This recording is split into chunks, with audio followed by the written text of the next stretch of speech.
Okay, we are live. Welcome, Pyland. Welcome to the Warble stream. We're going to do a live reaction to Into the Woods review of Pies GWS, which will be fun because they're a fun father-son combination. It's going to be good. So let's welcome to the stage, Age. How you doing, mate? G'day, Matty. G'day, gentlemen. G'day, woodsman. Yeah, looking forward to it. I purposely didn't listen to the podcast yet because I knew this was coming up. So, yeah, interesting to get their take. Probably, yeah, one of the very few Collingwood podcasts out there. But, yeah, they do a great job. So, looking forward to it. They sure do. I haven't seen it either. So it'll be good. G'day, Benny. G'day, mate. How are ya? Good. Coming through nicely there. Got to admit, I actually watched this show already on Sunday Arvo when I was in the gym because I love to have a bit of that sort of noise in the background. But I love these guys, so it's always good to get an extra viewing. Excellent. Yeah, I was tempted to watch it, but I thought, no, it'd be good to react to. So, yeah, looking forward to it. And Mick, how are you, mate? How are you, sir? Doing well. Yeah, what a wonderful week it's been for many reasons with all the Carlton meltdowns and all that. And I am also a huge fan of the Into the Woods podcast, so I'm really looking forward to this. I've seen it, and I'm a big fan of the dad, Michael or Mick, more because I get his dad jokes when he throws in those references to fucking old movies and whatever. I know what he's talking about well. I reckon a lot of the audience don't even know what the fuck he's on about. So, but yeah, big fan of the guys. Yeah, I can relate to both of them because I'm sort of right in the middle of their generations. Like Mick probably, maybe just under 10 years older than me, something like that. He'd be in his, I guess, 50s, late 50s, something like that. And Dermott would be in his, I don't know, 30s or late 20s. Yeah. So I'm sort of, I can relate to both of them. Do they know about this, Matt? Have you? Age actually reached out to Dermott and as it was a good idea out of courtesy. And they were quite happy for us to do it. So hopefully they drop by and they're welcome to jump on the stream as well. That'd be great. Yeah, it'd be good if they jumped on. And but yeah, what a great weekend of football. Like I don't, when was the last time you had a Collingwood game that you could? I just enjoyed that nearly the whole time. I just thought we're going to win this. There's no problem here. I hardly stressed out for the whole game. Like, and then to have the Essendon game and the Carlton game to finish it off, it was just Collingwood heaven, I thought. On top of it's that, just good to have a good 4-quarter performance. I'll just finish with that. Yeah, there are concerns though. We can't be jumping the gun here. There are plenty of concerns, but still early days. There are. We can play a lot better than that, and a better team could have put us to the sword with some of the stuff ups we kept doing. But we're just our defense just does the job all the time, doesn't it? Like has done for years. But what a revelation, Oscar Steene. Yeah. Like. Oh yeah. Perfect timing. Couldn't have been more happy. That's good timing because I'm about to let Ultimate Greatness in. Oh, here we go. Hey guys, what's going on? And Chris too. G'day, Sean. I just started talking about Oscar Steene, and then I thought, I better check if Sean's backstage, and you were. Yeah, just chilling back here. Just doing my thing. Oh, I will say this as well. The last Tradies podcast was very interesting. So if you need some more content, I watched that video And basically it was us Sam McClure talking about our kids coming through, and he's like, do the Pies have any kids coming through? Well, I don't know any of them, so I guess they just don't have any. Yeah. So That's apparently, typical. if you're clueless and you don't want to actually do your research, apparently that indicates that we have no kids.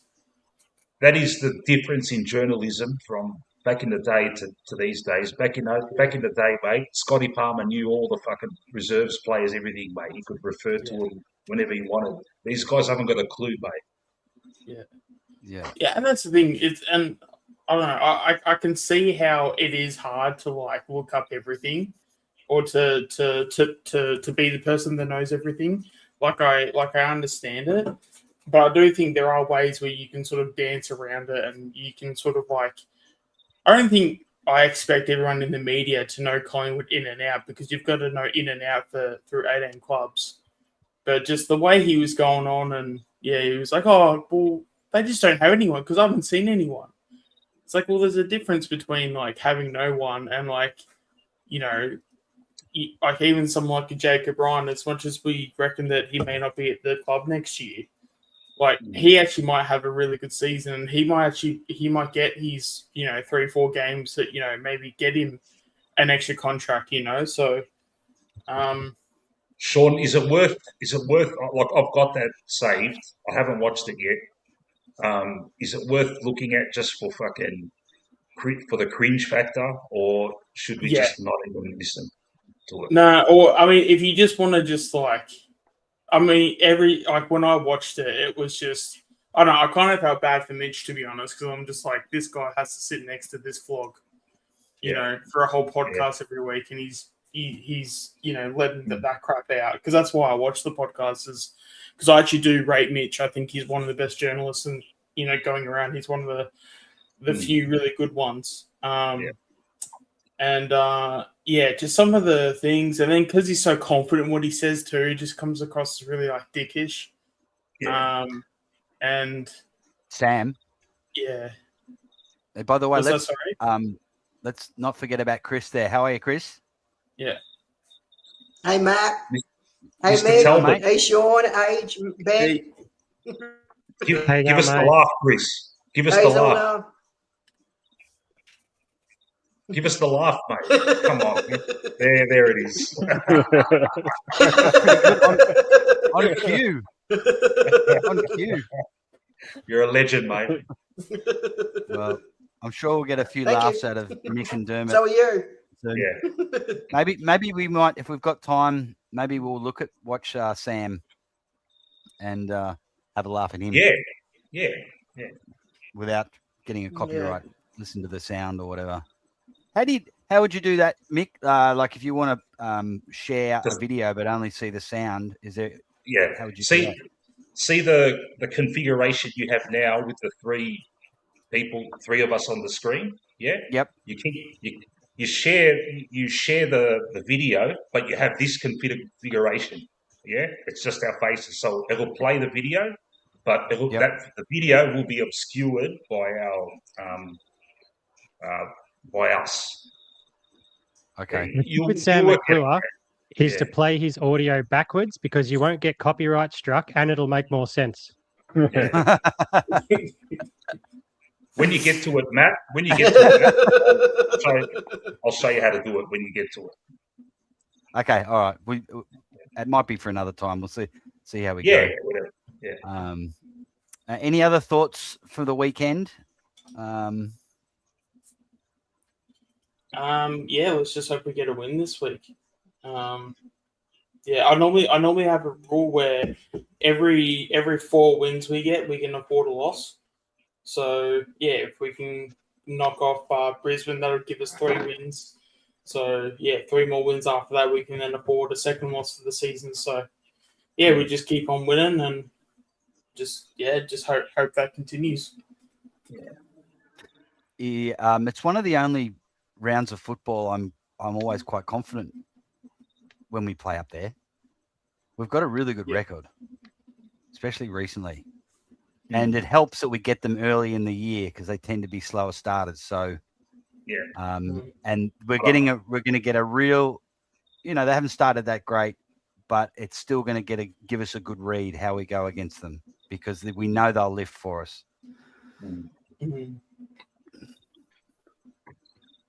Yeah, it's a 5-day break as well. Yeah. Yeah, I think it's ours is 6 and theirs is 5, so we've got an extra day on them. Yeah. And just losing more. Look, as long as we've got 2 fucking talls at the back, it should be fine. Yeah.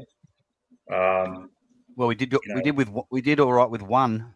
Yeah, so. we nearly beat Adelaide with 1 tall against fucking 3 quality forwards. So it's the midfield, and now with Steene in, mate, we're going to get more clearances now from that centre, I reckon. Even if he doesn't have a great game, he'll still conjure up probably more clearances than if it was just DC by himself. So it's the onus is on the midfield. You're going to get that ball more, mate, in that midfield. So fucking get it forward and get it forward good, man. Yeah. Apart from a few times where Coxie's gone in there and had some dominant efforts, we really haven't had dominant ruck work like that in years, like since maybe Jolly. Yeah. Jolly was the last. Mason who? Mason who? He plays for Fremantle now. I still wouldn't mind him on the list because, I still wouldn't mind him on the list. But now we can see why they were quite happy to let Coxie go. Yeah. And, well, the reality is, if Cox was still on the list, Steene probably doesn't get that debut game. 100% last week. Hold on. So you just need to look at it from that perspective. You just got to look at the big picture. You got to say, look, it's at the end of the day, as much as Coxie would have been useful, we all know that. And look, the opportunity was there. It's given to the young fella Oscar, and he's made a great start. So it could be one of those things that by another 3 or 4 rounds, we don't even mention Cox's name ever again. He'll be in the same stratosphere as like your Trelaws and your Taylor Adams and that, where they're just, it's like it's an irrelevant, thought. So hopefully that's the case, because if he puts together a good 2 or 3 weeks, we'll never talk about Mason Cox again. Yeah. And I will say this as well, because he's going to be coming up against Draper. It's going to be another leaper versus another leaper. So, I guess one of the quick examples I can give is that it's kind of like Pokemon, where because we came up against the Briggs, Steene was like the weakness type for his so basically for Steene to have any success, he and to make sure he had the easiest job in the world, he had to play against someone like Briggs. So because Briggs is like a stocky sort of like physical ruckman, Steene was always going to outbeat him with his leap. So the fact that Bly made that his first game, I can kind of see the vision in terms of why he didn't get a game first up and why this was the game. But now, and I guess now that he's going into his second game, he's got a feel for it. This will be the actual test, because this is going to be a lot harder than someone like a Briggs, because this is everything that he's strong at, everything that Steene is strong at, will be everything that like Draper is strong at as well. So it's going to be really interesting to see that if the 2 strengths are going together that are the same strengths, which ruckman's going to win out. So if Steene can outbeat Draper from a league perspective, from an athletic perspective, then then we know that obviously last week wasn't just just like a 1-game wonder basically. So that's gold. Freo Mason.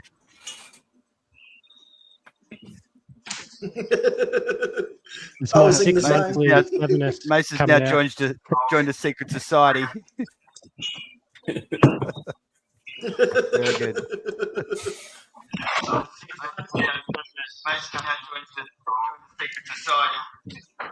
Well, someone's got their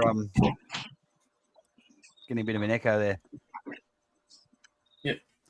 Cox will play his first game for Freo against us. Absolutely, he will. They'll build that right up, won't they? Yeah, they were talking about that on the Tradies podcast too. Basically, Sam's basically trying to wish it to happen. Who will win in the centre, Cox or Steene? Well, Cox doesn't have a massive leap. He has a leap, but I don't think he has a big one, right? Because he's just so tall. So he's yeah. already halfway up. Yeah, well, he's already got. I'll give it to Coxie. Remember the start of the Melbourne qualifying final? He jumped on Gorney's head at that centre bounce. That was grouse. Yeah. He always had the good record on Gorn, though. Coxie. Yeah. Absolutely. He had the right amount of mongrel in him. That's why. You know, a lot of I said at the end of last year with Coxie, a lot of people don't remember. The guy played with anger. So he's a proud footballer. I know, well, he's not even really a footballer, but he was a proud sportsman, you know. So he played his best in those tough games, I noticed, and he always played well against Max Gorn. The year he kick 5 against Melbourne one year. Yeah. He did. The King's birthday or the Queen's birthday, as it was. Yeah. Yeah, he's a big game player. Like that 23 final series, we don't win without him. Yeah. As soon as the goggles come out, that's where he kind of declined a bit. Yeah, that he did too. Yeah. And that was a fucking bad injury too. Like, he talked about it. He thought he was going to go fucking blind, mate. Because he was like, Yeah, you're right. His marking really dropped off, didn't it? Bed for like weeks and weeks and stuff in the like basically just being in a dark room or something like crazy. Yeah, my stepdad had that same injury playing squash. Got hit with a squash ball, and he nearly lost his vision. He's not too bad now, but for a good month, he was banned from driving for 6 weeks until the doctors took this little tag off him. But yeah, it's a shocking injury. So I'm all credit to him for getting back. Good on him. Yeah. Absolutely. Now, one thing on Ruckman, I agree. I was really, really impressed with Buller in the VFL. Yeah. He played.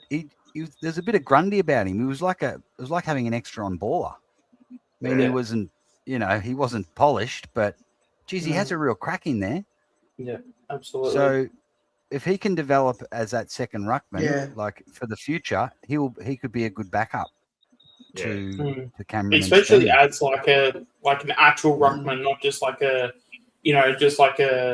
like a poor man's ruckman sort of thing. Like he's a genuine premium, well, not premium, but when you actually talk about him, you're not. Well, he's a ruckman, kinda, or like asterisk ruckman sort of thing. He's like he can be an actual ruckman, especially with the way he played in the VFL. Like he probably might get a few more weeks there because I just don't see him, finding a spot back in the senior side. But yeah, I mean, I don't think there's anything wrong with him being in the VFL for say 6 weeks. Not at all.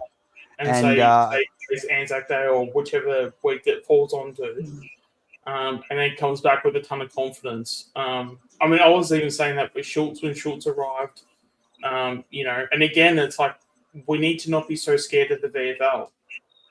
Players, if they're out of form, like play VFL for 4 to 6 weeks and just see how you go. Because sometimes just the ability of just getting the ball in your hand and the ability to just take a game apart, even if it's against opposition that aren't as good as the AFL, like you still just need that feeling of, okay, I've still got it. And if that means you got to, if that means you sort of have to beat down some shit kickers, well, okay, do it, because it's not a punishment. Yeah, it's the thing of like, we need you at your best. No. And we need you to believe that you're good enough. And if that means you got to beat up on some 21-year-old tradie that's probably more invested in his trade than football. Well, okay, cool. If that's what it takes, that's what it takes. But it's the feeling of kicking 5-6 goals. It's the feeling of getting the hit outs or taking the marks around the ground or getting the hit outs or whichever. Sometimes you just need to do it, and then that's how you actually get your confidence.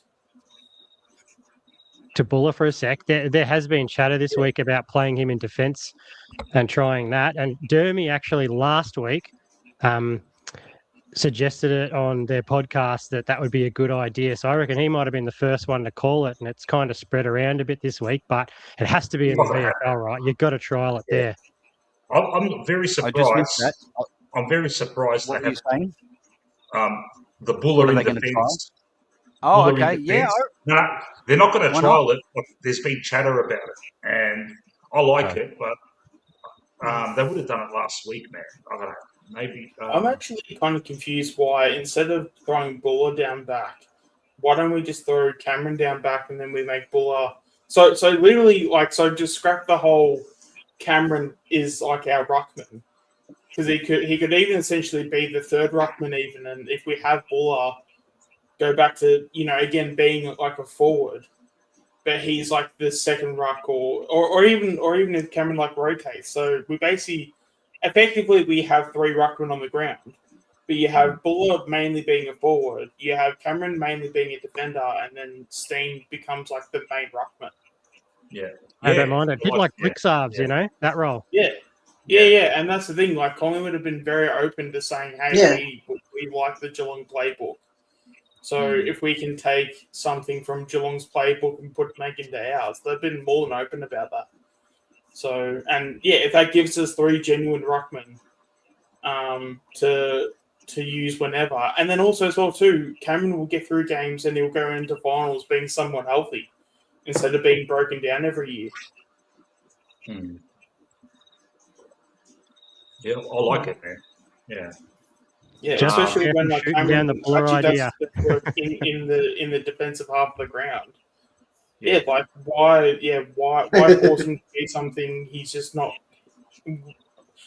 Why are we forcing him to be something where he's not necessarily playing his best football?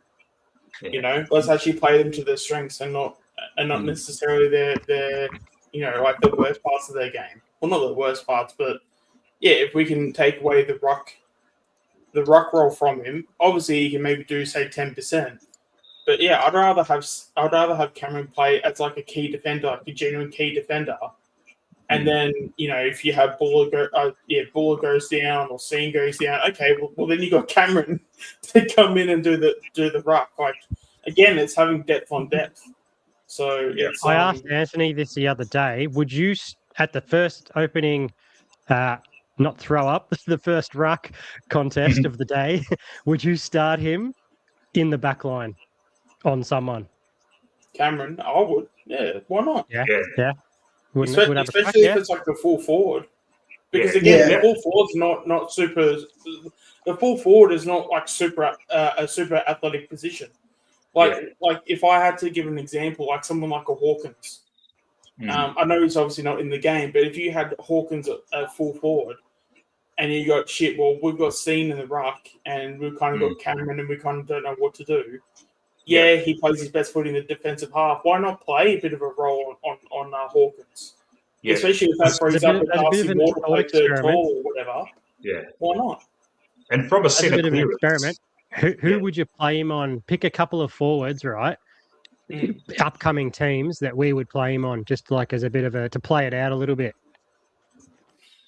Well, I mean, obviously, if we're playing Brisbane, I know he's not there anymore, but like a Joe Danaher would be. I don't know if you, because I mean, Joe Danaher's pretty athletic for his height, but again, that's like sort of anyone who's basically full forward, because like your typical full forward's not going to be. Like someone that's over 198 centimetres, yeah? You don't want him on Would you chuck him on Vossi against Freo sort of thing? Like, is that what you're thinking? Nah, he'd be way too athletic. But the thing is... Or Tracy. Yeah. In a centre-bounce clearance, I reckon it's very rare from a centre-bounce clearance that the midfielders that win the ball from that contest are able to fucking stab the ball perfect to a leading forward. It's usually a scrap kick getting kicked out of there. Now, if that's the case, fucking Cameron's probably going to fucking mark that, mate, Yeah. Yeah, and especially as well, because we have someone like a Frampton there anyway, Yeah, he can. Like, he probably doesn't need a matchup anyway because you got Frampton to take the monster full forward, and if you sort of play him as like a decoy backman, if that's even a thing. I mean, it could be a thing now with Cameron, but if you throw him as like an extra defender, as like a decoy defender, he can come in, intercept mark, and do literally, like, you can literally maximize his strength. So yeah, I wouldn't see anything wrong with that. I hope Fly's listening, mate. We're coming up with the goods here, mate. Like full, intricate fucking strategies here, mate. I swear to God, though, if Parker comes in and he's the option for our key defense, like if Parker plays in any position as a key defender, I might lose my shit. Yeah. Look. I reckon this Thursday we're going to go with Framps and Howe as the talls, DC dropping back, and Brozzy helping out on the taller types. We're just going to accept that we're one less tall at the back, and we're not. Yeah, Parker will come in for sure. I know. I'm just saying, if I see Parker on like again, I'm just trying to think of like a tall forward of Brisbane coming to mind. Like against Adelaide, because I know Morris isn't that tall. Yeah. But again, like, if I see up on anyone that's over 190 centimeters, I'm gonna lose my shit. See, I tend to agree. I tend to agree with Rick Inc here. It's that Darcy Cameron floats back as the extra defender. Yeah, but he has been doing that though. So it's not that he's doing anything different or it's a new role. We just want him to do that thing more and more consistently throughout the game. Yeah. Weren't you saying that he should be taking a man, like as a defender? I mean, I'm not necessarily fussed because you've still, like, I guess it depends on like who he takes, obviously, but yeah, if you throw him in defense and he is an actual defender, it makes it easy for him because we have Brampton. So Brampton can take whoever's their full forward. Yeah. And then if there's another like tall or whatever, then obviously Cameron can essentially go on the tall, and then you can have Howe on say like someone like the Logan Morris, and then you can sort of break your way from there. I'll see if I can find a team list of them forward, because I don't think Brisbane have like too many like super tall forwards though. Because I know they've got. Rainer's obviously not tall. Yeah, and they've got Gallup helping out at the back now, so that's why. Yeah, well, is he 194? Oh, is he small? Is he? Okay. Yeah, he's not. He's not like a super tall. Like a DC would be absolutely ecstatic with the emergence of Steene.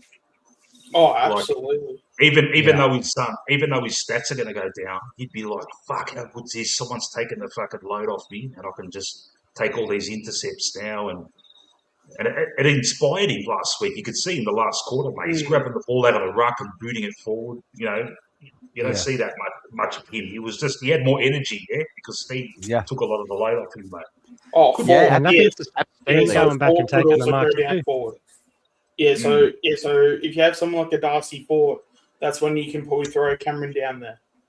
So you can probably have Cameron as like a loose defender, and then when someone like a Darcy Ford goes forward, because you've got Sam Draper, who's their main ruck, and then you sort of keep half an eye on what Ford is doing. So Ford becomes that that wild card. You can then throw Cameron in and be, all right, mate, Ford's in the forward line. We need you to actually play like on him in terms of like a man on man. But then if that's not the case and Ford's doing something else, or if Draper goes forward and Ford does the rucking, it basically just gives us that insurance that we're, I guess, making sure that someone like Cameron is staying in defence. So whether it's Draper or Ford that goes down to the forward line, we've at least got someone that can sort of go with them height-wise. Right. Because I've got Cam Rayner as their full forward listed from Oscar Allen. That's who I'm forgetting. Oh, we forgot about him. Yeah. But he's playing like dog shit, isn't he? Yeah. So like if Frampton goes on like Yeah. so if you have Frampton on Oscar Allen, and then you just have Cameron there for insurance if Darcy Falk goes down there. Yeah. So that's what I would do.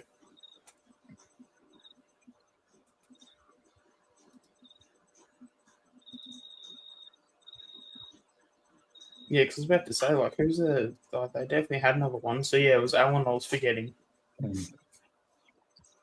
What number you got on that jumper, man? Who wants to guess? Oh, it's 35 for sure, mate. It can't be 21, I can tell you that. If it's 21, I'm coming for you, Matt. 35. There you go, mate. Nick or Peter? All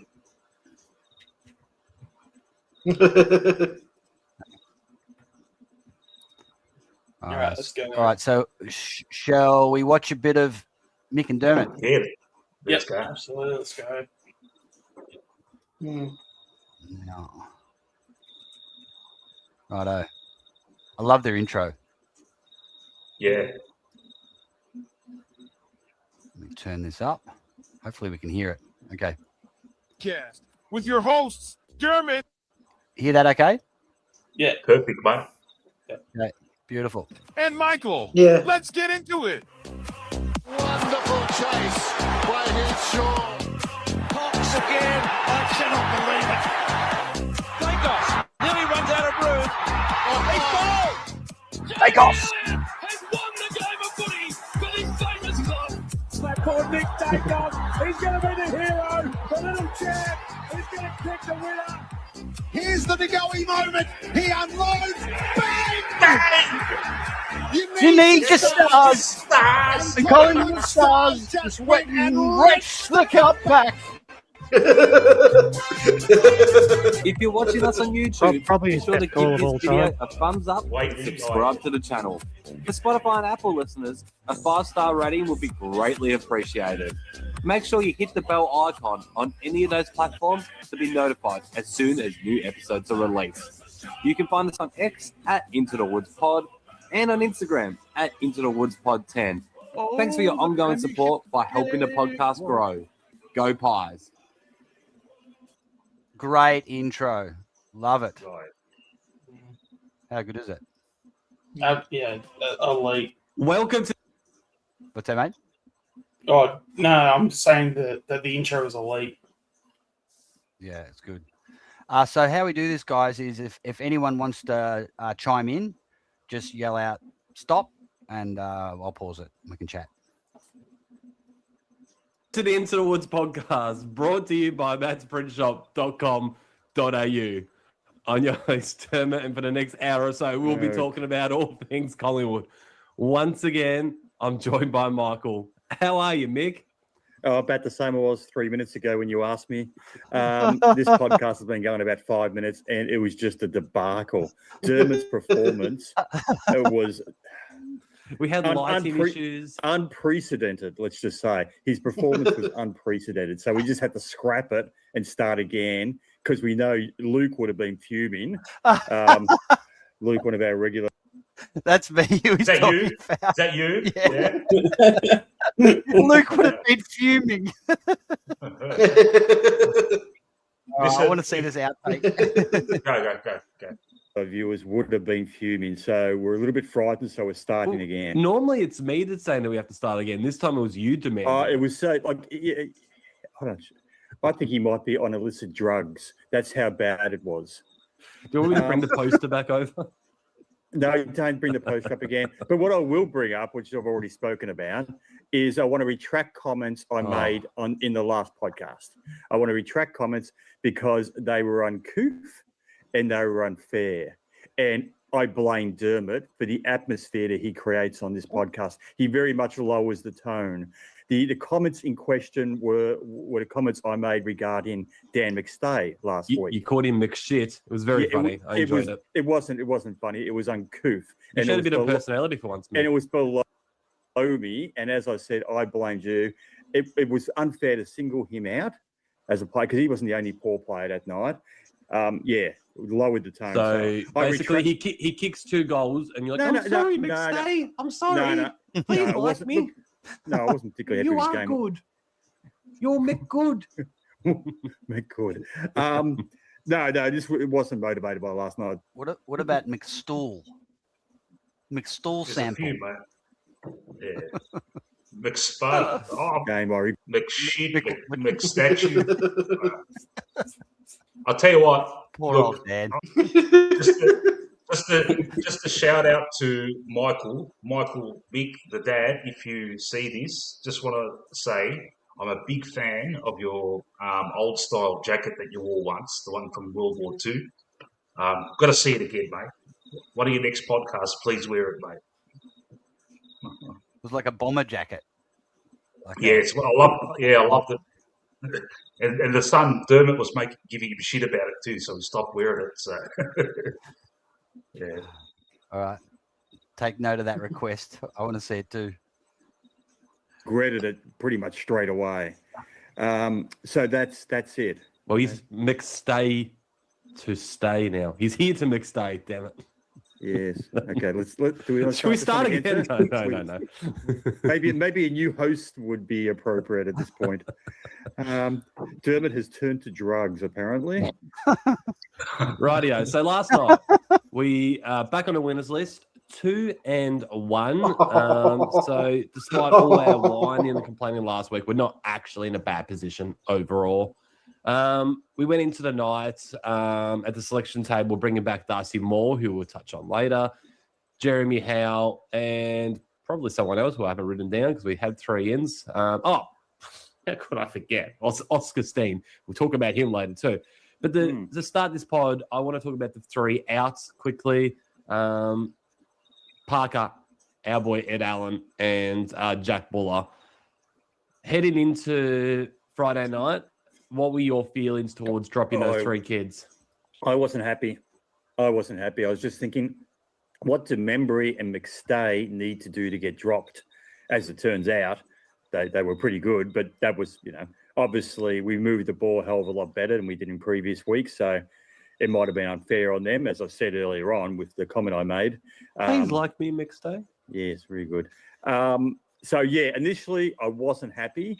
And I repeat my comments from last week. I want to see if Parker and Allen can make it, because I think they're part of the core of the future, those 2 guys. And we need to determine this year whether they can be that or not. And to do that, it might mean, like, Parker's been good, actually, so I'm not sure why he was dropped. Yeah. Allen's been average, but he hasn't been given CBAs at all, whereas people are like, Lipinski's been given CBAs even. We had 12 plays in the CBAs last night. That's a lot. Exactly. So I'd like to see him given a chance in his preferred stop it, role. Yeah. They're talking about CBAs. Just want to make a quick one. Fucking Shooter last week, 2 CBAs, 2 centre clearances. Yeah. Like 100% record, mate. I'd love to see him. When I brought that up? Remember I brought that up in the pre-game. You did? I said I wanted to see Shooter. I wanted to see Shooter get into the middle and see what he can do. And he could be a real bonus. Yeah. He could be a clearance player for us, for sure. And on centre bounce attendance, or centre jump, I think is a new preference.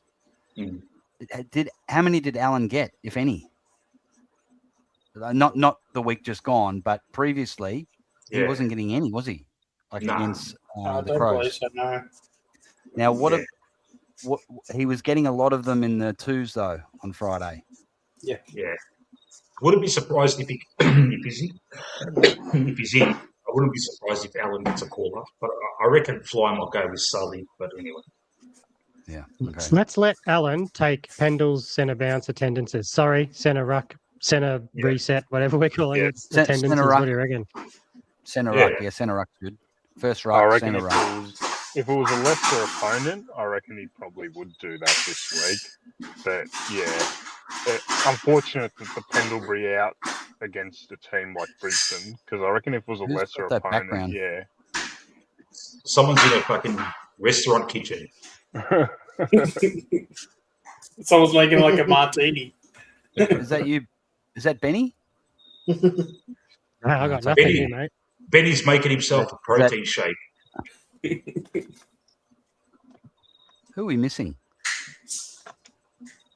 If this ain't going to. That's my room. That's my roommate. Oh, you? Have you got something going on in the background, Chris?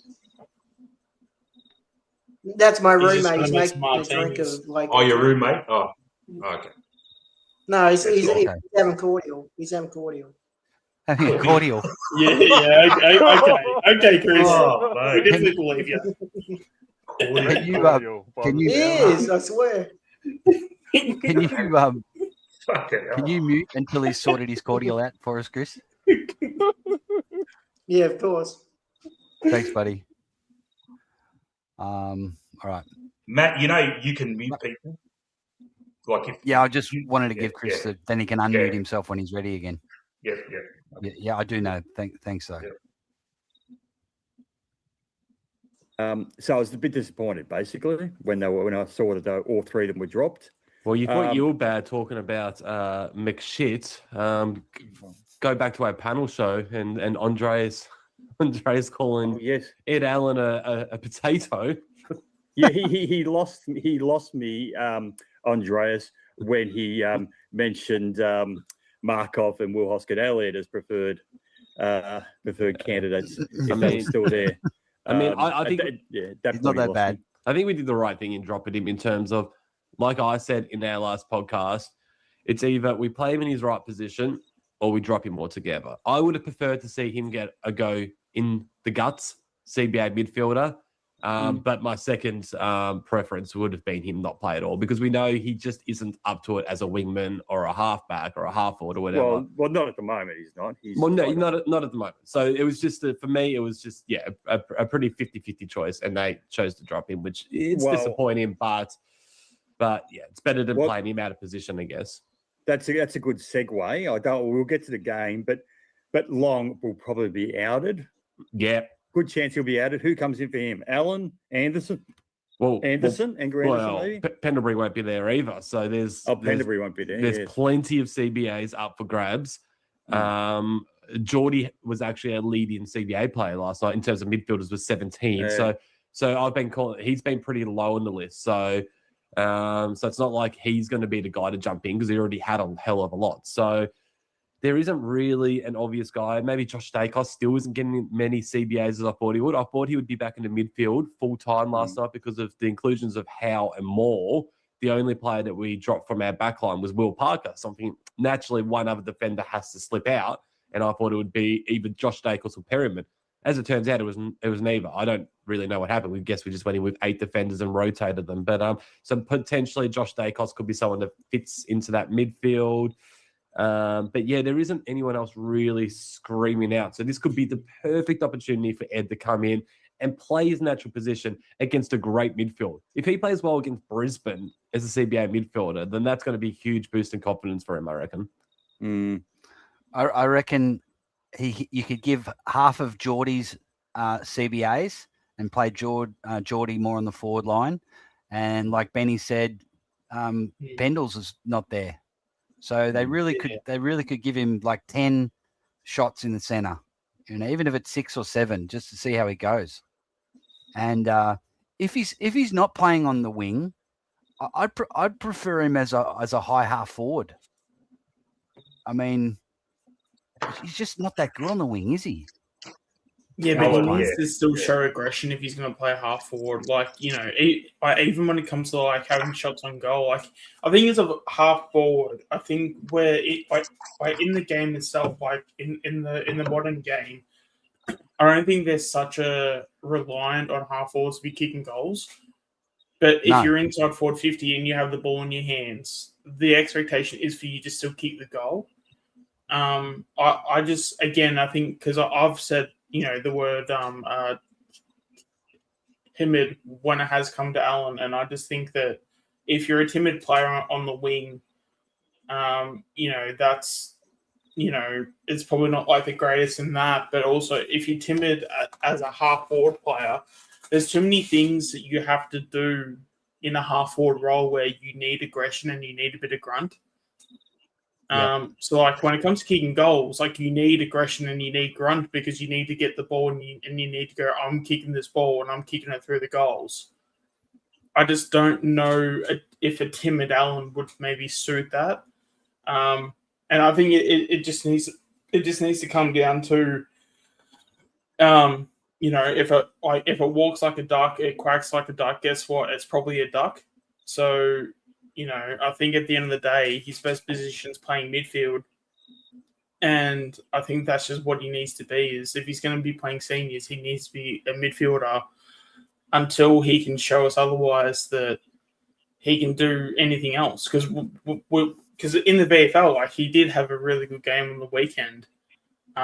So yeah, I just think like changing that after the seniors, I just don't know if we're taking any advantage having him play elsewhere. Yeah.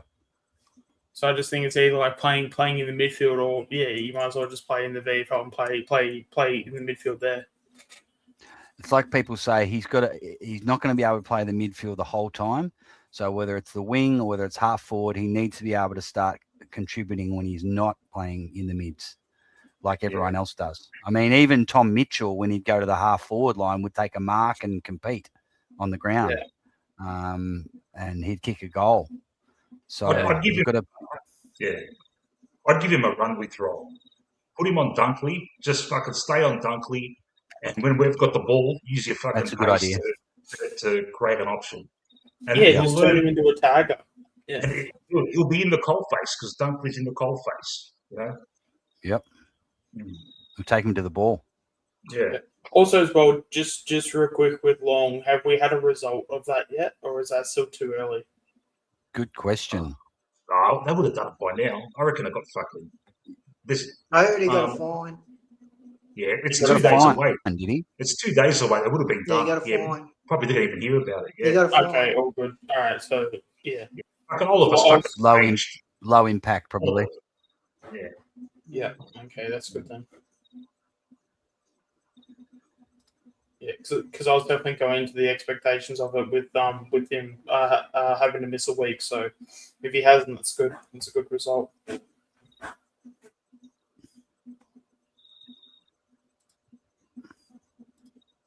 Yeah, I just don't think they'll do it. He'll be lucky to get his place back, let alone get any CBAs. I'm not saying you're wrong. I'm saying you're right. I'd like to see him back in the side and getting his fair share in there. But I'm looking at the CBAs from last night. So other than the two rucks, sorry, Nick Dacos was that leading CBA player, not DeGoey. He had 20. DeGoey had 17. Then it drops dramatically after that. Bo McCreary 9, Pendlebury 9, and Long 8. So there we go. There's what's that? It's bloody 17 CBAs between Pendlebury and Long that could be missing. Perryman slipped in for 3, Crisp 2, Schultz 2, Houston 1, Lipinski 1. So if we get rid of the CBAs in terms of like guys like Lipinski, Houston, Schultz, there's 4 CBAs. Crisp, there's 6 CBAs. Then, chuck in the extra 17 between Pendlebury and Long, where there's over 20 CBAs up for grabs. That is just a perfect opportunity to give Ed Allen a go and say, full-time mid, top 3 midfielder, top 4 midfielder. He should be sitting alongside Geordie, Nick, and Bo McCreary, I reckon, in that role, and potentially Josh Dacos too.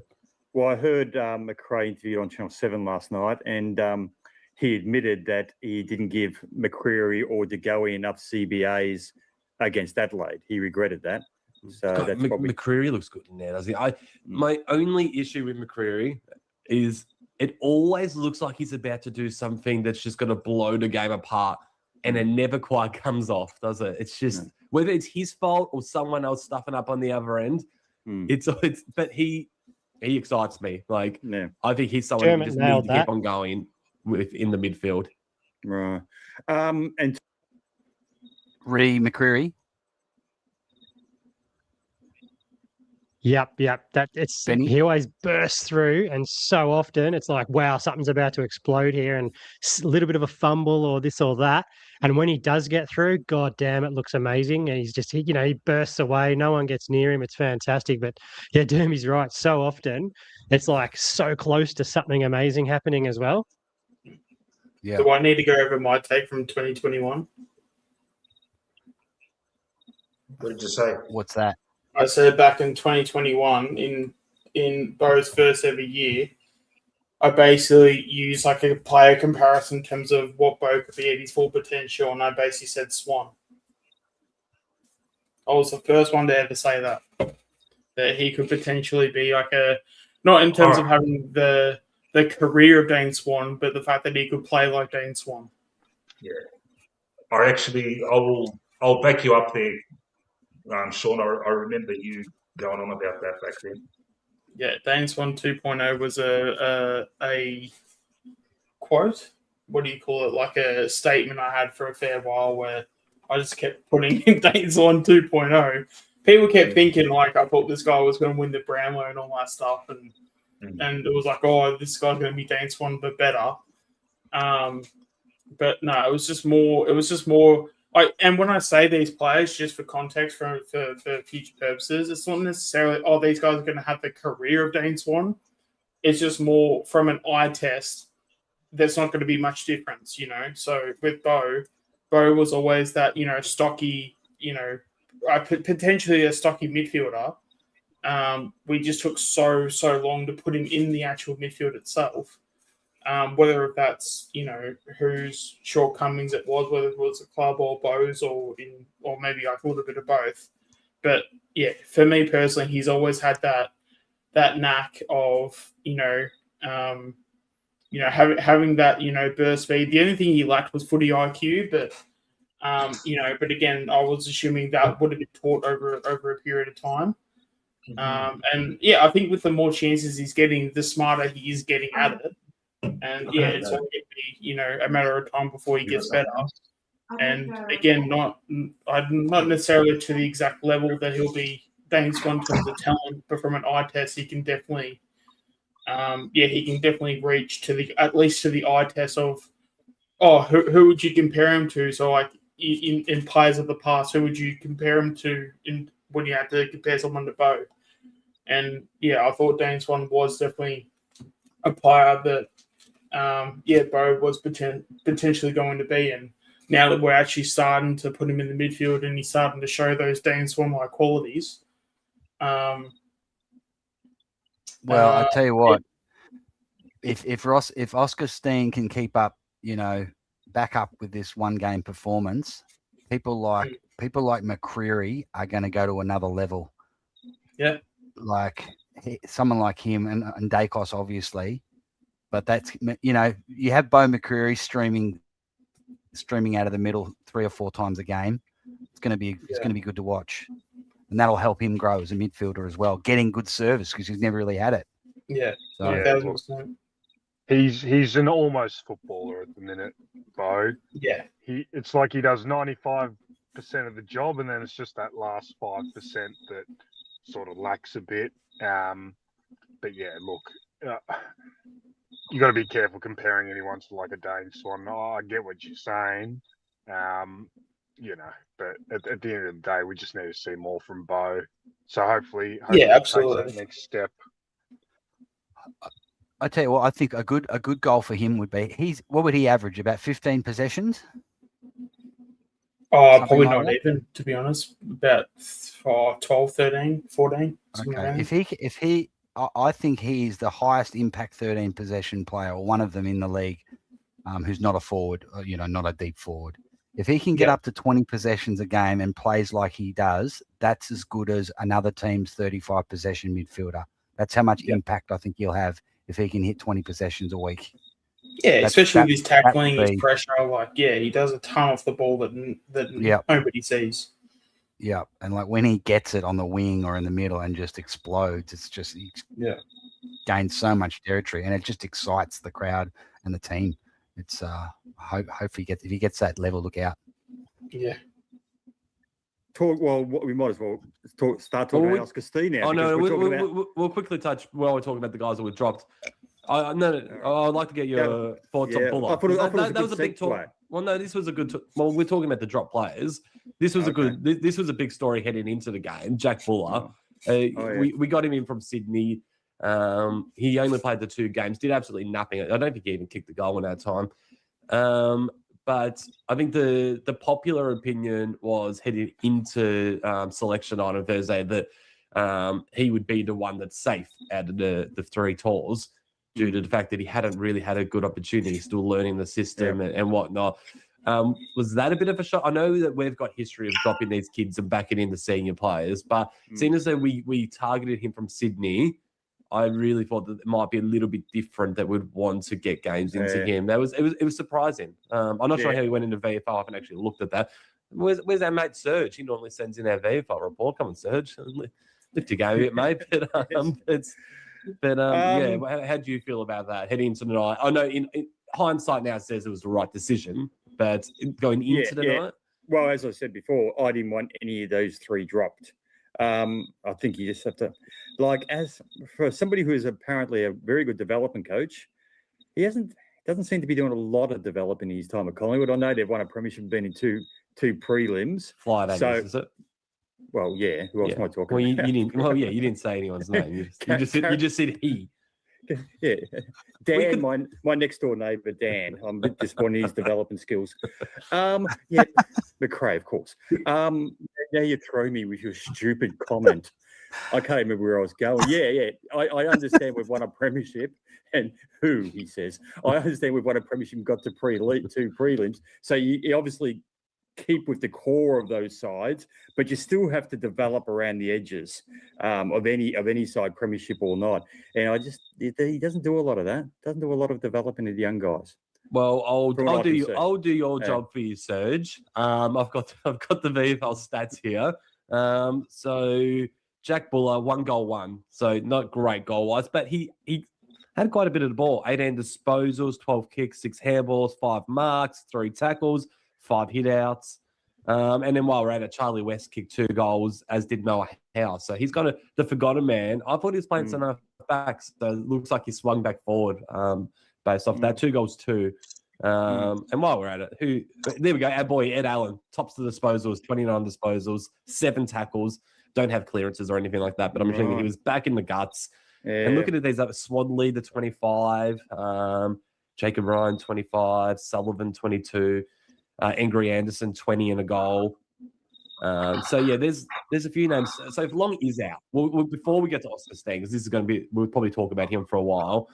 We're recording this at 8:38 a.m. on Saturday morning. So the news about Ned Long, it hasn't come out yet. But if he is suspended, and I think it's very 50-50 on whether he is, who is going to come in? Is it as obvious as Ed Allen, or are we going to go down maybe a Sullivan, who I'm not a huge fan of, or a Angry Anderson? They're probably the 3 guys, aren't they? That would probably be competing for that spot. Yeah. I suppose you could move the magnets and bring Parker back in and move things around. But I know Oh, sorry. Get him talking. Oh, okay. I thought you were about to say. No, I just said, how did he go? And I'm looking for his stats. So he didn't play. Yeah. Obviously, 2 positions that look like are going to be up for grab. Yeah. Those 4, Anderson, Allen, Parker would be the 3 who would be at the very front of the list, you'd reckon. I really like Angry Anderson. I'd love to see him get a go this year. He was a guy I mentioned in Swoop Luke's video as being the best first-year player. He was my tip. So I'm really keen to see him get a go. But I'll still be a little bit pissed if he comes straight into the team, becomes the CBA midfielder before Ed Allen is even given a chance. That would be disappointing. He deserves the chance, Ed. But anyway. But having said all that, Long, actually, that was one of Long's better games for quite a while. I know he played well in the final last year, but of his last 15 games, I thought he played pretty well last night. I'm not sure what his stats were at the end. I think he might have gotten to only the high. Probably, I don't think he cracked 20 possessions. But you pause it, Matt? He took a couple of contested marks, had a couple of shots on goal. So he's getting into the right positions, kicked a goal, missed one. So they're talking about Long now. So Long has had 37 CBAs for no clearances. Now, he's obviously under instructions. But I'm saying he's probably under instructions to kind of create space rather than try and get the ball and clear it for, Dacos or whoever else is in there. It's got to be. To have 0 clearances from 37 CBAs, it's got to be a specific role he's been given. And I don't know if that's right, man, because I reckon he can get the ball out. Remember when he was in his element last year? Like, he was fucking barreling through and pumping it forward. So, yeah, it's a weird one. Yeah. For 37, you'd expect one falls in his lap. Yeah. And he pumps it forward, you know. Yeah. But, yeah, he's definitely the defensive mid. I've been to all the games so far this year, and it looks pretty obvious that he's sort of, he sets up defensively. And like I always say with Long, you got to look at those things more so than the actual stats when it comes to him. If you purely look at his stats, you're just going to be disappointed every week, or most weeks. But because he's a mid, and he's not getting over 15 regularly, you know. No. But is that bad? Is that bad? If like his tackles are up, his tackles are fucking elite. Yeah, he basically took 10 tackles. Yeah. So in terms of like the pressure and stuff, he's obviously putting you know, like the pressure on, because if you're tackling, that puts pressure on the opposition. So it puts pressure on their kicks. It obviously causes, you know, like the ball ups and stuff. So then we can reset and we can have like a bit of a breather. Like, again, like I know, people can look at like the 11 disposals that he had, but it's also and also the other thing as well too, we don't really have a lot of inside presence. Like, we don't have that big strong body to do like a Tom Mitchell sort of role. So the fact that we have Long doing it, and he's doing it basically exclusively, it looks like, where he's basically being like the Tom Mitchell to, you know, put sort of like the pressure on like around the ball. You know, that's sort of where, you know, the tackles are coming in where, it probably is a directive where it's Fly going, okay, all we want you to do is tackle. It's the same thing with Bo. When Bo, especially early days when he played half forward, it's your main job is pressure. But then also if you have ball in your hand and you're 50 out, like have the shot, but your main goal is to put pressure on the football, because it makes it harder for the opposition, and it's going to make the opposition think twice when they have the ball, because they know that if they have it, you aren't far away. So there's like a lot of elements that when those things happen, those things don't get shown in the scorebook. But the fact that Long had you know, like the 10 tackles in the game, that's a massive achievement, because players don't get 10 tackles in the game. So the fact that he got there, and his tackles are fucking mad. He's fucking rag dolls through that job. He hurts people. But he provides something we don't have as well. So if he's out of it, then we've got to basically throw someone in there that it's like not there. It's basically not the way they play the game. So you're not putting someone in there in a role where they're sort of natural at. So, I don't know. I think we need to probably give Long a few more flowers than what he was probably dished out. Because I know, I know that there are people that can look at a stat sheet and go, "Oh, he only got 11 touches," but he got 10 tackles, and he provided basically our whole entire pressure and presence, you know, from the inside of the contest, which there wasn't really many other players doing. So definitely provided a difference that other players weren't providing. So if that goes, then who knows what impact and influence we have in the game. High tackle count, hitting the tackle scoreboard, it does lift the teammates as well. So it's people see that, and it does lift everyone else around him. So it does motivate everyone. That's very true. And you got to remember as well. So if you're just looking at it from a let's drop Long and put Ed Allen in it, for example, which I've heard a little bit during the week. The issue with that is Ed Allen capable of playing that defensive-minded game? You know, this is the thing when you structure up a football team. You're right. You're structuring up a football team as a collective. not just the individuals. So if you're going to drop a defensive mid, for example, in a Ned Long, you got to have a like for like. So like a Tom Mitchell, let's say, when he was on our list. So I know it's easier for people to look at the front line of the stats sheet and see, Ned Long, 11 touches, not good enough. But when you look at that secondary line of the stats, that's where the picture gets painted, where you say, oh, he led our tackles.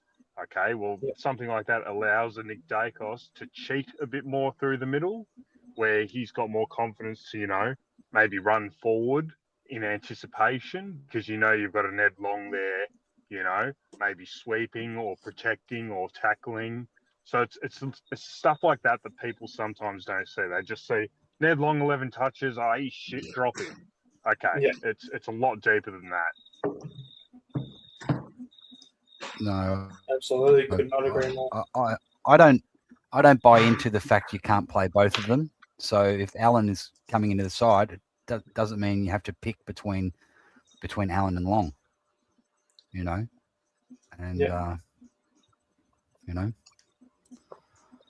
Well, again, Allen hasn't really shown, like, he has played like an inside mid, but he's more of the inside mid that can sort of win the ball, but then he sort of like he then like dashes out of the contest. Where with Long, he's the one, he was labelled as like Nick's bodyguard, so he would win the ball at the contest, but because he doesn't have that burst speed to burst away, he's the one that handballs it to a Dacos or to a Crisp or someone with that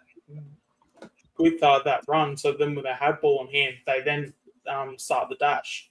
So it's he's like not gonna, it's sort he's of not like gonna be the guy running out of the front of the pack like an Allen has the ability to do. So they can potentially play a similar sort of position, but they've got different ways of going about it. It's like it's like if you look at a defender like a Jeremy Howe when he plays that sort of third tall in defence, how sort of flies over the top. Where if you look at maybe someone like a Isaac Quainer when he sort of or probably someone like a Perriman. Perriman's probably a better example.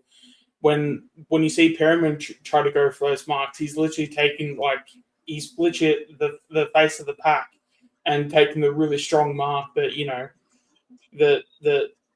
is not that sort of is not really like the pretty mark, but it sort of takes a bit of courage and a bit of strength to take it. Where Howe will sort of fly over the top and with his more finesse, so it's like you're still going about it roughly the same way. But it's like different styles, if that makes any sense. Yep.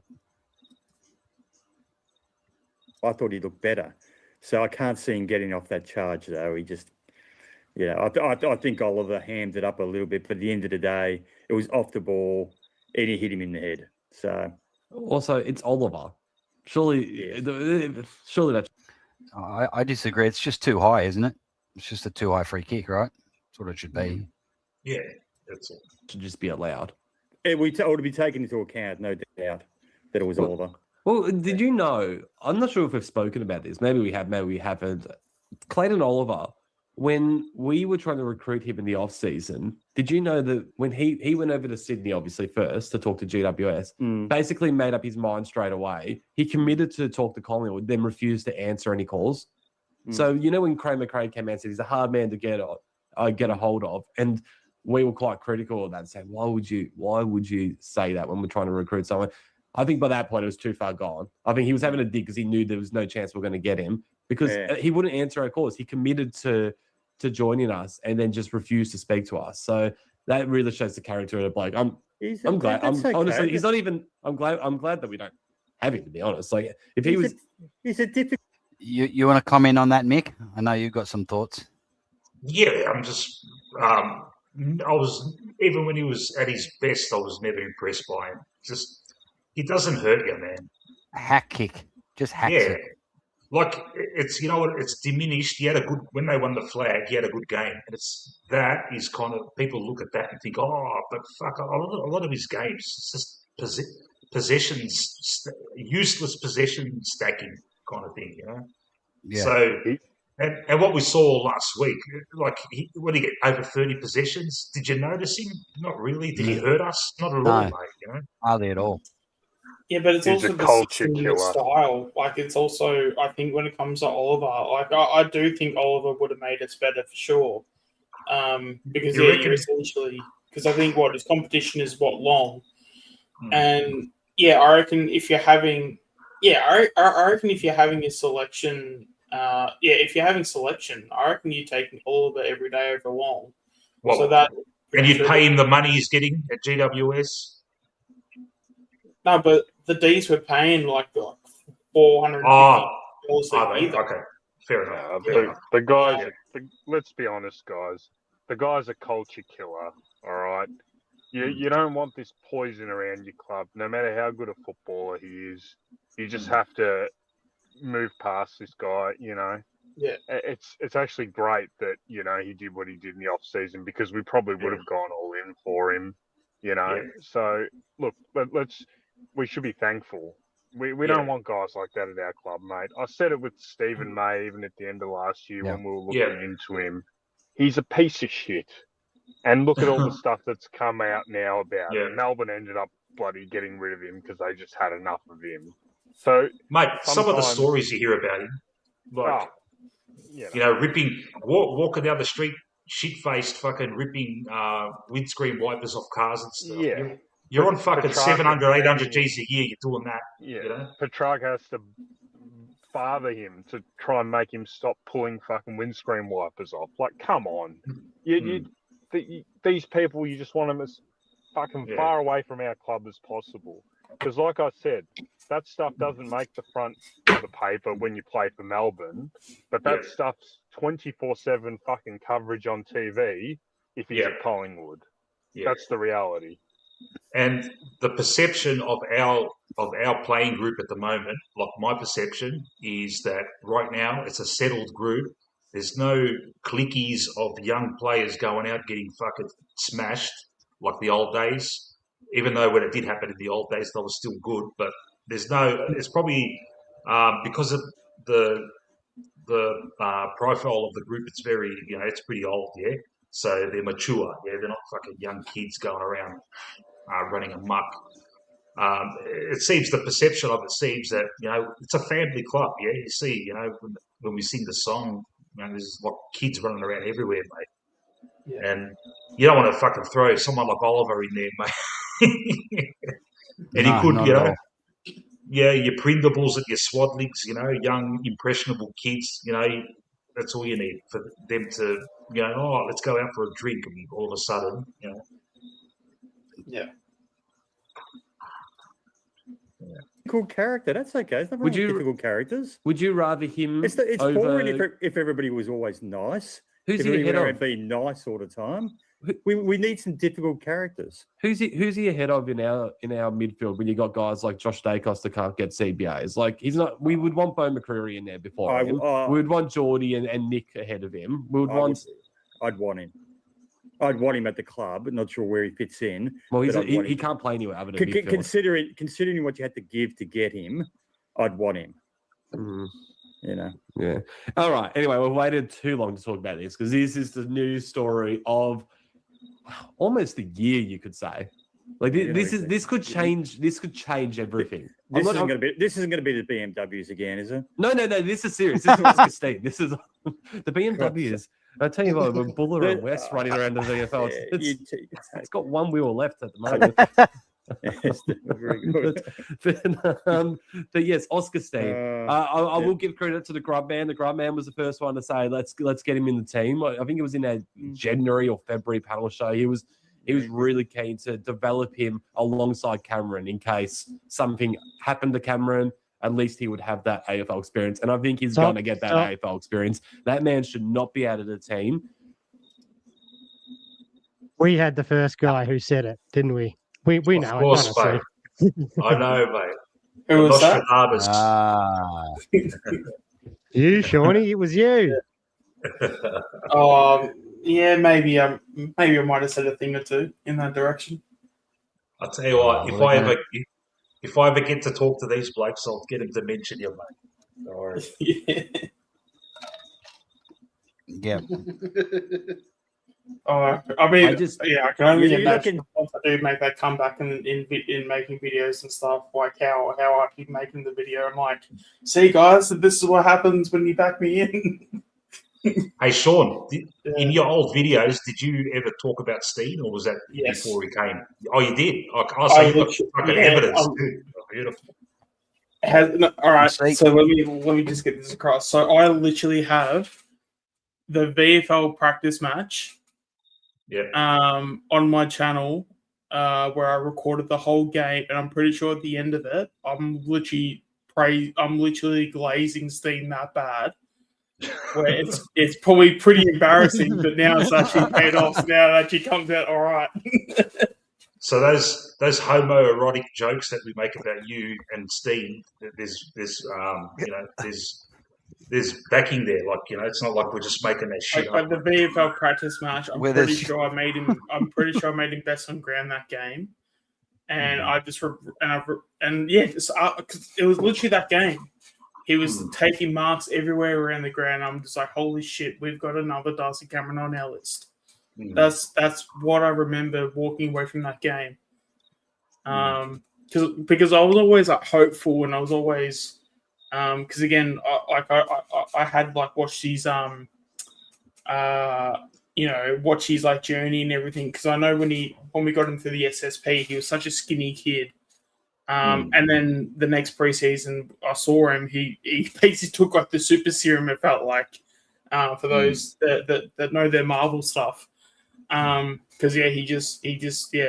But then that whole year he was injured. So the first 2 years he didn't really do much, and then that third year we had a VFL practice match, and he was just absolutely insane. And he just looked like. Darcy Cameron, but when Cameron went when Cameron played more in the forward half, which I think was 2022, and keep 35 goals or something for the year.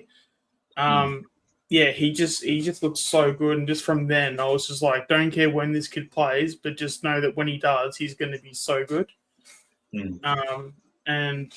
Just anytime I saw Steene, I looked at Steene.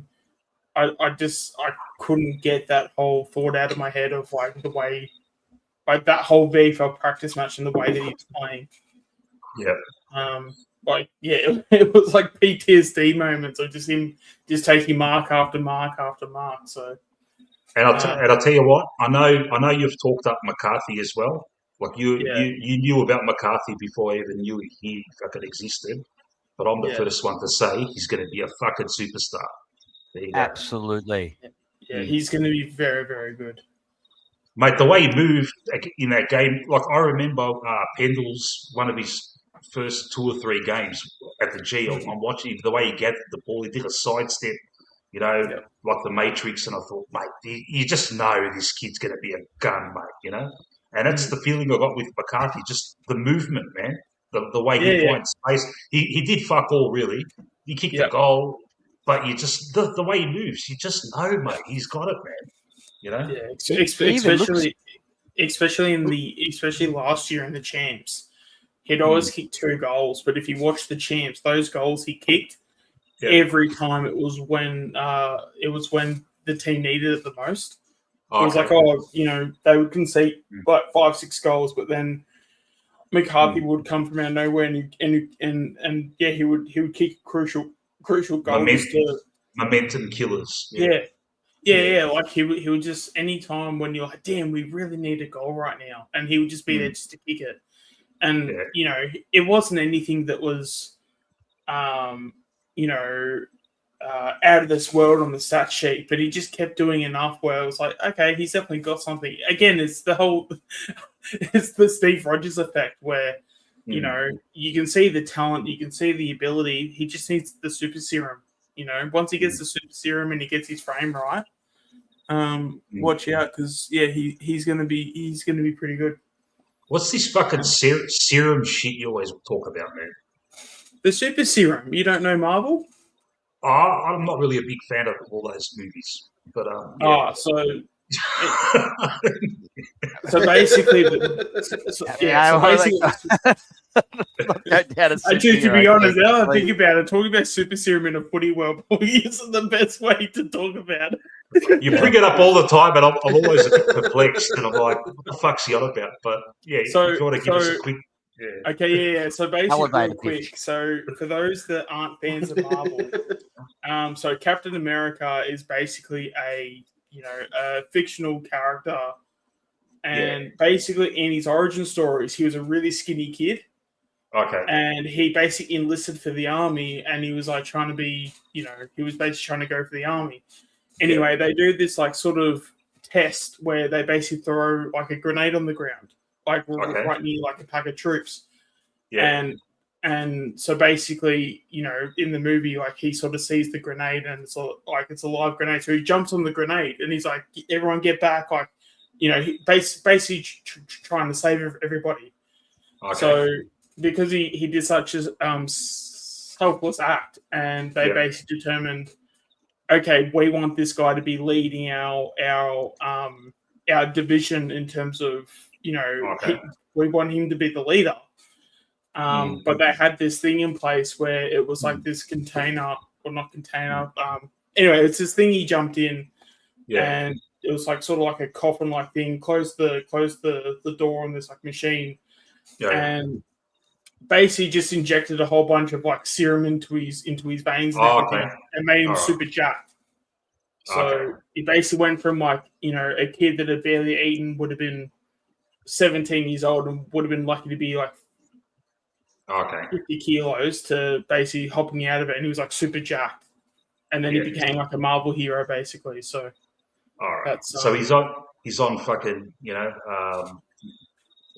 some sort of fucking roids or some shit. But I mean, I don't want to say it exactly because like we're in an AFL context, but basically it was like. So basically saying he's got the talent, he's got the ability, he just needs the body for it. So once he gets this quote unquote super serum, and he gets I need to probably stop saying that because like probably Wada's going to be listening to this. but no, like he then builds into his body physically, and he's then got that AFL body, that AFL ready body. So then that's basically what he needs to do, because he's already got everything else. He just needs the AFL body, which can take 3-4 years. So the good thing, with about about him is he is skinny, but he's not awkward. Like he's a really good mover. So normally you get these tall, skinny key forwards and ruckmen. One of the reasons they can take 4 or 5 years to be any good, not just because they're skinny. It's just they're just not very athletic and they're awkward. He just looks like a decathlete type athlete, So because of all the forwards we've got, and now we've got extra ruckman, he probably won't get a game this year. But if we were to have enough injuries, I'd be quite confident that he'd do all right. I'm tipping him. I'm tipping him to be banging the door down by the end of the year. But we won't play him. That's Fly's way. But he'll be playing seniors by next year. Even if he's still skinny, I'll put him in because he'll be just playing that well. That's my tip anyway. Yeah, I'm putting that in the only physical for him. Like it's only physical. Like once he builds that body to something that's half decent, he'll be ready to go. Yeah, and even then, even if he can get it into a point where he plays like a third tall, sort of like a. But then again, it might be difficult because you've also got like a Charlie West as well. But I'm sure they'll try and figure out something. But again, talent's not an issue. It's just getting his body physically ready. Yeah. So what? Now, sorry to take guys. Go, mate. Guys, if you haven't already, I put the link for the Into the Woods YouTube channel. So if you haven't already, jump over there, give them a subscribe. I think they've got at least 2 shows a week where they have a sort of a similar setup with a panel and have different guys on every month and every week. And so it's a great channel. So so tune in if you don't already. I'm sure everyone here already knows about them, but just in case there's someone listening who doesn't know them, all the links will be in the description. Yeah. So shall we get back to the boys? Yeah. Seduced by hype again, are you, Dermot? You're very quickly, you get carried away very quickly on hype. Now, he's played one game, he played well, and he's got a good leap on him. We still lost centre clearances, might add. Even though we kicked 4 goals from centre clearances. Yeah, that was probably overall, a lot to do with Darcy Cameron. Yeah, overall we lost centre clearances. So let's just. Yeah, I would like to see the stats from when he was in the centre, though. Just him. How many we won? Centre clearances we won. That's good. Does someone want to jump on the stats and see if you can find that? Like how many Steene won as opposed to Cameron? Because they were about 50-50, weren't they? In the hitouts? No, they were about 50-50 about how much time they did in the centre square bounce. Oh, okay. Yeah. Yeah, I wouldn't be able to find that. Of him, because I think we kicked like 3 or 4 centre clearance goals off the back of Oscar Steene. That first hit out down Nick Dacos's throat, you knew straight away we've got something special after that. It wasn't based off that one moment. It's based off this whole preseason. The ruck rule changes, then what we saw throughout the preseason, especially that first game against the Giants. We were talking him up at that point. We were saying he looks incredible in the centre bounce. Around the ground, like he's a beautiful marker, or maybe around the ground ruck work, that probably isn't his strength, and that's when Darcy Cameron's still going to play an important role for us. I'm about to say something incredibly outrageous for a first game. Let's start the pot again. How's the disdain on Michael's face? Let's start the pot again, he said. I agree with Dermot. I'm like, that first tap out, it was like a turning point. It's like, wow. And, hey, he might not play a good game again. Who knows? But I tell you what, I reckon it's the start of something for sure. Hey, what did you want to know? Like time on ground or something like that? No. Like out of the centre, like Michael just said that we lost the centre square clearances. Oh, okay. All right. Now Dermot's has counted that. Well, how many of those were Cameron? You know, basically saying, well, maybe that was the ones where Cameron was in there. Yeah. And so that's what I want to know. I'll keep looking around. Thanks, man. By the end of the season, he could be the best CBA ruckman in the competition. And I'm getting, in terms of just his ruck craft, and nothing but his ruck craft in the CBAs. Okay. And there's just something about him that just feels like he's the next Nick Natanui in terms of the leap. Jesus Christ. No, let's start the pot again, please. This is terrible. I'm not joking. I am not joking. Look, we're here. When I come to watch the pod later, and as I said, you know, I love watching myself. It's at this point I'm going to turn it off. Michael, we're here to make big calls occasionally. We're not here on the podcast to play it safe and boring. Otherwise, no one will listen to us. You've got no credibility when it comes to the ruck position and commenting on the ruck position. This is the guy who wanted Charlie West, who was 14 at the time, to be our second ruckman. Okay? No credibility, Dermot. All I was saying was this was last year. This isn't a more recent, but very early last year. West. I was just saying that I think it was after McStay got injured. Charlie West. Let's put Charlie West up against Max Scorn. He would tear it to shreds. Charlie West did ruck work in his junior football as a 14-year-old. Okay, that's what you as get. a 17, 18-year-old. Anyway, move on. We're talking about Oscar Steene. So our weakness is obviously clearance. It has been for the best part of 2 years. Centre clearance. We struggle in that area. This could change absolutely everything for us. Like I said, like this is the exact type of player that we needed. I just need to find, I want to see a good balance between him and Cameron in terms of Cameron's our reigning best and fairest winner, and he is close to the best ruckman in the competition. He's an absolute gun. Last night, I felt like it wasn't anywhere close to his best game. And a part of me is a bit worried that maybe as good as what Oscar Steene was, it's going to take away from Cameron a little bit. Now, it might have just been the type of game. It might have been the ground at Marvel. I want to see Oscar Steene as our main CBA ruck with that beautiful leap and ruck craft. And I want to see Darcy Cameron play to his strengths. I still want to see him sitting behind the ball and intercepting because he's the best intercept mark in the competition for a ruckman. We need him to still be playing to his strengths. He needs to be our main ruckman around the ground still. and we need to make 100% agree with that. Darcy around the ground and Steene does most of the center square work. That'd be great.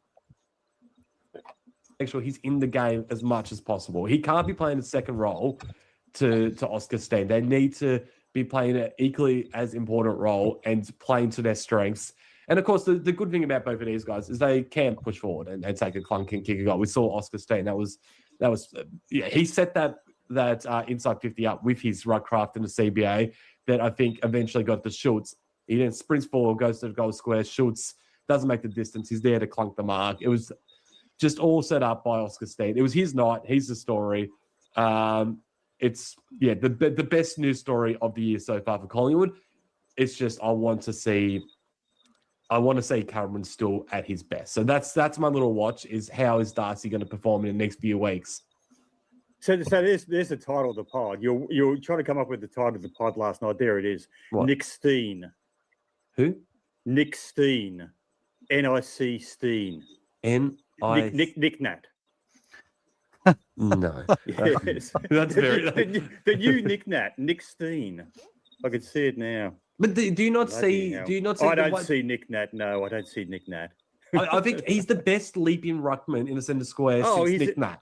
He is. Well, no, he's the best leaping ruckman I've seen at Collingwood for I don't know how long. Jolly was a great ruckman, but he wasn't so much a leaping ruckman. So we haven't really had a leaping ruckman. I'm just trying to think of any type. I think it was Josh Fraser was a bit of a leaper, wasn't a great. Yeah, I was about to say. So a page last night on Twitter I saw said that Oscar Steen's given them Josh Fraser vibes from his first couple of years when he came in. Yeah, and until he did his knee in that stupid state game. But anyway, so probably since Josh Fraser. Yeah, that's fair saying. But anyway, one game, I wouldn't get too excited. We didn't get too excited. So when can we get excited? You know, sometimes you can get excited in sport, Michael. You can get excited in sport. I've spoken to you about this before. You're not to get excited. All right. Anyway, we'll move on because Michael clearly doesn't like Oscar. No, I'm just waiting to see what. You know me. I need a big sample size of anything. When we talked about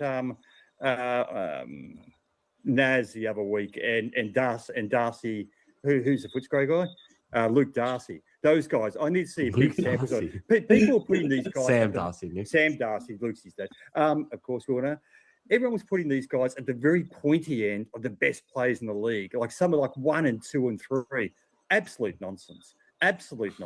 Yeah, because this spots are reserved for Chad Warner and Max Holtz, aren't they? You need it. Well, they've got a whole lot of bigger body of work than these guys. Like Chad Waters played well in a couple of grand finals. So don't give me that nonsense. Max Holtz has played more good football than Nazaya. These guys, Naz and Darcy, they'd be lucky to be in the top 20. They just haven't got the body of work behind them. And the same thing so that's why such an awful call. That's why I'm not getting excited about the likes of Steene. Let's just wait and see. Anyway, you lack knowledge sometimes, Mick, in terms of football for outside of Collingwood, and you just I lack knowledge, do I? This is why the man who wanted Charlie West as our second ruckman. Just stick to Collingwood. Okay, you watch Collingwood every week. You clearly don't know anything about the other teams. You're right. Nazaya and Sam Darcy are in the top 20 players in the comp, but Chad Warner was a top 5 player. Yeah, no, you're quite right. I'm just going to lap up the well of your knowledge, Dermott. I'm just going to drink at the well of your knowledge.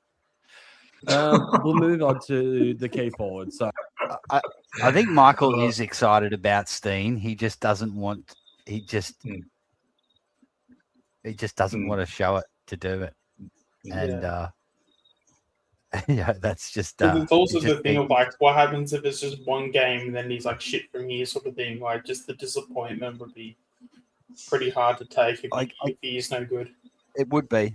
Yeah, but it's like you say, because someone like yourself and Dermott probably has been following him in the reserves for so long, and he's had such an impact when he comes. It's the equivalent if Charlie West came in.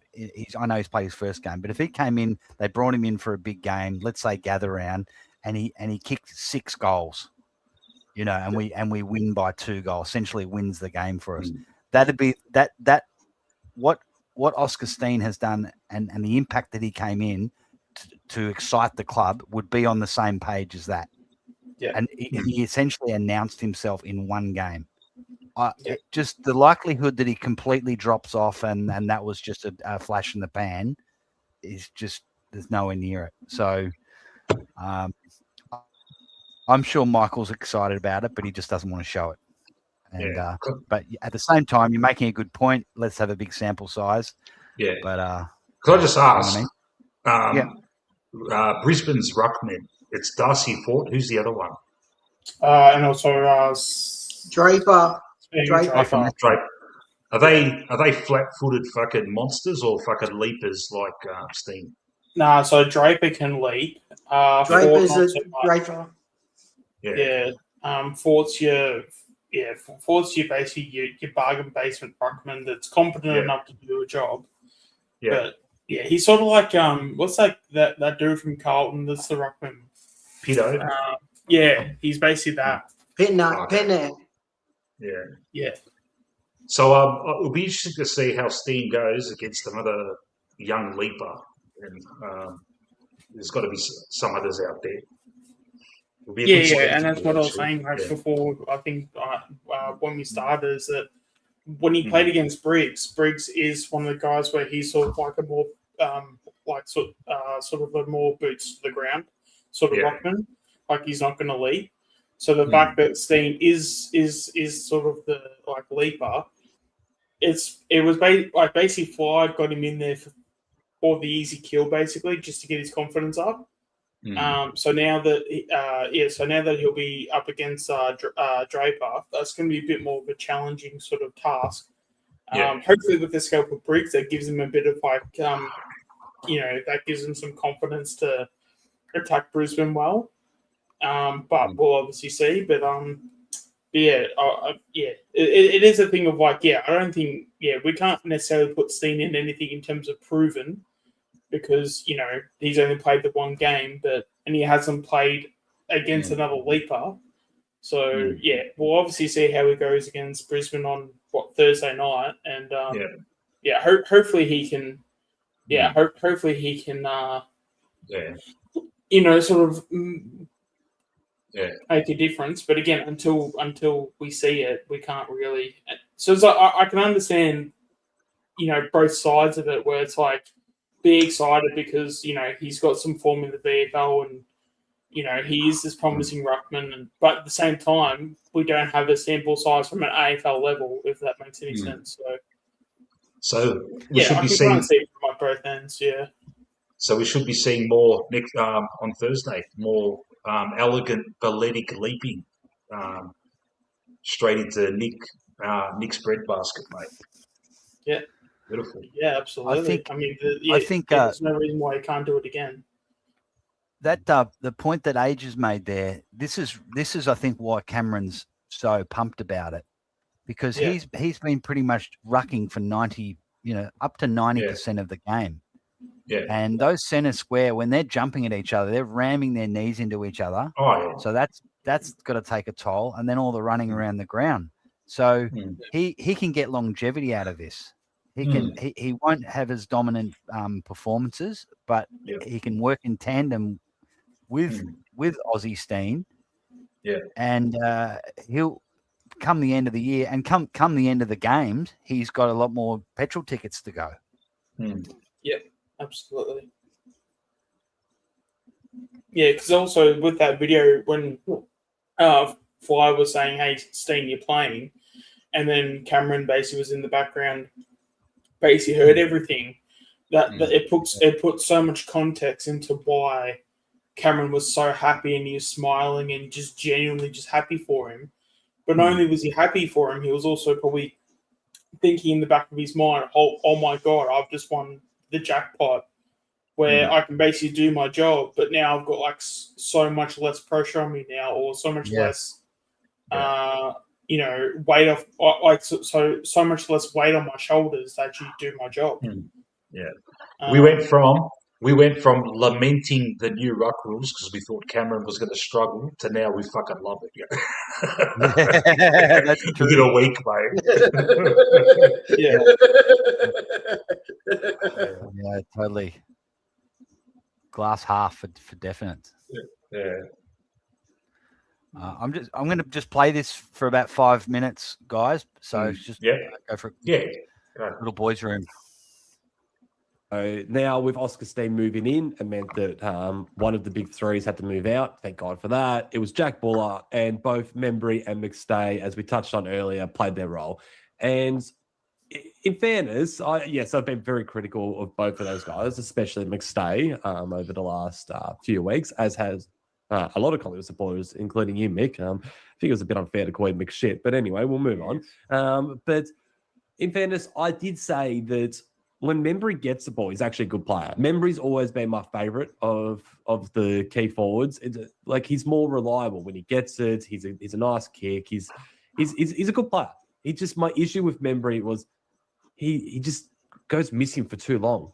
He just goes missing for way too long. There's games that you get to halfway through the third quarter. Oh, there's Tim Membry. I forgot he was out there. So, but watching it last night, maybe that had more to do with how we're moving the ball inside 50. Because the moment we were moving in there quicker, Membry looked good. So I'm back on the Membry train.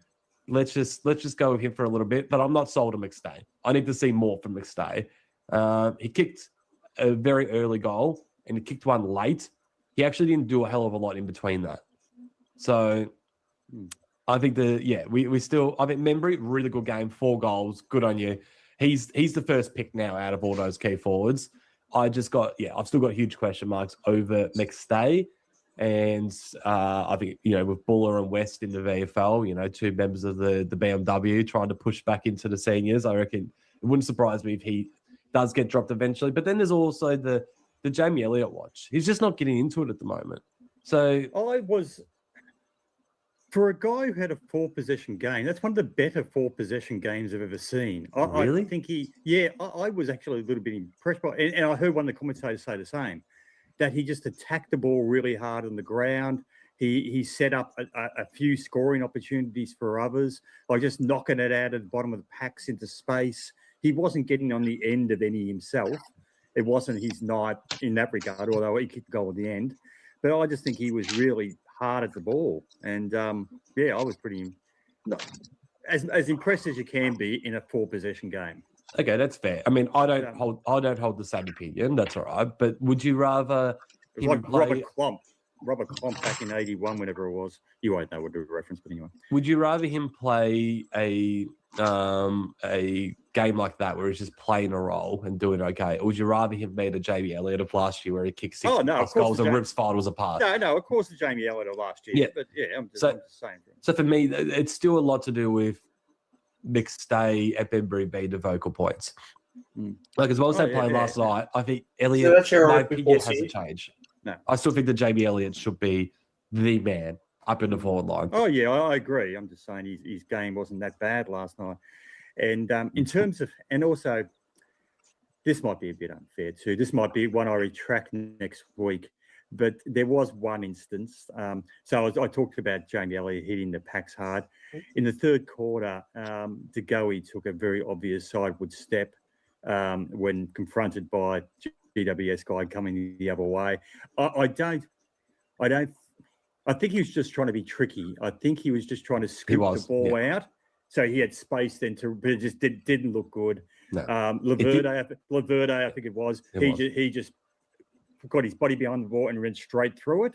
And DeGoey took a step to his left and it just didn't look good. I agree that it didn't look good, but that was I straight away thought he didn't pussy out of that contest. He was just trying to be a little bit fancy and I think tapped the ball over his head or something. Yeah, I think he was trying to tap the ball off to the side and then he could go over and go forward. But I just think you have to go for full ball at that, just as a sign, if not anything else.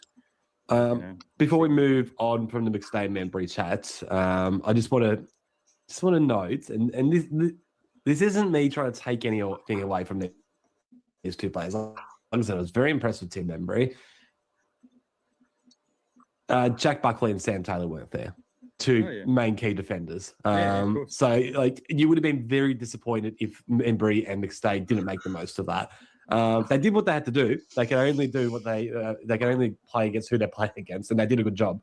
But yeah, it's not like they were coming up against a normal Giants defense. So yeah, Nick Dacos, before they go to Nick, any comments? In terms of the Elliot comments that they had before, I'm just sort of, I don't know, I sort of just want to get a gauge of like everyone here in terms of where our expectations are at with Elliot. Like, and again, I'm not trying to sit here and say that we should be okay with Elliot's performances over the last few weeks, because it shouldn't be accepted. But at the same time, like, what are we expecting from sort of Elliot? Because I think having this, expectations of, but we should be getting Elliot of last year. I think if you take in the fact of his age and things like that, I'm not saying that he should just do nothing for the season, but I think expecting a year of last season, I just don't know if that's like a expectation we should be having of him. No, not at all. He could have easily kicked 4 goals on Friday. He sort of made a couple of goals for others. Did he kick one? Yeah. He kicked one goal. He's kicked goals in all the games. He's kicked goals in all the games. So, yeah. Like we had Bobby Hill would go 4 games without a goal, so if a small forward can kick 1 goal a game, then they're going to kick 3 and the next week 4 and then they'll kick 0. Yeah. So the first couple of weeks we had too many tools down there, so that really didn't help him. He looked much more likely this time around with the 2 tools down there. Yeah. And do you guys agree? He could have easily kicked 3 or 4 goals. Yeah. Then Membry kicks 4. So if you get if you get 7 goals between those 3 forwards every week, doesn't matter who's kicking them, right? Yeah. Especially I said the other day in the stream, I'm not worried. How many goals? Because I think last year he kicked 60 goals or something. I just don't think going into this season having that as the expectation, or even like having him even kick 40 goals. Because I think over the history, I think last season was the exception to the rule. Because normally previous years we always have, about say 4 or 5, even 6 players that kick about 30 plus. Even if you look back to like 2018, we had I think 4 guys kick 38 goals each. I think that when it comes to Elliot, and again, I'm not saying, let's have our expectations of him only kicking, 15 goals or 20 goals. Like, no, he should be, kicking 30. But again, having the fact that he kicked 60 last year, that's, to have that as the expectation, I think is a bit sort of wild because, if he's kicking a goal and a half a game, which I think that works out to be about 30, maybe just a bit over 30. About 35, Yeah. So if he's kicking 35 goals, I feel like that's probably the sweet spot for him. I'd be more than happy if we were to finish top 6 and we're going into the finals and he's kicked 30 goals and the other forwards are contributing. Be more than happy with that. Yeah, absolutely. Because this expectation of him, having the form of last year, because also, because he's also in his 30s now. So, and that's the thing. Could he do like a Jack Hunston and kick a shit ton of goals? I guess there's always a percentage of it, but I think there's a difference of, expecting it and then also what the 2% chances of something happening, and it being on the good end. There's also a chance he may not kick a goal for the rest of the season, albeit it's probably a 0.5% chance of happening, but it's still a chance of happening, right? So it's just a matter of, if he kicks 30, 35, I think that's probably plausible because you still want him to be having the numbers where he's sort of up there. But again, it's also on McStay, Buller, Tim Membry, even Bo to some extent, if Bo's playing more forward, but maybe he might be playing more midfield. Schultz as well. Hopefully if we get to Bobby, maybe, if he plays the second half of the year, maybe he gets like 15, maybe 20 goals. You know, it's as long as I mean, for one, as long as the forward line is functioning, that's the main thing. Yeah. But Yep. Yeah, I don't know.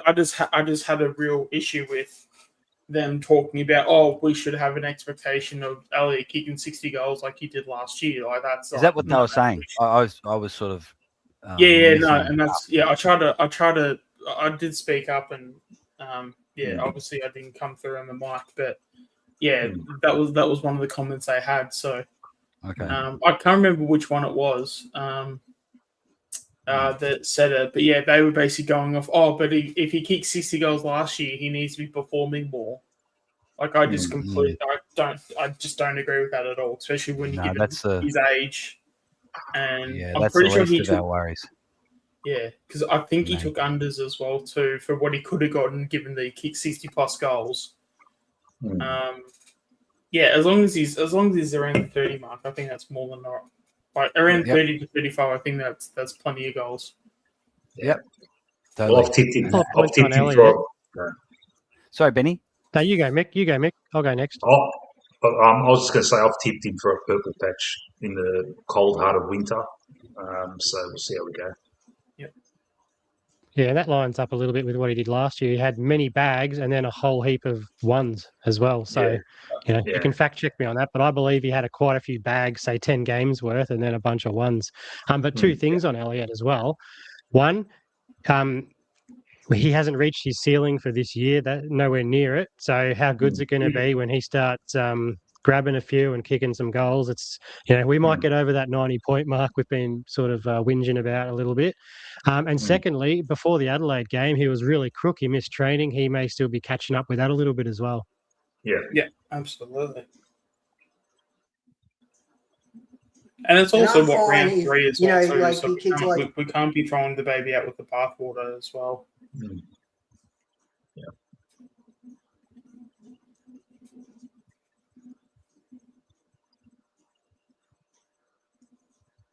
Like I'm fine if he kicks like 1 or 2 goals a game, and like Membry, McStay, and when you get Bobby back and McCreary and DeGoey, you're kicking most of the goals. That's fine. I don't get what they're talking about. Yeah.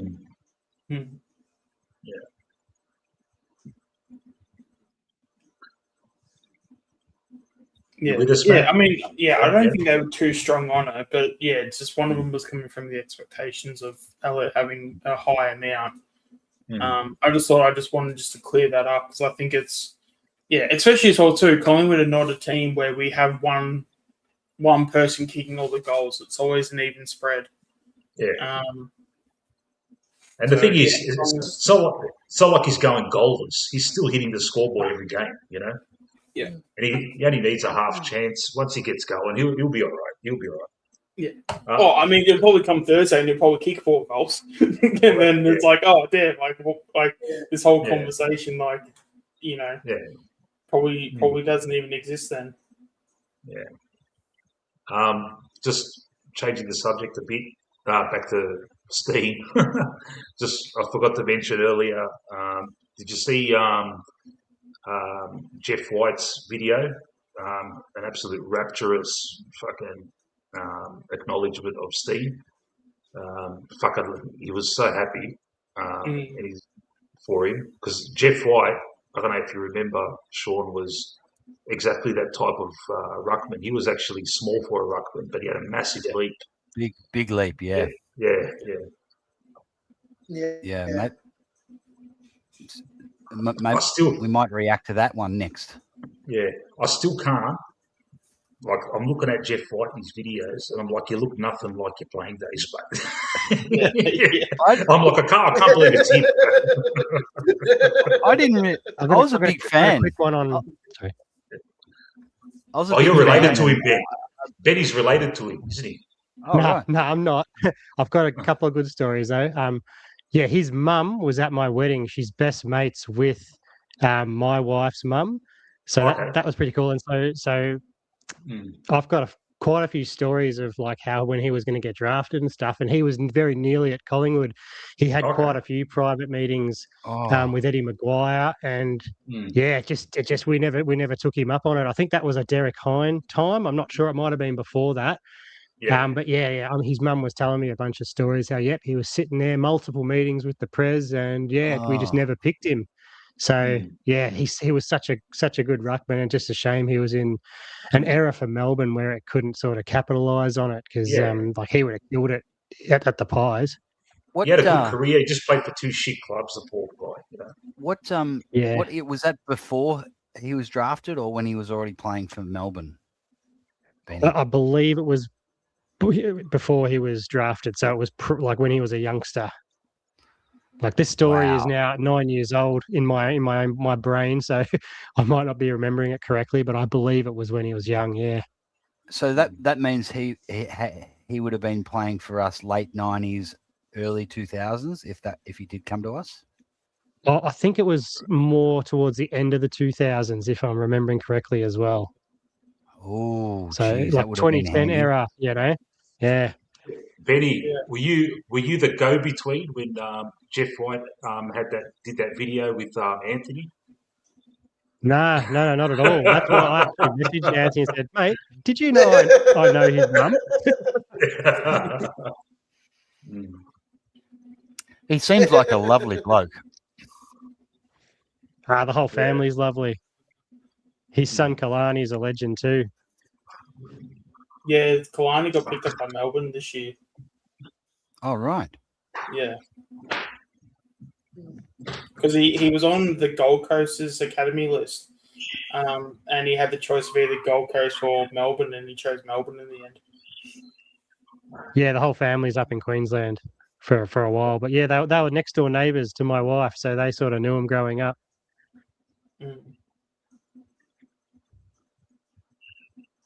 But I actually underrate him. Sorry, I think the world underrates him as a football brain, because he can actually look at a scene and tell you what's going to happen without having seen it. It's uncanny how good he is at it. You look at guys like David King, who have an army of dudes behind them making crap up that they can then say to the camera, and Jeff White looks at it for 2 seconds and just goes, click, click, I know what's about to happen, and he reads it perfectly. He's brilliant. I've actually got a story about King as well. I didn't know who he was. I'm like, who is this guy? And then someone says, oh, that's Jeff White. I'm like, really? I was like, wow, no wonder he's got so much knowledge about the ruck. I was a massive fan for like 6 months and didn't realize it was Jeff White. So, yeah.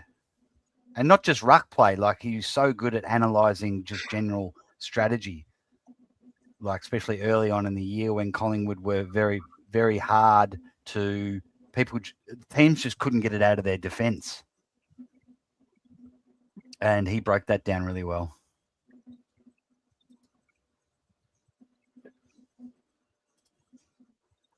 All right, bit of a lull in the conversation. Might put the boys back on. Nick, now I know Pies Nation do Brownlow Watch, or they did last year. I'm not sure if they're doing it this year, but he's clearly got the 3 votes. Now I think I sent you a message at halftime saying that I actually think Josh at halftime had played the better game.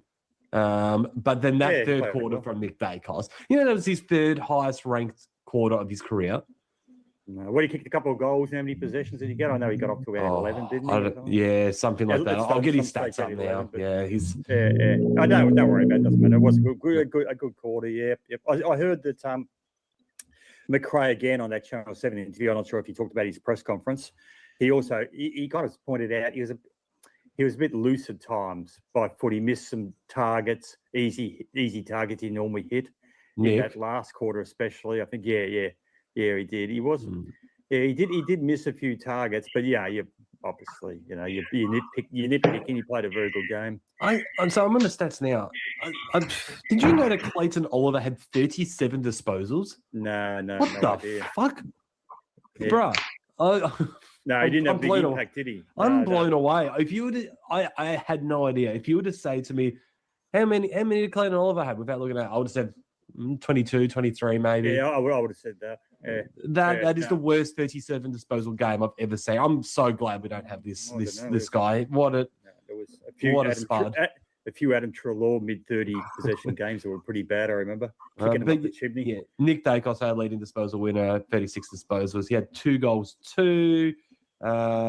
He had the 5 tackles for people to say he doesn't tackle. He had 12 contested possessions, which is the most for Collingwood. He had most clearances. He had 6. He had a game high 770 meters gained. How many score involvements did he have? 7, which is the second most for Collingwood. How many goal assists? Do you have any direct goal assist? He had 1 direct goal assist. He's got the 3 votes wrapped up. He's got the 3 votes wrapped up against St Kilda in opening round, so he's automatically on 6. He was their best player against Adelaide in a loss. Does he get 1 or 2 votes? He won't get the 3. You wouldn't have thought. He might, but players get 3 votes in losing teams. But I wonder if he got maximum votes for the Copeland last night. I wonder how that's a story where I go away. Boy, it's so disrespectful to Cameron. I think Peter needs to move on a little bit. Come on, Peter. No, he's passionate. No, he's always been passionate. It's good. But it was McRae, as I said last week. I haven't been happy with his comments. I couldn't believe he made that comment initially. It was so disrespectful. And then for him to repeat it the other week, months later. But apparently that wasn't the only difficult conversation McRae had to have that night, as I understand it. He had to break the news to Hoskin Elliott table. And Mr. Hoskin Elliott went storming out when he learned that Will wasn't going to win. He was ropeable.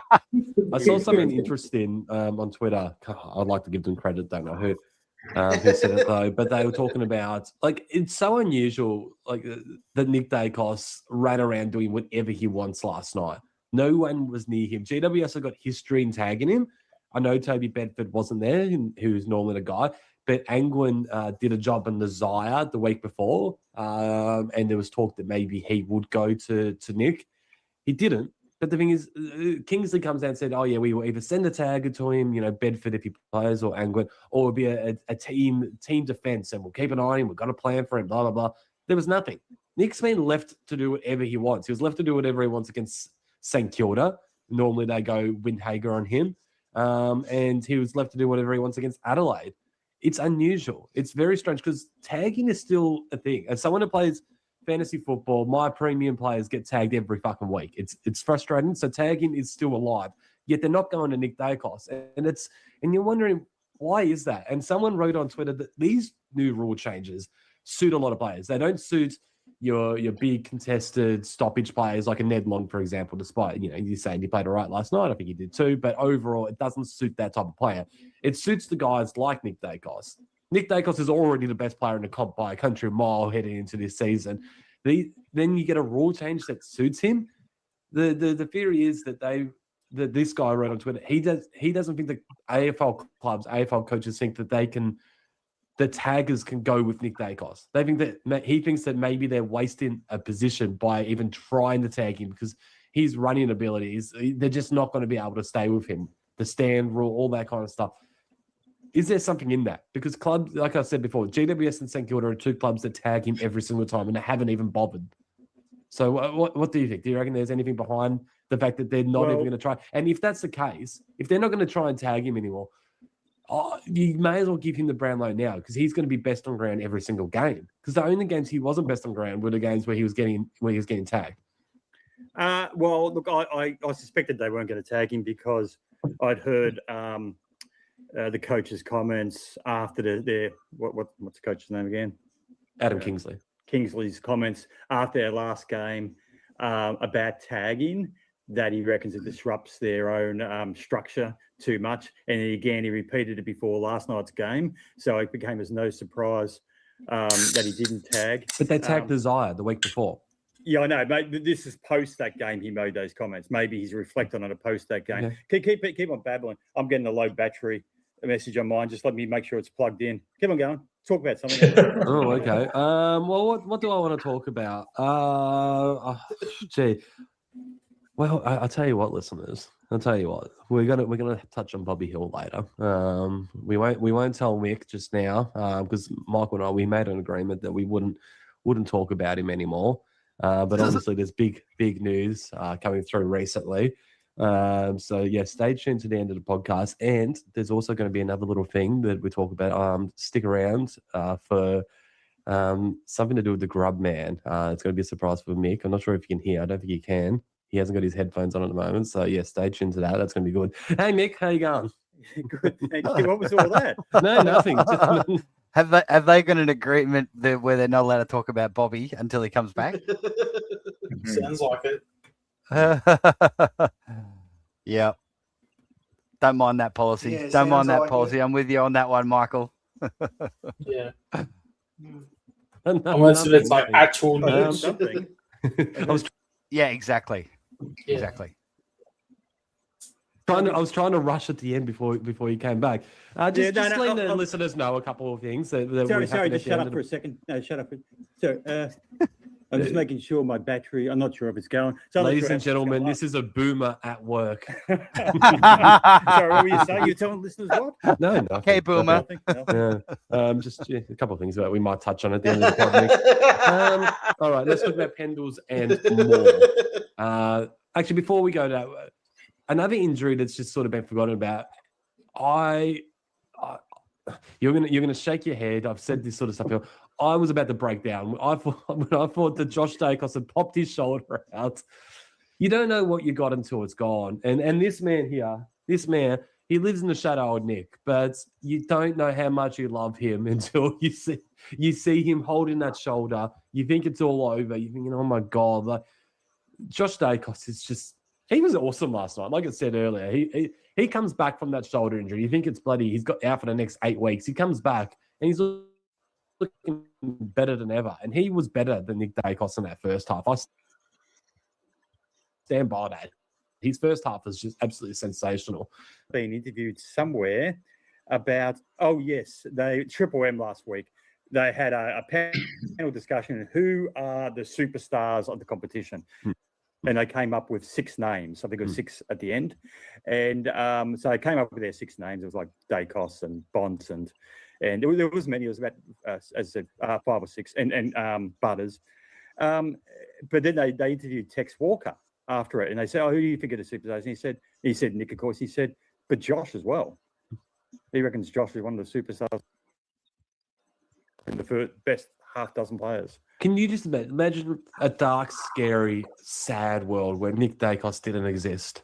No one. He just wasn't a person. He just was never born. No Nick Dacos, and it was only Josh. It was only Josh. People would be going nuts.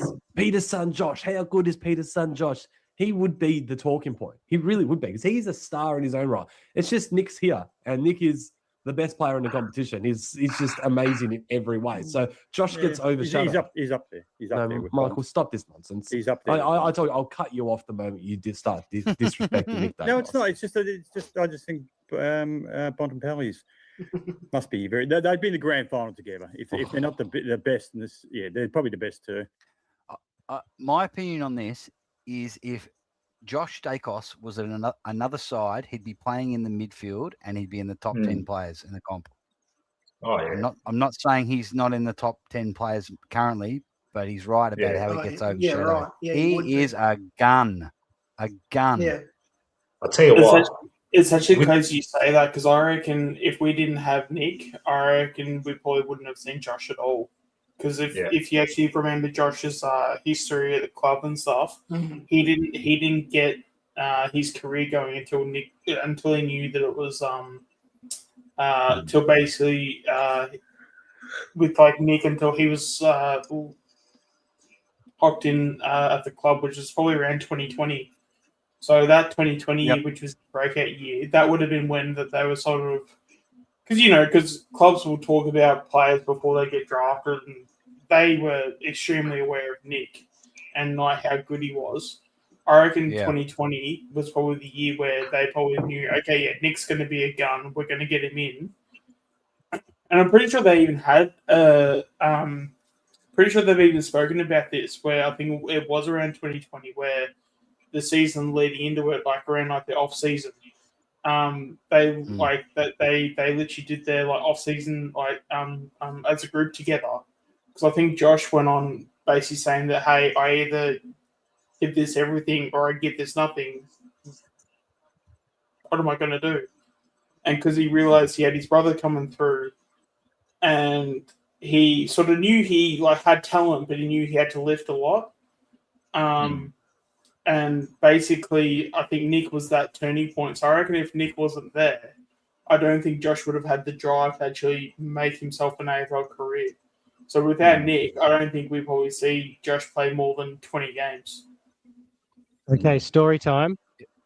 Those last 2 years of Buckley coaching where Josh was starting to show a fair bit, I was chatting to a guy, I won't say his name, but he's in the strength and conditioning industry, and he's coached me, and I've learnt under him and stuff. And he had done some pre-seasons with Josh. So when they're not allowed with the club, many players go off to train, personal training, that sort of thing. And this guy, he trained Josh, and I knew of it, and I thought, oh, that's cool. Well, he's going to be prepared for 2021. And he said, Benny, wait until you see his younger brother. I've had him in the gym as I believe it was a 16 or 17-year-old at the time. And he said, this kid is unbelievable. He lives and breathes footy. You're not even going to worry about Josh. And I mean, that's probably an overrated comment because Josh turned out to be just as amazing. But he said, yeah, get excited about Nick. And I didn't even know the younger brother existed until he mentioned that to me. And I started getting excited from that moment. And I thought, geez, wouldn't it be good if we had Nick in 21? Maybe Bucks would still have his job. But, things happen and we move on. But, I was excited. I was almost Sean level excited before he was even on Collingwood's radar almost. So it was a good 2 years before we actually recruited him. Yeah, he's been doing this a long time, Nick. From an elder teenager, he's been dedicated in his body and every aspect of it. Yeah, because there was a game. I think he played school footy. He would have been He would have been 15, I think. And he ended up playing. I don't know if there's grand finals or whatever, but it was something for a cup. And he basically had a shot after the siren.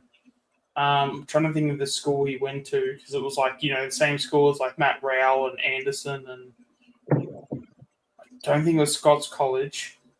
But anyway, he went to a private school and everything, and ended up kicking the goal after the siren when he was 15, and that was the first bit of footage I saw him. Yeah, where I saw him play. He might have even been younger. He might have even been 14 or something. Remember, you could just remember the groundswell of anticipation before he debuted. There was so much raps on him, and he's just delivered in spades. Yeah, when that shit happens, you kind of think, oh, he might fuck up, but he's just delivered in spades, man. Yeah, he was our top Brown. I'm pretty sure he was our top Brownlow vote getter in his first year, or he was second. He got 9 Brownlow votes or something like that, or 11 maybe, somewhere around that. But I think he might have been second. One other person might have been ahead of him, and by his second year, he was the best player in the competition. Yeah, that's ridiculous. And then you got to hear Carlton supporters fucking bag him. Are you fucking kidding me? His second season, he's fucking in a grand final with fucking 5 minutes left. The game's on the line, and he's taken the risky option to get us out of trouble. Who the fuck's going to do that, man? When you're fucking 19 years old, mate. Fuck. Also as well, I just want to make this abundantly clear. I just find it hilarious after all the shit they threw at us for Nick Dacos and saying, is he going to be this Jesus for you, or the savior, and all this stuff. I just find it so funny because now that they've got Jagger Smith, they're basically treating Jagger Smith in the same way. They're going to destroy Jagger Smith. Yeah, especially when it's oh, mate, fucking Nick Dacos needs to win a hardball. But then they get Jagger Smith in their club and it's we can't mention hardballs around Jagger. Oh. Mate, remember a couple of years ago they were comparing Sam Walsh played 3 BOGs in a row. And some journo fucking talked him up, and all of a sudden, Carlton supporters, he's as good as Nick Dacos. Come on, boys, fucking take it easy, mate. Do you Fucking remember hell, the Twitter banter about the contested marks though? Where he was like, Nick Dacos isn't that good because he can't take contested marks. He ended up taking like 3 in like 4 weeks. Yeah. Like after all that like shit saw on like Twitter. Yeah. Fuck, that was Next I'll be saying, he doesn't get enough hit outs, mate. You know? Yeah. Fuck. No, that's what I've been saying. It's like, God, like, you know, you know, and he was always that outside player that, you know, but I don't know, I just find it funny that it's like, you know, they were so willing to talk shit about Nick Dacos, but then once they get Jacob Smith, it was like sacrilege that we ever mentioned about him getting a hard ball. So, that's the dumbest thing you guys could like ever say. So just the same shit you guys have been saying for the past, like, ever since Nick Dacos started his career, right? Okay, interesting. They just never fail to be massive hypocrites. Imagine if you know, and I hate this topic, but if he was to go to Tasmania in 3 years or whenever it is, he would become everyone's favourite player. Yeah. Yeah. And that's the funniest part about that is that it would literally happen overnight. It would happen in like just a click of a finger. Just like to a lesser extent, but almost exactly how as soon as Ginnivan went to Hawthorn, he became a favourite of the media and all the fans. He doesn't duck anymore. He doesn't duck anymore. There was like so many articles of like, oh my god, is this kid actually likable now? And how like Corns was so critical of him, but now he's the best player in the league. Apparently he reckons if he was to come back to Collingwood, he'd be our 3rd best player. Like, I just want to say it, and you know, like a lot of people, I was critical of Lockie Schultz in his first year because I think he just wasn't that good. But I would much prefer Lockie Schultz over Ginnivan. And yes, he gets 15 possessions up against Ginnivan's 25. But what Schultz is, he's just like a Maynard. He's the type of guy. Was one of the first picked. You know, those 15 possessions, a bit like what I was saying about McCreary, his 15 possessions have as much impact as another guy's 30 possessions. Like Lockie Schultz, I would have him 10 times out of 10 over Ginnivan. Not just for the way he plays, but just his character, and he's obviously a down-to-earth good bloke. Ginnivan's a flog. You know. And he's suited to Hawthorn because they're a bunch of wankers. And their fans. Love it. He was a Hawthorn supporter, actually. He was a Hawthorn supporter growing up, so. Totally picked that. Going back to Josh, no, it makes sense. I still maintain the injection of Josh in our midfield will take us to another level, man. Like constantly in there with Nick, and hopefully if Steene can increase our CBA clearances, and you know, I'd love to see Josh as a full-time big man. I know he's doing a great job coming out of defence. We talk about it all the time, but I want him kicking the ball inside 50 rather than kicking it from defensive 50 to the middle, you know? And not on the wing. On the wing he's fine, but on the wing he can get lost. He can get lost a bit, in the middle, mate. You know, because they link up with each other all the time, mate. They've got that sixth sense, mate. They know where they are, mate. You know, we saw it in that. Remember Nick's first year, like some of the fucking passes to Josh. Like remember that one against Gold Coast? Fuck. Yeah. Like Josh didn't even have to alter his fucking stride, mate, and just right on his chest as he's running from 50, man. You know what, Mick? I agree with you, but I think what they're doing is, I think they're trying to run. They're trying to run people through the midfield, to just see what everyone can do. And when it comes to the business end, I think that's when you'll find that Josh plays more in the midfield. They know, because the thing is about Josh is the perfect Collingwood footballer because you could drop him in the forward pocket, you could put him in the back pocket, you could line him up half back, you can put him in the middle. Nearly wherever he plays, he's going to get 30 plus possessions and he'll do damage. Now, I agree with you. He would do the most damage in the midfield, but I think if it was me, I would tend to just keep that up our sleeve. And then when we need to, he's someone we can inject later on in the year, or when we're down, throw him in there. Yeah. I think that's what they might be doing. I don't know. I think that's what they might be doing. But because as people like Pendles and DeGoey even, who's getting on, he's going to start to play in the midfield more and more, and it will be a lethal combination.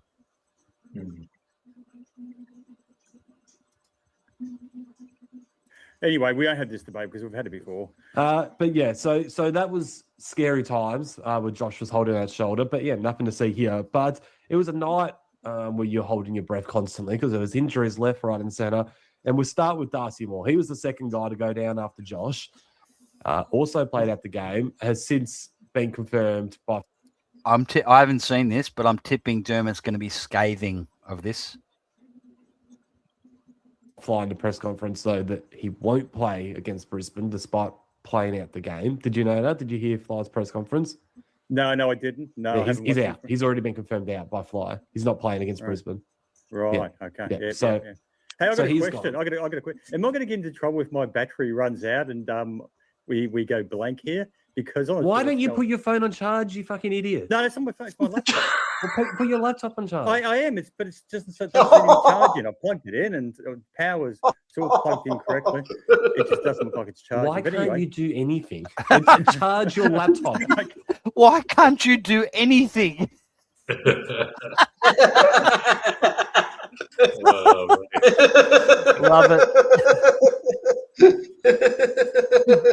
I think I can do. Me too. I do everything for this podcast. I spend hours putting it together afterwards. You can't even charge your bloody laptop. Well, I don't know what else I could do. I plugged it in at both ends. The power's on. It's just not charged. Doesn't seem to be charging. But keep on going. I think I got a low battery charge message come up, so it's probably a little bit left. Keep on going. We might just lose me at some point. Well, you have to come back. It's in the lap of the guy. How am I going to come back if I've got no power? Well, fucking charge your laptop, moron. What is wrong with you? What were you saying? So Darcy Moore. Oh, Darcy Moore, right. Yeah. So what's happening? What's the injury? I don't know. I heard it's hamstring. I think. Yeah, I heard it was like a nerve related. Who called the effing injury on the night and was really confused with all the bullshit they were talking afterwards? Yeah, it was. I was flabbergasted that they didn't. I know you can't sub someone out of the game, but if you've done a hamstring, I did a lot of hammies in my time, and don't fuck around with them. Once you feel a little ping, and you're like, ooh, and then what happens is you go, nah, I'm right, and then you really do it. That's what happens. So you get a sort of a all strain, the talk about the nerves and nonsense from the commentators, from everyone else. I'm just like, the first instinct was right, man. You see him walk off with a stiff leg, and you go, that's what you do when you pull a hammy. Yeah. So we should be critical of Wade there, Benny. Is that what you're saying? Nah, the physios, if anything. Okay. So Wade collects data on the day. He's not the one making. He's not on the bench making calls. Yeah. Nah. He might say, report to Fly. Oh, this player's cooked. This is how we're reshuffling our minutes and all that. But it's the physios and the doctors. And I'm not being too harsh because there's also a side of it where they have to see what presents to them. What presented to them was a guy who wasn't walking and moving like he had a hammy tear. You know, I don't know. They haven't told us exactly where on the hammy is. It was, deeper, high up, whatever. They all present differently.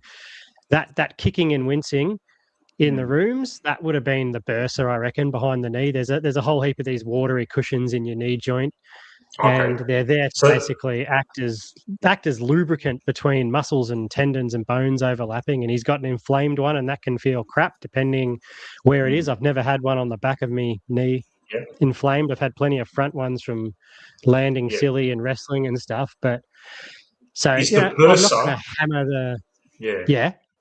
The bursa that's behind the knee, is that attached to the hammy, or is that a totally different injury? So the one, they didn't say which one it was, but I'm going to guess it was the one at the back, which is called the semimembranosus bursa, and the semimembranosus is one of the 3 hamstring muscles that are back there. So if it's the same hammy he tore, then it could all be related. And I'm gonna guess it's the one behind the knee, just based on the way he was sort of extending his leg in the kick and sort of stiff legging a bit. Again, educated guess. They don't give us all the details. But there was just so much messaging floating around after the game about nerves and this and that. And I'm like, where does all this start? You know, I don't know. I guess, you know, the doctors make a quick assessment and it gets out to the press and then gets to fly and he mentions it and it just explodes from there. But, you know, I said straight away, that's a hammy. Like, look at it. Look at how, you know, you've done hammies, Matty. You walk off with a stiff leg, don't you? Because it bloody hurts. Yeah, it's just super tight, and you just feel like if I run, it's going to make it worse. So I'm just concerned. Did they jab him up? I reckon they've jabbed him up. Yeah, and and I think they did. I just thought, what is he? We've gone 2 rounds. We're 1-1, and we went within 12 points of Adelaide with one key defender. I think we can go all right with 2. Yeah, I just thought it was just crazy to just. But also as well, like I mean, like we could have even played old Cochrane as well, who I reckon, because I reckon like the day we play him, I reckon he's going to do a Tom Langdon, where his first game, people are going to be walking away going, "This dude is playing like he's played 150 games." And the thing is, Cochrane played one quiet game in the VFL last week. Everyone's written him off now. It's like, come on, man. He didn't even play a quiet game. He was all right, wasn't he? He didn't even play quiet. No way. This is the thing about defenders and why it annoys me when we have casual fans talk about the game. Just because he had 10, 12 disposals doesn't mean he had a shit game. Yeah. You know, at the end of the day, as defenders, if you can walk off the ground with 0 turnovers or 0 mistakes, or you don't walk off going, look, that Joel Cochrane guy, he made this mistake, he made that mistake. But that turnover that costed, a goal or 2, God, that really killed us. There's no conversation with that. Yeah, there was a conversation about Teakle. Teakle costed us a goal in the 4th. But you don't hear, all you got to do as a defender is just not be shit. If you're a competent defender, that's exactly enough. No major fuck ups. and I mean, God, if we want to go back in the history, not that it's too far back. Someone like a Jack Madgen, who actually in the end was actually one of our highest disposal efficiency players. Yeah. But every time he fucked up, it resulted in a goal. He would walk off the ground with 90% disposal efficiency. But those, say, 3 kicks that put it down from 100 to 90%, those 3 kicks would have been straight turnovers to shots, 20 meters, or not 20, but 40 meters out straight in front, and it would have resulted in 3 goals. Yeah, unless if Cochrane's doing that, which he wasn't, he just needs to play. And I guarantee he'll be a Tom Langdon where he'll literally play his first game, and people will go, "Oh, damn, where the hell has this kid come from?" It'll actually be a good game to start him, to debut him against Brisbane, because he won't. Howie and Frampton will pick up the talls, and he can play the third tall. Yeah, he won't have big responsibility on him. He can ease into it, in a way. Yep. Yeah, absolutely. This is the time we missed. They'll pick Parker. Yeah. We missed the first chance. We should have played him against the Saints. But they missed that opportunity. They've got a second chance. And I'm starting to get a sneaking suspicion that Fly is starting to watch Collingwood YouTube content. I'm starting to get that You feeling get too. the- There's just get there's the just a feeling- few things I that get he's the saying feeling- that's just too much on the nose. Imagine he mentions Sean in his next fucking press up. I reckon. He was saying how he's taking risks. I reckon that was like he thinks he's trolling, but he's a nerd. He doesn't know how to troll. It's actually funny because he's at the week he says that is the week I keep calling him. Mr. Safe Bets. The week I call him Mr. Safe Bets, he's now all of a sudden a gambler. Yeah, and I reckon he's seen my comment calling him David Brent, and now he's like trying to prove how cool he is. Like, I'm one of the cool kids, which is exactly what David Brent would do. Oh, brilliant. It's like you said, Matt. You were saying it last week. How many times you say, we're taking risks, we're taking risks. This is the risk you take. This is the week you take a risk. You're playing Brisbane. Take a risk. Bring Cochrane in. Exactly. And how much? It's not really that much of a risk. In terms of the risk that he takes, though, the risk is, let's play more in round fucking 2, round 3, whatever the hell it is. Like, let's in his words, let's have a ping at the stumps with an underdone more. Wouldn't you rather take a ping at the stumps by debuting someone like a Cochrane? What's like, especially when you have, and again, the only scapegoat of a reason I would probably accept is, okay, you have Jeremy Howe playing his first game of the season, and you don't know if he's going to break down. If he breaks down, then you've got Cochrane and Frampton on field. So okay, cool, fine. It's a bit of a shit excuse, but fine, we can cop that. But now that Howe is playing his second game back, he was reliable enough. Cochrane then has Frampton to rely on to take on the full forward, to take on the Oscar Allen. And then you got Jeremy Howe, who can probably take one of like a Logan Morris or whoever. And then, it leaves Cochrane for the third. And how he's going to back up after 2 6-day breaks now. Because when we play Freo after this game, it's another 6-day break. And in the past, you know how Fly's mantra has been to rest him. He probably had it in his mind, I'll rest Howe, but now he's got to play him after back-to-back 6-day breaks. So what you're saying, Sean, is right. We're going to be in a bit of a lurch. Imagine, mate, it's a nightmare. I don't want to think about it, but if Big Billy Frampton goes down, that whole McStay in the backline thing comes to light. The fact that we have Frampton, it opens up the opportunity to play a Cochrane, someone like a Joel Cochrane, because you're not throwing him into the monster.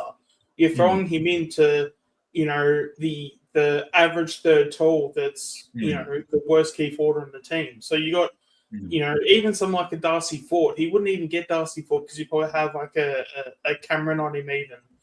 So you got Oscar Allen, Frampton will take him, and then you got who's the other one? Ty. You got Ty Gallup, who's 194.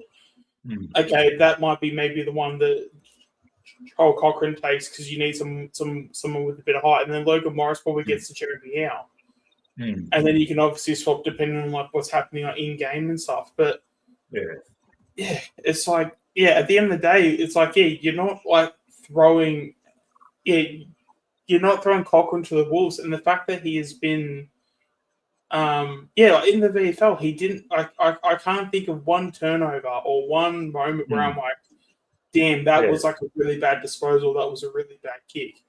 I know someone put in the comments that he went on like 76%. So I want to know like if there was some turnovers.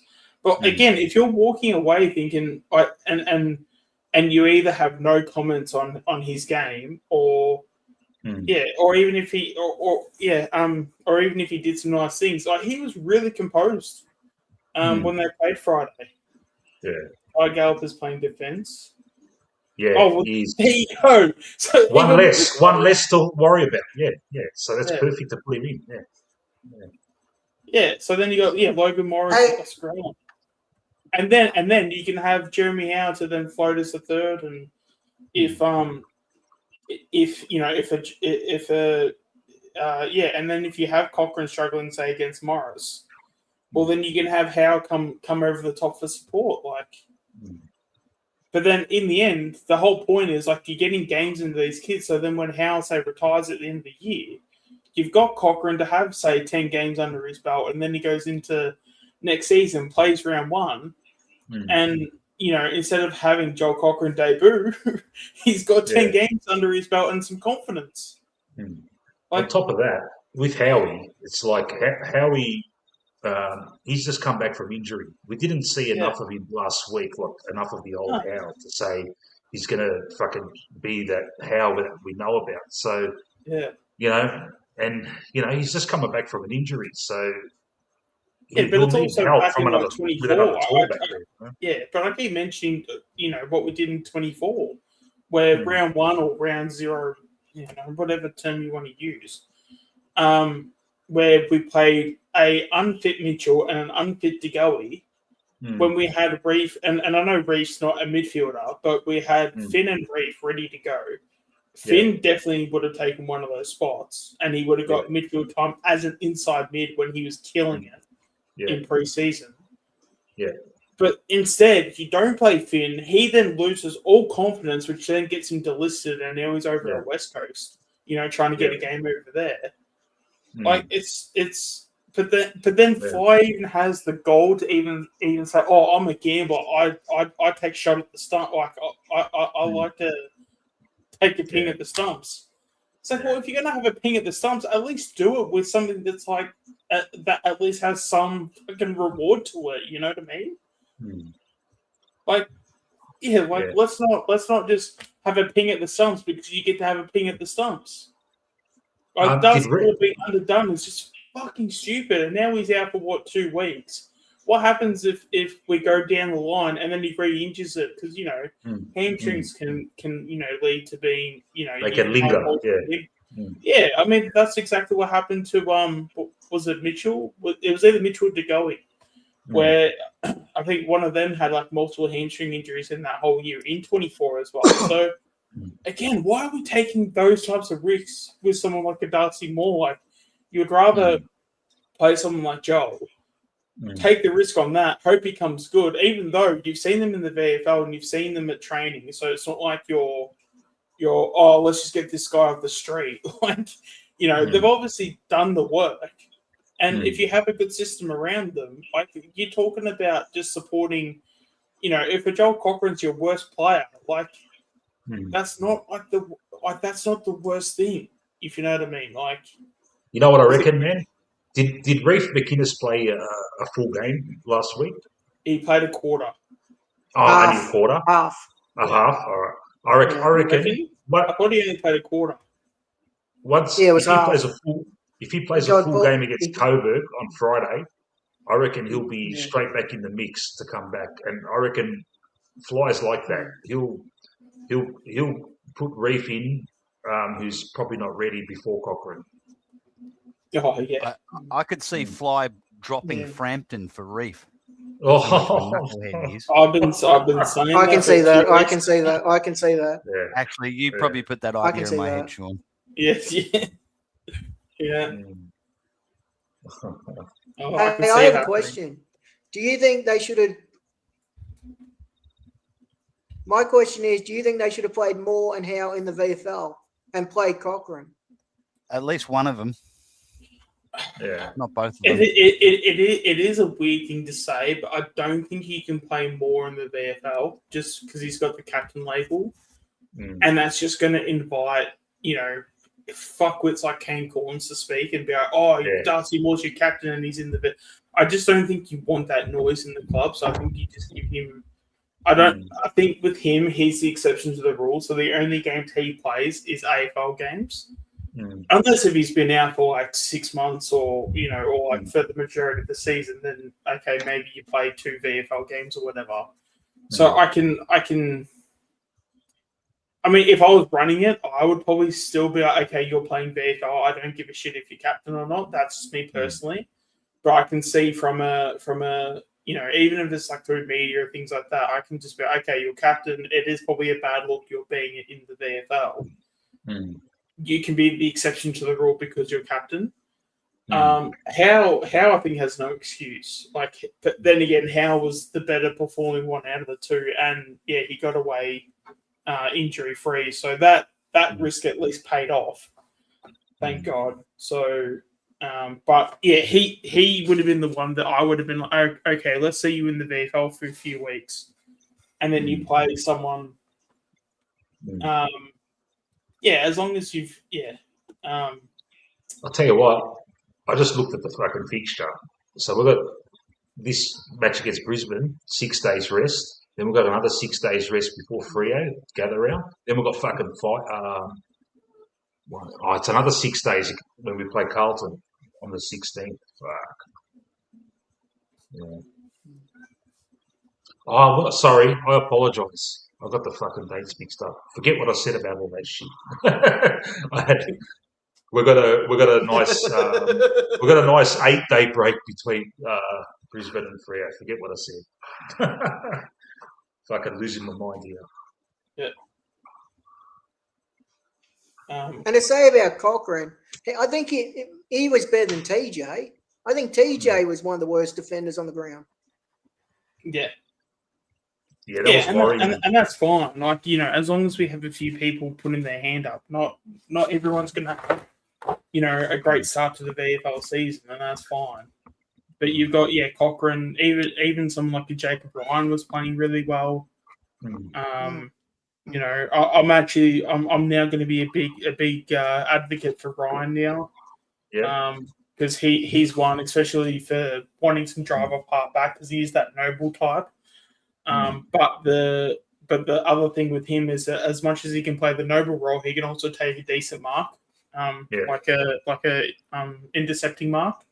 He'd be competing with Parker, yeah.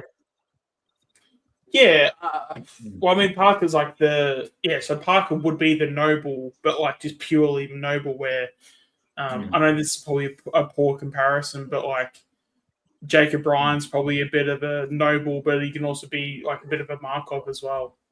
Can Ryan pick up an opposition small? Yeah. Yes, like a Cameron, because I think that's what they'll earmark Parker for. Yeah, I wouldn't want him on a key forward. I'll make that abundantly clear. No. But I don't know, maybe you might be able to get away with a Logan Morris just because he's like 191. Because even with Ryan is pretty like built as well too. Like he does have a bit of a frame on him. He's a fucking specimen. I seen him at the game a couple of weeks back. I'm pretty sure you said that. Yeah. Could he play on Rain or Cameron? Well, yeah, he'd probably play on Cameron, I reckon. Oh, but then Cameron might have too much power for him. I don't know, but yeah, there's definitely someone. And you've always, I mean, now our defense is like pretty solid. Like, if you got Q, Maynard, even Perryman you can throw Perryman back there as well. So he's definitely got plenty of support. I'm going to play a bit more of the boys. How are we going for stamina? Are we hanging in there? Yeah, I'm all right, mate. I got tomorrow off, mate. Well, we've got 10 people watching, so thanks for hanging in there, all our viewers. Really appreciate it. Hopefully you're getting a bit of value.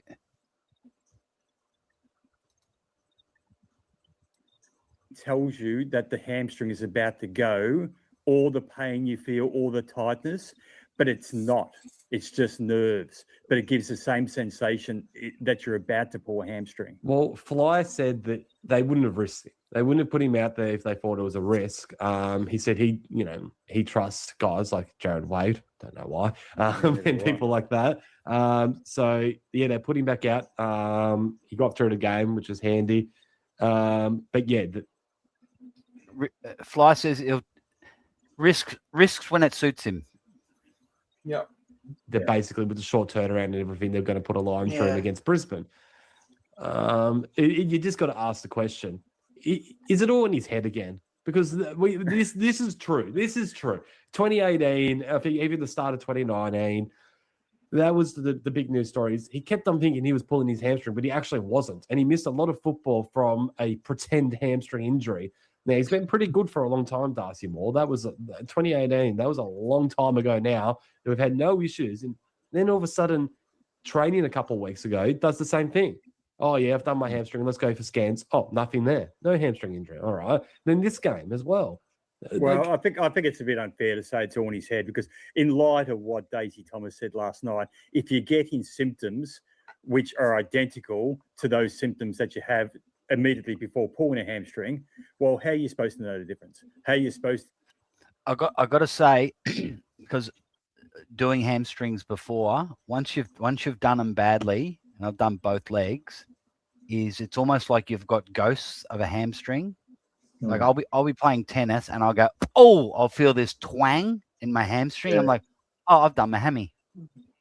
And I'll just sort of go easy for a bit, and then it sort of just goes away. So in fairness to Moore, it's like it does haunt you, and it's almost like your body has given you these it's almost like subconsciously giving you these warning signs. Oh, it's going to go. It's going to go. So you really do second guess yourself in that respect. Yeah. No, you're not about to pull the hamstring. I want Darcy to toughen up a bit. It's all in his head. He's imagining. What's that, Chris? Is that on Jared White? Didn't pick it up that he had a hamstring like a couple of weeks before the game. What I'm saying is, when you've got someone who's had a lot of hamstring trauma, like Moore has, is that you're getting feedback from the player all the time. So what Wade might be saying is, oh, is this, is it really there? Is it a bit of like what you'll have with hammies is it's like what's the word I'm looking for? It's like a spasm. You get these spasms, right? And it's like the muscle is like blah, blah, blah, blah, blah, blah, blah, blah. Like when you get like a spasm in the corner of your eye and your muscle is like tweaking and it's like uncontrollable. You have that sort of stuff. So I think what they're doing is they're trying to listen to, and because it's Moore, they're going, well, it is Darcy Moore. He's sort of had these issues before. I'm sort of I'm giving them the fitness team a bit of an out, but often it's got to fall back on the player as well to sort of know their body. But it can be tricky to know whether it's a hamstring or not. So it's a bit of an out. You haven't done your hamstring, Darcy. If you had done your hamstring, you wouldn't be out there playing. The commentators constantly, oh, Darcy Moore, that was a bad kick by Darcy. He turned the ball over. He must have a hamstring injury. No, that's just what Darcy does. He loves kicking the ball to the opposition. It'd be strange if he wasn't. If he hit a target, then I'd be saying, there might be something wrong here. No, but that particular action, that wasn't his normal kicking action. That's what looked weird about it. He's fine. But so he's out again, is he? He's out. Okay. He's out. So I think so. They've got Oscar Allen. They've got Logan Morris. They've got Gallup. What are we doing with that? What are we doing with the defensive structure? Bill Frampton, we'll touch on absolutely sensational last night. Really, really good on Jesse Hogan. Not sure if Big Jess is carrying anything or not, but regardless, he was great, Billy Frampton. And I feel like he, a bit of pressure taken off him with Jeremy Howe and Darcy Moore back. That certainly helps him. So now he's going to have to step up again. I think it was last year or the year before on the podcast, I was talking about what an amazing role Jeremy Howe has when he is forced to be the second key defender. Because we're always scared. Oh, Jeremy Howe, now he's not the third tall, he's the second tall down back. Oh, and that could find us out a little bit there. That might not be good. He's stepped up so many times. I think on whatever podcast that was last year, I listed about 5 or 6 of his best ever games came when he was the second man down there. So it's not ideal, but he's done it many times before, Jeremy. So hopefully he stays fit over the next few days and he plays a full game against Brisbane and he steps up and he puts in one of his best ever performances because he's done it time and time again. Are we going to go with another tall down there to help those two? Is there someone that we can bring in, whether it be, or we're just going to go with a Bruzzy and an IQ to play tall like they did in the first couple of weeks? Well, I can't really think of that. They'll bring Parker in probably, but obviously he's going to be able to, in order to free up Howe to play taller. But is there a tall guy that they can bring in from the twos? There's Cochrane, but I wouldn't. Yeah, no, Cochrane's light on, isn't he? Well, the old idea of throwing McStay back there, they won't do that because they just don't. They seem to. Yeah, well, that's it. So Bullock comes in, McStay goes back. No, Bullock goes back. Remember what I said last week? Yeah. They don't seem to throw people around like that. Like there was speculation that Howe was going to play forward last night, but before the game he said, the only reason you ever see me down there is we're really struggling. So we were really struggling heading into that game. So. Yeah, but and he's always been good when thrown forward. So they don't really show a lot of imagination, do they? In terms of moving players around. He's a sneaky pick. It's probably too early, but Reece McGuinness played, which on a VFL on a weekend, which was surprising because it wasn't that long ago. I was saying about 6 weeks. The old Bo McCreary 6 weeks, which is actually only 2 weeks. Would you bring him in after one game? One game in a VFL? No, I wouldn't. No. Yeah. Yeah, you want a good 4 weeks behind him. We could be in a bit of trouble then, in terms of the Brisbane case. There's a lot going our way with Brisbane though. No Harris Andrews, which helps. He's still got one more week to serve at the suspension. We've been pretty lucky in terms of key defenders missing against us in the last couple of weeks. Hugh McCluggage, will that be touch and go? Hopefully he doesn't quite get up from that calf, but my gut feel says that he will. I think I read somewhere that he wasn't too far away from playing the Saints this week. Well, talking about calves, if I can just jump in there. Xander Maguire was on Channel 7 last night saying that he saw Nick Dacos with a pressure bandage around his calf. And I've seen him with that calf bandages before over the summer. So he's obviously got a little bit of an issue with his calf. He's fine. Well, he wouldn't be fine. Well, I always wear bandages when I'm fine. Michael, I have bandages wrapped around my head. I go to work every day. Nothing wrong with me. I just wrap them around my head. Every single player in the competition, you reckon there's one player in the competition that's 100% fit all the time? No, of course not. You know, I get some of you boys might be old enough to know. Do you guys know Rob Sitch? Yes, from the DJ. I get Rob Sitch vibes from Michael. Yeah. He reminds me of Rob Sitch. Yeah. They go out. It's basically war for 3 hours every weekend. Their bodies get a beating. Yeah, there's got to be. You know who would be great to get on a pod, like on one of these streams? Santo Chilera. Yeah, from the he's DJ. He's a big Collingwood fan. Yeah, he is, isn't he? Yeah, that's a project. Mm. Do you guys know who Santo is? No, I don't actually. Santo Chilaro. No. We'll they missed out, mate. Watch the D-Gens. Yeah, they watch, mate. You've missed out. Comedy gold. He's too young, man. He's missed out on all the good shit. Little niggles here and there. He just watch what he's doing for 3 hours on a football field, running up and down the ground. There's no issue, Michael. There's no issue. No issue. I walk around swathed in bandages like I've just been dug up. So there is an issue though, not with Nick, but with Pendles. So I was telling you on the phone last night. This is true. Obviously, for a lot of our listeners know, you and I live in Tassie. We're not over Melbourne, and I really want to get across. I really want to get across to Pendle's record-breaking game, but it's very hard to organise when you don't know when that's going to be. So yesterday, I got my leave. I put in leave for the weekend of the Hawthorn game because it's a Thursday night game, so I need Thursday, Friday off. So I put my leave in for that, and it got approved.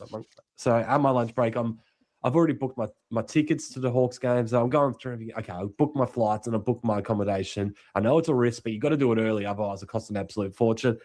And a part of me thought, no, we play tonight. Let's just see how tonight goes. And then if it gets through, then I'll have to book the next day, which is today. Thank God I would have wasted a few $100s because Pendle's, he's done. He's not going to play next week again. Flights confirm that. Don't know how long he's going to be out for. I don't think it's serious based off what Pendles was saying. But then again, what's he going to say? He's not going to come out and say that it's serious. Well, if you're worried about losing money, it's too big a risk to book in advance for any of these games, because there was even if he agreed that he actually was. Fly said he actually wasn't going to play the Brisbane game anyway. That was always off the cards with the short break and the travel. So he was always going to miss this game. I would like them to be a little bit more honest in advance. Like when with Pendlebury, when there's such a big milestone coming up and people are going to want to fly in, I would like them to be a little bit more honest in what they're going to do in terms of resting him and stuff like that. That's not their concern. They're there to win. Well, it should be. They should be. They don't care about your travel itinerary. That's the thing. They should. They should look after their support. Should they? They're trying. They don't want to give their opposition too much information. It's not going to be the difference between winning and losing. The opposition knowing that Pendlebury's going to be there or not. Like it's not. And aren't they queuing up to take Pendlebury's money? Like if it's not his manager, it's the AFL tribunal. Everyone's just putting their hand out for his money these days. Bloody hell. So at the moment, he ripped off. I forgot about that actually. Yeah, that's why I reckon he'll go into coaching earlier than we think, mate, because he got absolutely fucking scammed, mate. Yeah, because it wasn't like cheap either. Like it's a few mil, wasn't it? Yeah. His manager convinced him to fucking invest in some fucking soccer team that went belly up. Yeah, there you go.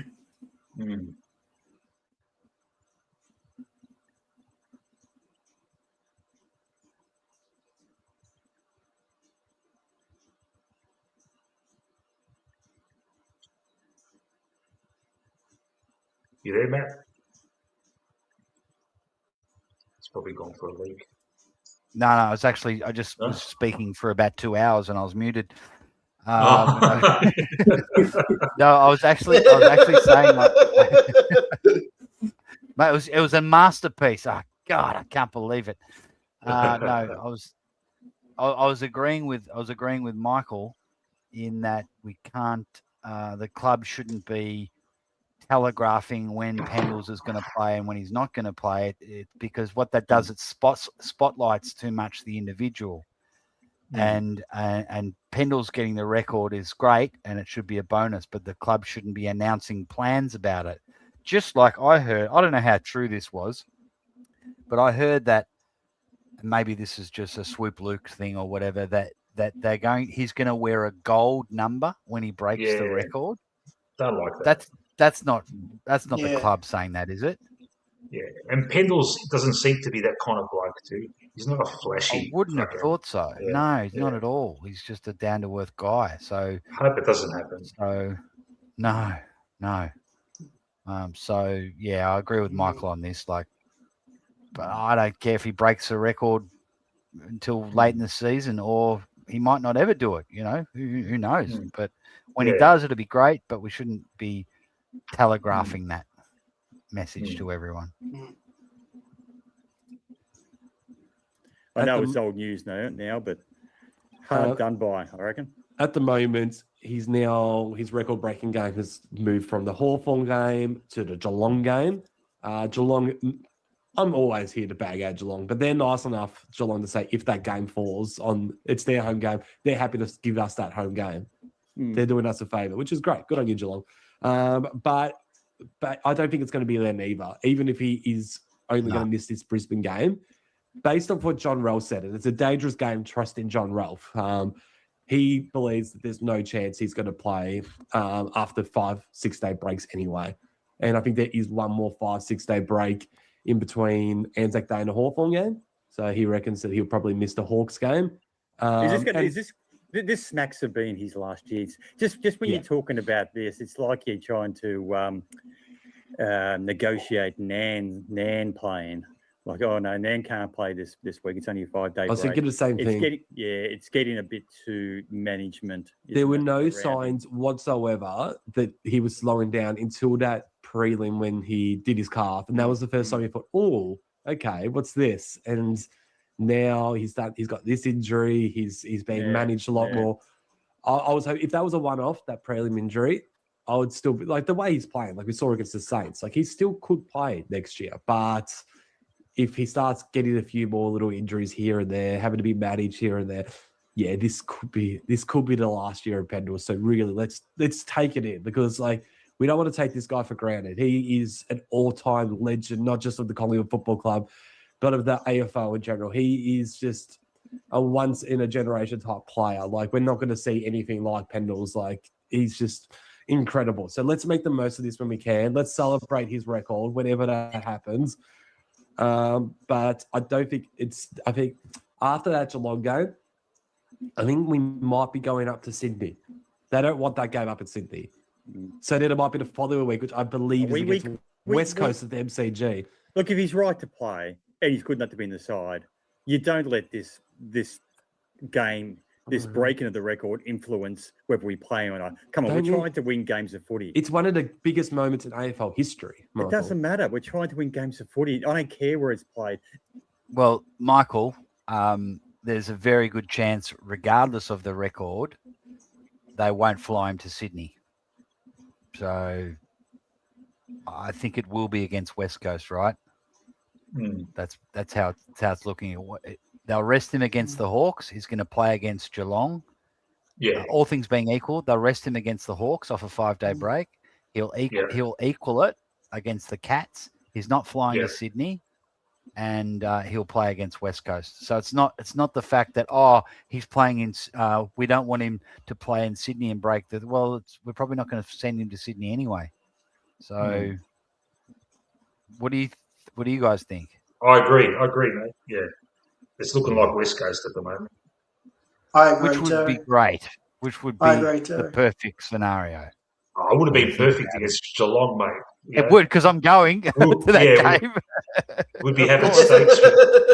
We'd be having steaks with Benny beforehand and catching up and having a few beers. And I'll live with the record equaling. That'll still be cool.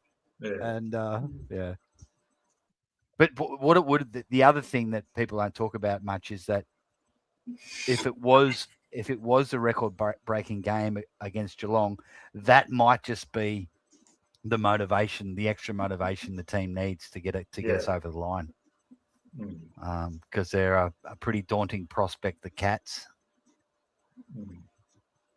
It can be played in freaking Launceston as far as I'm concerned. If he's right to play and we think he's in our best side, we play the game. We're there to win. And this nonsense about the gold number 10, how cringy is that? That's good. I really like it. I really would. You would. Typical youngster. I want to get a jumper exactly. with the gold. How old is he? I would hope Penderbury would put the kibosh on. He'd be of your vintage. He's American sports and stuff. I reckon he would get around that. If he had a gold number 10, his manager would just steal it anyway, thinking it was really gold. Gold. Anyway. That's a good one. What else are we talking about? All right, so let's move down the list. What have we got? Jeremy Howe Ford, we already touched on that. Is that something that you want to see in the future? Like, obviously, with more out, it's not something we're going to see I think next week. But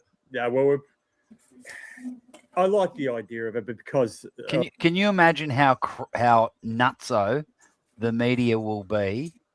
Of course, if it was any other team, they'd say it was great. But if we're wearing these gold numbers for Pendlebury's breakout game, it's going to spoil it because Corns and the rest are going to totally rip it to shreds, and it's going to overshadow the moment.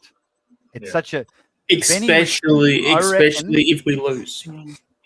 I reckon Benny, like I mentioned the other day, I hope we never have songs after the games.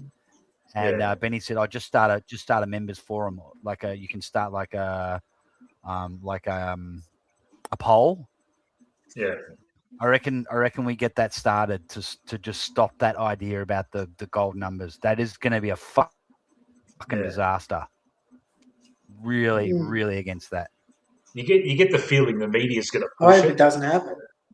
You know, the fucking flogs in the media will push it, and then when it happens, they'll bag it. You know, just they create this shit themselves. But, you know. Yeah. It's probably Eddie's happen. idea. I hope it doesn't. No. I hope it doesn't happen. No, Pendle just says no. I'm not doing it. Actually, that is a good question. I was just about to ask. is that do we think when it comes to Pendles, do we think that he doesn't give a shit, but but then he still goes through it anyway? Or is he sort of like, I don't know, because I don't believe the idea that he's like completely on board, or if it was his idea in the first place.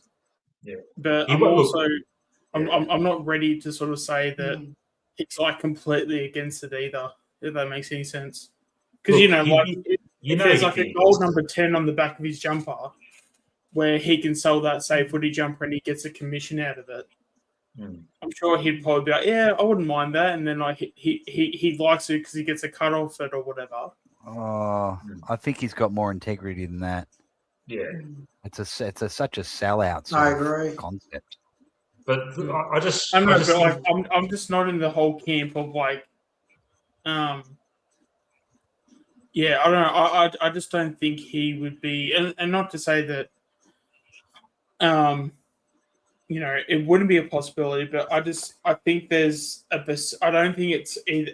I certainly don't think it's 0%, but I definitely don't think it's 100% either. Like, here's what you do. You have like they have the, when you're playing a grand final, the AFL and the signatures a little, logo's a little bit different. And I think when he did his 400 a couple of years ago, you just have a little thing in writing underneath the logo, just Scott Pendlebury, 400 and whatever games it is. And that's understated. That's all you need. The gold, who came up with this idea? Trump? Like, probably Eddie. Eddie, yeah, he's our Trump. Fly. Eddie's a Trump. Fly. Made Fly came up. You know what I mean? It's just so showy. It's tacky and showy. Yeah, it's cringe. How do we know Fly didn't come up with it? How do we know Fly didn't come up with it? You know who came up with it? All the slimy manager types around it. Yeah, Fly's a lot of things, but one thing you can say about Fly is he's team oriented and he wants to win. Some of his selection choices might not always show that, but I don't think he'd be for it. Anyway. Yeah, but that's the thing. So back to the question though, is that when it comes to Pendles, do we think deep down he is just going, nah, like this is such a shit idea, but I still have to go through it because look, Pendles is not a rebel. He's this is what we're going to do, Pendles. Okay. Yeah. I'm not judging him for that. And if that's the case, maybe he should stand up for it because it is his milestone. But at the end of the day, he's an employee and that's his boss. So I'd say that's what's happening if that is what the case. And I wouldn't judge him for that. It's like he's just, okay, righto, no worries. I'm not into it, but if he worked in a corporation, he'd be like he'd be the face of the company. Nice. He wouldn't stick his head out and say controversial shit. He'll go toe the company line. And if the company decided we're wearing gold numbers, he'll probably just go along with it. Yeah.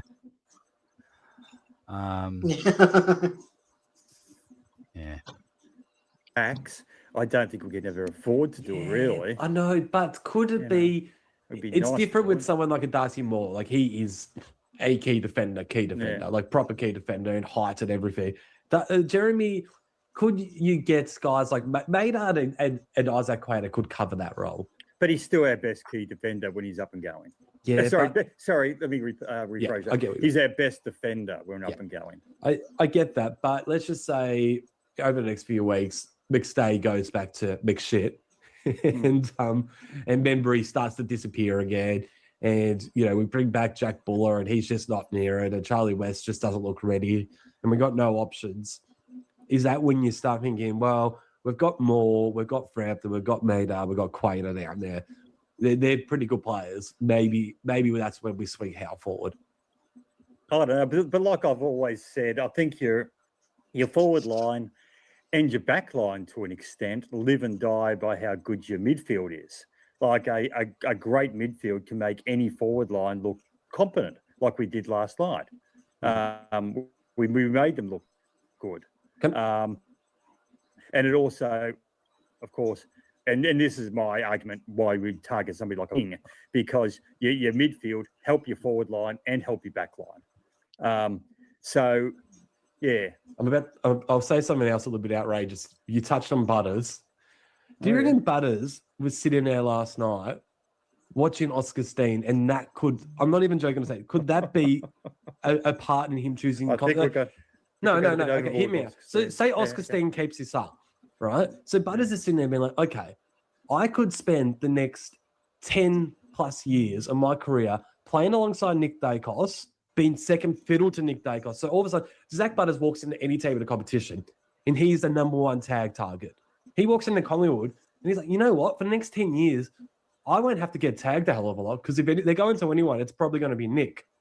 So that's got to be appealing to him. Then on top of that, if you've got the best centre bounce ruckman in comp, which he could be, and you got him palming it down to Nick and Butters the way that he was doing last night, he could be significant. This could be very appealing. You got Collingwood, the biggest club in the land, playing the marquee games in front of the.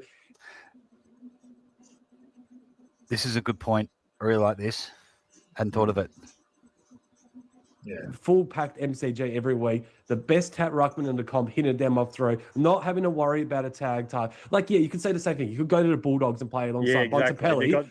But Bontempelli is, what, 30 or close to old, it? But they've also got Richards and they've got Fraser, who's coming up. Yeah, and they've got your Sam Darcy knocking it down to him. You love Sam Darcy so much. No. Don't put words in my mouth. Sam Darcy's not that type of player. He's a full forward. He's not the best rucker. Yeah, but he's going to play a bit in the ruckers. No, he's going to be their full forward. And they've got English, of course. No. But what you don't know is Butters is still a class above Ed Richards, as good as he is, and Fraser, definitely ahead of Fraser. At this point, Michael's thinking, gee, that's a good idea. I wish I'd thought of it. Yeah. There's not one player in the competition the body language would get tagged for Zach Butters.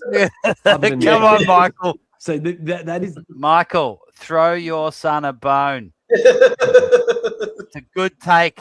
Mick, come on. This is the right club for Zach Butters to come to if he wants to have a little bit of freedom. Yeah, he's still getting tagged before Ed Richards. Yeah, Bonds might get tagged before him for another year or two. But what about the next 8 years after that, when Bonds isn't quite as good or he eventually retires? Like, Nick Dacos is younger than Zach Butters, and Oscar Steene, he could be the final piece of that puzzle. He could be. I'm not saying based off this one game, but if Oscar Steene keeps his form up for the whole year, don't laugh, because if he keeps his form up for I'm laughing. No, so by the end of the year, Oscar Steene. He's coming to Collingwood because of Oscar Steene. No, I'm serious. By the end of the year, Oscar Steene has established himself as this type of ruckman. And he's been a full season of that. Why is that funny? Would that not be appealing as a midfielder, getting a tap down? Yeah, I'll tell you. Can't you open your little fucking mind up just a bit? He's getting upset now. Because you don't getting upset because he's toying with him. Michael, you are trolling your son. You know you are. I love how he calls his dad. He calls his dad Nick Michael. I used to have my grandfather and I used to have a bit like this, arguments about football all the time. And one of the things he just couldn't get his head around is, remember back in the old days, it's only changed recently, you'd take a mark like literally next to the goalpost, and then you're having to go back to the boundary line basically. And now they've changed it. Like if you any time inside the square, you basically just go straight back in front. And every game of football we watched together, I had to explain when it happened. Oh, he's taking a mark in the goal square. He's putting them on the boundary line. I go, yeah, it's because of the angles. You take it from the point of the middle of the two goalposts, and then you draw a line. And I spent all this time. I draw diagrams. And he wouldn't say I don't agree with you or I disagree or nah. At the end of it, he'd go, don't know. I don't know. I was like, no, you're full of shit. You're very plain and boring and played it straight back. Open your mind up for just a second and actually think about it. No, I know that's hard. I know that's hard for you. Okay, give me that second. Hold on. No, it's nonsense. You don't need to have a charge your fucking laptop, mate. It's going to go out. Can you go charge that? Go charge No, it. it's okay. It's all right. Stop carrying on. I don't want to be sitting here talking myself. This guy has played one game, and he's been compared to Nick Natanui, and apparently Butters is now going to toss aside all other suitors in order to come to Collingwood because we have got the new Nick Nat. No, there's a lot of reasons why he'd want to come to Collingwood. But I'll tell you the reason. He's not saying it's the main reason. He does this for the whole season, not just this one game. I'll tell you why he might not want to come to Collingwood. And there's this thing called he wants to win premierships. I'm not sure. I was thinking the other day, where does Collingwood see themselves as a club? The fact that, as a side, I should say, not a club, the fact that they're talking about free. I know there's not a lot of point going back to the draft at the moment because Tasey's about to come in and it's going to be frozen over the draft for God knows how long. But I think that, they're talking about one or two free agents. I doubt very much doubt we can get two. But even if we were to, is that going to elevate us to the very pointy end of the premiership? Yeah, I think so. I don't think it will. It depends who we get. I think Collingwood reckon we're closer to the premiership window than I think we are. You don't reckon that you get I think we're a mid-range side. I reckon last night I was looking at two mid-range sides. Nah, I'm sorry. If you're saying that a team that has Nick Dacos and Zach Butters in the midfield aren't a contender, no. And Nick they're a contender. And Nick Natanui. And Nick Natanui. We automatically become a contender if we get Zach Butters. Automatically. You got. Do people seem to forget that we are a younger side this year? We played in a prelim where Pendles was out before the game started. We played an injured Mychek, should have been someone else, and Howe was underdone. And if the cards had fallen our way, we win a premiership because we could have beaten Brisbane. It could have happened. The umpiring was atrocious. Yeah. And Pendles plays that game, we win. We win that game if Pendles plays the game, I reckon. Because all of that stuff with those forward stoppages down there, he would have gone down, cooled the Jets down in the back line, and we could have very easily won that game and we would have won the premiership. We were that close to winning the flag last year. So why are we suddenly a middle of the road team? Yeah. Like the older players we got rid of. Okay, we've talked about Cox enough. We've talked about Checkers enough. Will Hoskin, Elliott, Markov. Who do we get? Who do we lose out of our best side? And we've brought in younger players. We've now got Dan Houston, who is essentially a new recruit. We've got a fit Jordan De Goey. We've got all of a sudden we've got Oscar Steene, who's giving us a new lease of life. We're contenders. We are absolutely contenders. So I think a lot of Collingwood supporters, they're scared that they do buy into what they hear in the media, and also they're like, I don't want to be disappointed. So it's better if I rate us middle of the road, and then I'll be happy. And we've performed above expectations. Now we are in it up to our earballs. Earballs. Yep. I'm not sure what that is. Maybe eyeballs. I'm not sure. And we all, I just invented a body part, everyone. And we always are, man. We always are. Like they write us off every year, and look, come prelim time, who's there? Us. I fucking said that to Rocco a few weeks ago when he was bagging us. I'm like, mate, every year we get bagged, and what happens by the end of the fucking year? Who's in the prelim? We are, not you, us. Yeah. And you ask any side, what's Michael talking about? What's Michael talking about? If we had Butters, we're not contenders? What's he talking about? We're contenders now. And you ask any one of the supporter bases who will say, "Oh no, they're too old." Okay, it's qualifying final day or it's prelim final. Who is the last team you want to be playing at the MCG? Yeah, 10 out of 10 will say, "Oh, no, I don't want to be playing Collingwood." Because we just get it done. We get the job done in finals, and at the end of the, it's amazing the turnaround and how badly we're going towards the end of the year. But we turned up to finals and they flicked the switch, boom, and that's what we can do in a qualifying final when we absolute underdogs. But we knew, we were confident, weren't we? We were confident going in against Adelaide. But sometimes I think Michael just wants to be a contrarian to Dermott. You know, that's the stick, that's the duo, and it's entertaining. Is it it's also conflict. sort of is it also sort of built in? Because I know because my dad's the same, and because you know he was there for all the grand finals in the 70s and 80s and stuff. Yep. I wonder if there's still like maybe like a form of like trauma with that, of like you want to sort of shield yourself from, you know, it's you like protect yourself. You don't want to build yourself. You don't want to build yourself up. So if you go, oh, this day's going to be just like Christmas, it'll be like Christmas Day, everything's going to be amazing, blah blah. Yeah. To where it's like, you know, and then if it eventually becomes like your worst ever day, you know, that it's sort of like hurts your soul, if that makes any sense. So Michael, sort of, it's like I think it's a very good point, Sean. A very good point, because Michael, I'm guessing he's late 50s, something like that, maybe mid to late 50s, and so that meant he, as a young guy, maybe, you know, before he was even a teenager, he's seen 6 grand finals where 6 grand finals, 5 losses and 1 draw in that period. And I'm a little bit younger than him, and I remember like 4 of those.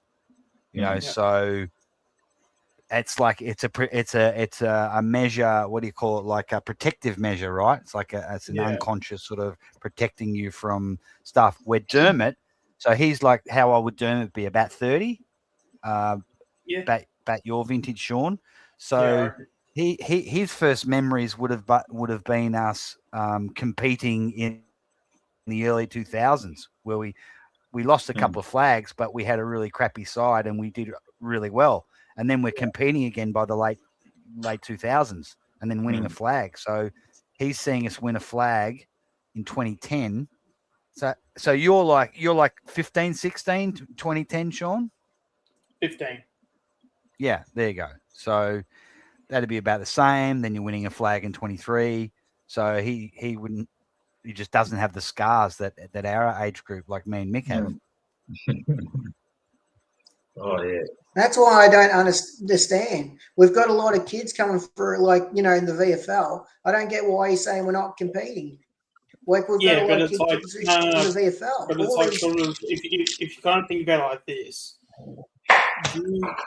as football fans, we treat grand final day as if it's like Christmas Day, right? And it's like, imagine having a day where everything's like Christmas, but then just your whole house gets like completely destroyed, like it gets completely bulldozed. You know, you find out your favorite pet gets killed. Like it's literally the worst things you can imagine happens. You know, it's because and that's the thing with like sport, especially if you play a grand final. It's either the best feeling in the world or it's the worst feeling in the world, and there's nothing in between. And if you experience enough grand final losses, it gets to the point where it's like a soul thing where like you it's internally you'd like sort of change as well. Like you sort of like you don't look at things in a brighter light anymore because you don't have that. You're not so naive to sort of think, oh, everything's amazing, everything's, you know, sort of the Disney princess sort of like mindset where, you know, everything's perfect, everything's sunshine and rainbows.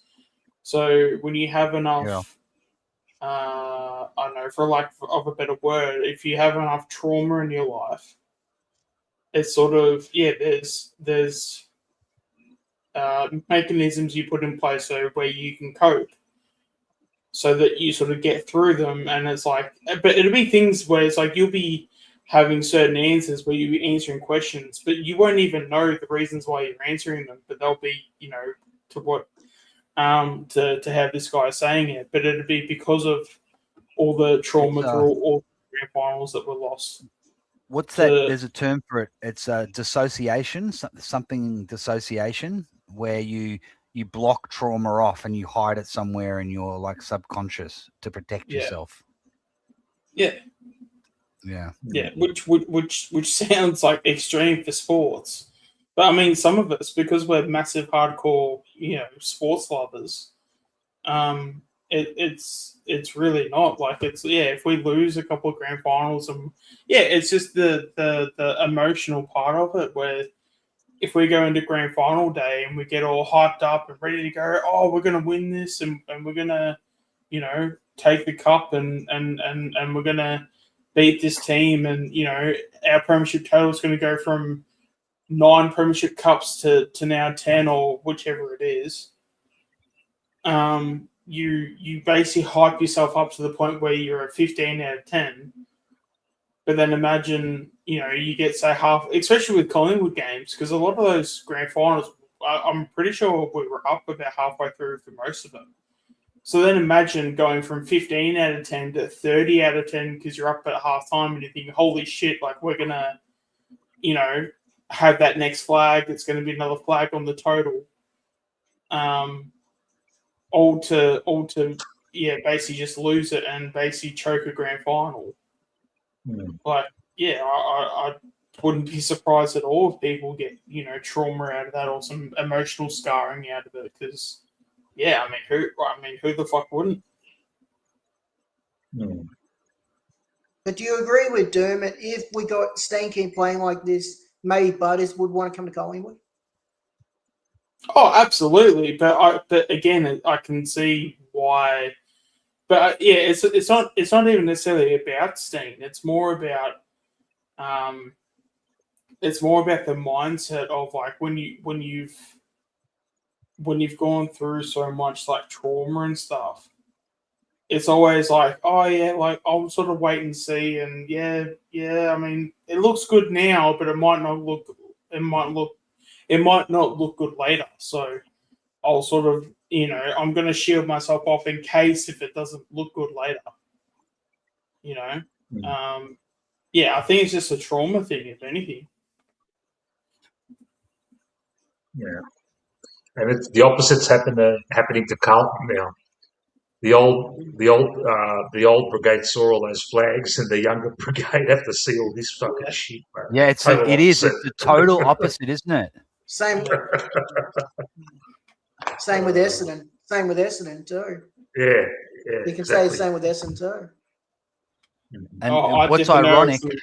I know some, especially Essendon supporters. There's some supporters I can think of at the moment, and if they're going through any form of depression, it's probably just because they follow Essendon.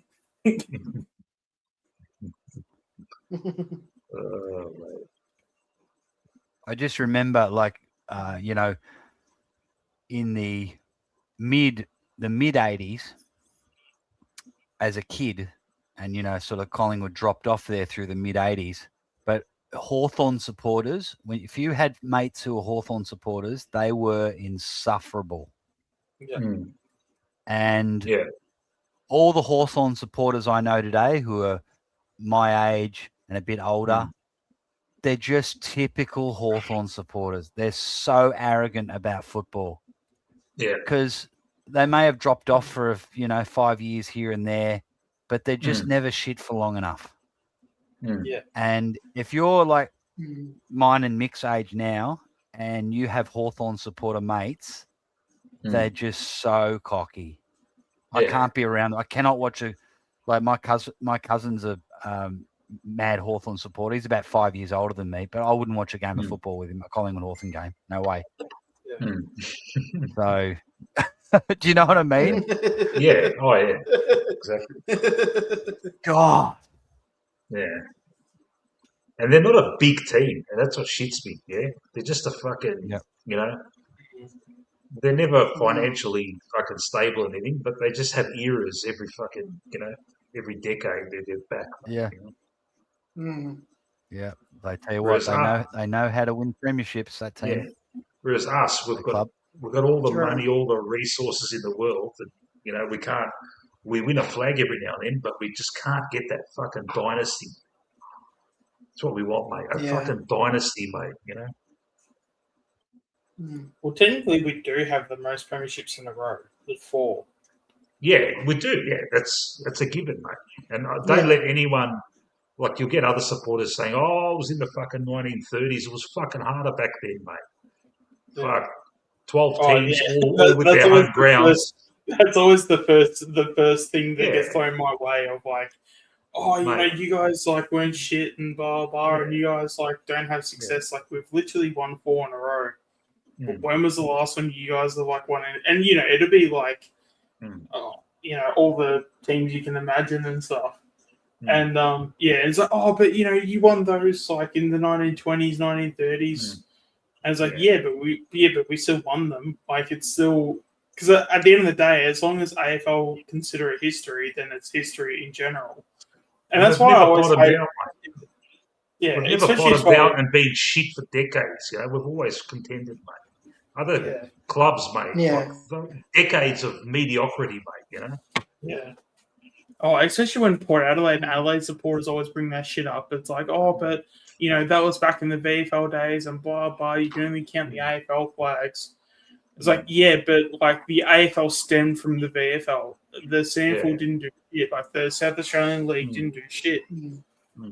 And then they'll have the argument of, oh, but if you want to do that, then like, oh, we should add all the SANFL flags and all that stuff. It's like, no, we shouldn't, because the AFL doesn't acknowledge it, and if it wasn't for the VFL, there would be no AFL. So unless if you guys played us before 1990, before it all became AFL, they joined up. They joined the VFL, and it became the AFL. It's not like, you know, we joined the SANFL and it became the AFL. Yeah, exactly. But no, they want to. Yeah, I don't know. They always like to bring up the SANFL premierships and stuff. It's like, yeah, you won them because you weren't playing us.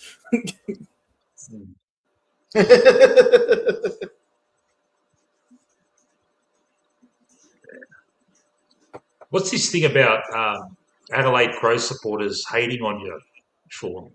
Is this because they can't let go of the fact that Darcy Fogarty is one of the most overrated players in the comp. When did you say that? Like, did you say that on social media or something? Oh, how long ago? About 3 years ago? Oh, okay. 4 years ago. Yeah. I had a bit of a Twitter beef with someone that was basically a troll account, but I found out even though his name had Essendon in the title, he was actually a Crow supporter. Yeah. And we had beef for about, I don't know, 2 years and stuff. And then I think I just blocked him because he just always wanted to argue. Yeah. And basically he made the claim that Darcy Fogarty was the best young key forward in the comp. And I basically told him he's not even the best young key forward in his own team. Because obviously like Thilthorpe had that. And then he was telling me that, but Fogarty kicks like 45, 50 goals, blah, blah. Like there's not many key forwards that do that. Then I basically said, if you go back and look at all the goals he kicks them against, go and look at the teams, because you'll find out every time he's kicked a bag of 6, it's always against the bottom 6 team. And then I think it was because last year he actually had a good season where he actually had some big games, or not big games, but he had 1 or 2 games where he had I think he kicked 4 goals against us, and I think he had a 4 or 5 goal game against Geelong. Yeah, but before that, I think he was in the league for about 4 or 5 years. 4 years, I think it was at that point. His best game goals-wise, he actually had only kicked 3 goals against Geelong. In terms of like a team that would make finals, but he would have, but he kicked 6 against a bad Hawthorn side, like a West Coast side, a North Melbourne side. And then this guy would just be bragging about how he was the best thing since sliced bread, and it's like you realise like if he plays a decent side, he doesn't do shit. Because I reckon if you actually go back and look at his stats, I reckon 85% of his goals come from the bottom 6 sides. Like probably higher, probably 90%. Yeah. Let's see how he goes if he plays in a team where he's the only fucking forward. Yeah. and he's going to fucking try and do a lot more. Yeah. He's always had Yeah. two monsters next to him. He's had the third best fucking defender on him. Yeah. You compare that to someone like Mychek, who's same height, same thing, but he's always had the best defender on him in his career. Yeah, and I think it's also, I've always had this thing with Adelaide where I've always considered them to be like, they just always think that they're a lot better than what they actually are. And every time I see them, it's like, okay, I see all this hype around Adelaide, but I just don't see it. Like last year, I saw right through them. I even had content creators even just being like, "Oh, you're only saying that because you just have such a hatred for the Crows." Yeah. It's like, no, I actually don't. I just call it how I see it. I don't. Anytime I talk about football, you guys know this because you guys have known me for long enough now. Yeah. I keep the same energy the whole entire time. Yeah, okay, I might get some takes right, I might get some takes wrong here and there, but that's just what it is. But no, I called it right off the bat. The second we were going to finals, I was like, yeah, I want Adelaide, because they just seem to be they are the biggest pretender team I've seen in a long time. Yeah. And the second we get them, we've got them on toast.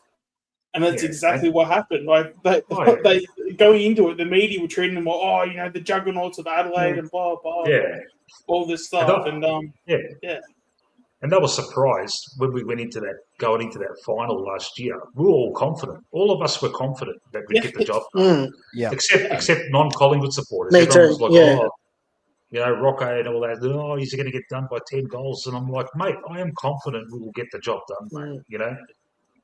That Adelaide group have got a reputation of fucking shitting the bed when it matters, mate. Yeah, but because it's just a lot of their players. A lot of their players are like, they just talk such a big game, but again, when it comes to let's actually put the mouthpiece down and let's actually go to work. They just don't do it. And yes, obviously they played us in round one and we bet us. But you can't tell me that it was more on us losing than them winning. Yeah. You know what I mean? Like, we shat the big time. And credit to Adelaide, they played better than us. But if Adelaide fans want to go into that being like, we bet you, therefore we were the better team, in some way or form, sure, okay, fine, take that credit, blah, blah, do what you want with it. Yeah. But if you think that the next time around we're just going to lie down, especially in a game where it matters, you've got another thing coming. I just, and I don't know, just a lot of Adelaide fans just don't really, I don't know, they've just never sat well with it. And, I mean, you guys know me. If you see me for 10 seconds, it's you've already seen everything in terms. You've already seen everything I've got to offer. You know, I'm not a complicated guy by any stretch. So and if people go, what do you think of this player? If he's shit, I'll say he's shit. If he's good, I'll say he's good. But and there might be a few players out there where if I don't have enough information to have an opinion, I'll say I haven't seen much of this guy, so I don't have an opinion. Pretty basic stuff, but I don't know.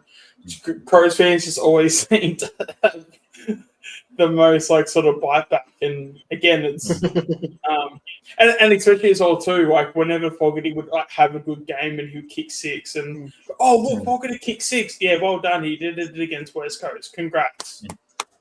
Gold cut. Yeah. Well done. Like how about he does it against a final side or. I think I copped it one week where I think he kicked 4 goals against us last year and stuff. And it's like, fucking cop that. He kicked 4 goals against your mob. Okay, cool. Finally, he actually stood up for once. That's what I've been saying this whole time. I had a guy basically saying he was the best young key forward in the comp. And then he backtracked that because I called him out on it. And he's like, no, he was top 3 because the King brothers are better. And this was like 3 years ago, mind you. So this was when they were both out with ACLs. So it's like, come on, dude. You can't even name a fucking good key forward. Or you can't even name a key forward that's on the park. Should we watch a bit more, guys? Yeah.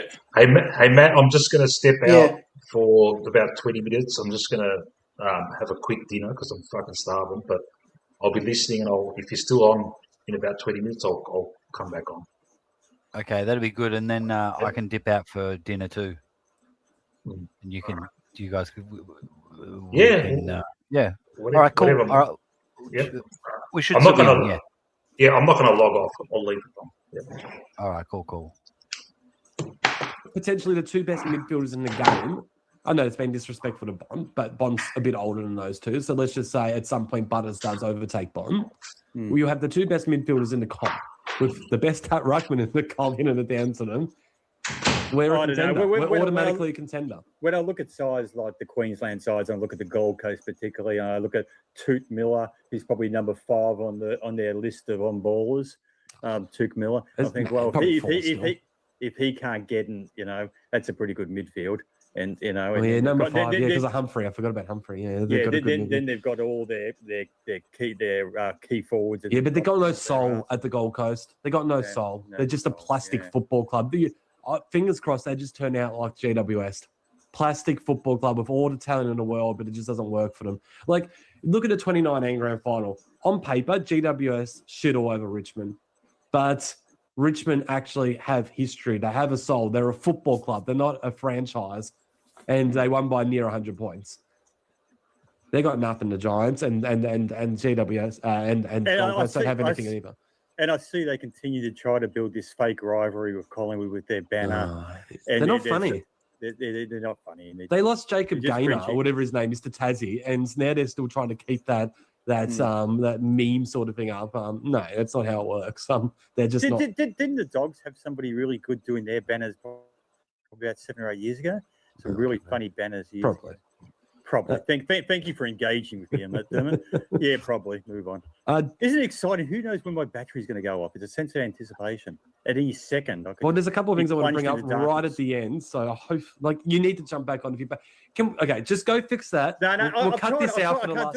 I can't do it. It's in the lap of the gods. So your laptop's never going to turn on again. Never going to turn on again. You're going to go out and buy a new laptop after this. Have to. You're an idiot. Can you? I'd rather you just sort it out now instead of having to wait for you to. We're wasting time. This is taking battery time. Seriously, Dermot, I tried to. I can do no more. You're I don't know what's going on. You're actually the power's on. It's not charging. You're pissing me off. I'll get onto. I'll give IT a call while you're talking. Go ahead. Well, no, because I'm going to ask. My next thing is I'm going to ask you a question. Hey, who are you? Turn on and off, you reckon? Oh, okay, thank you. Turn on and off. That's what I'd suggest. Geordie, what do you think of Geordie's game last night? Obviously in the midfield more. He only had the 16 disposals. Yeah, he's just showing glimpses, isn't he? It's for a guy who's had his famous full pre-season. He's just not given enough to us at the moment. Is there something some underlying? He does. Maybe he's not bringing any X factor. He's just when he's getting his possessions, they're just nice, clean, simple, little chip. They're not damaging possessions at the moment. He's got no X factor about him. He screams of Dusty to me. He just like the late Dusty after his 2017 season when he did it all. Dusty just went through the motions in the home and away season. Yeah. I think he only had like a couple of All Australians after that 2017 season, which is surprising, seeing as though what a dominant force he was during that period. He just doesn't. It's just the moment September starts, something snapped into Dusty. We've seen it with Geordie time and time again. Wouldn't surprise me. Just going through the motions, making sure his body's right, and then come the back half of the year. I would love to see a full season out of Geordie, Petrarca style. I know Petrarca's now done his hamstring, but what Petrarca was doing for Gold Coast in those couple of rounds looked like he was going to explode this year. I would like to see that from Geordie. But then again, maybe he went too hard too early. These new rule changes, the way they're going there with hamstrings, which is a side note, by the way, the AFL shortened the preseason, make the game quicker, and then all these guys start going down with soft tissue injuries. God, they don't think about this, do they, that AFL? They're just absolute morons. But maybe Geordie's onto something like that. Maybe he's just, pacing himself, doesn't want to go down with one of those soft tissues. So, yeah. All right. One last thing before we touch on what I was telling the listeners about before when you disappeared. Oh, really? Oh, yeah. I'm going to be privy to it now. Sidebottom, the 31 disposals last night. It's good to see him get his hand on the ball.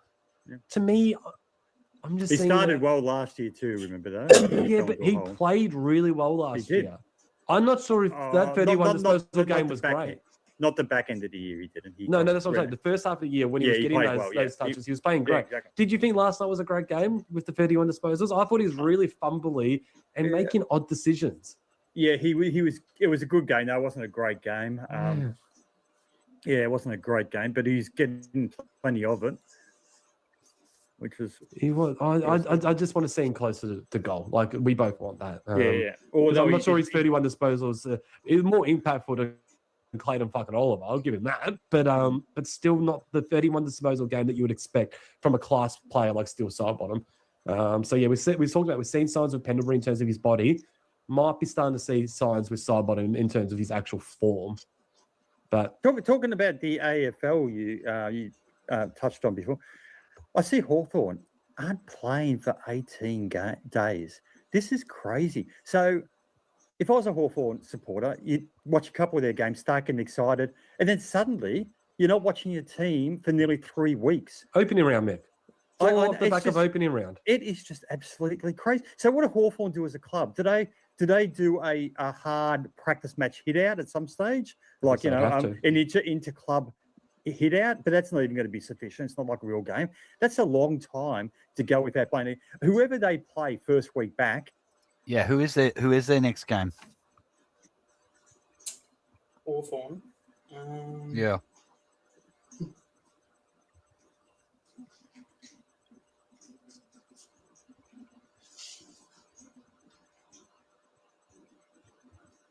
Geelong. So they're going to buy next week. Oh, okay. So they've got Easter Monday, and then they got Doggies.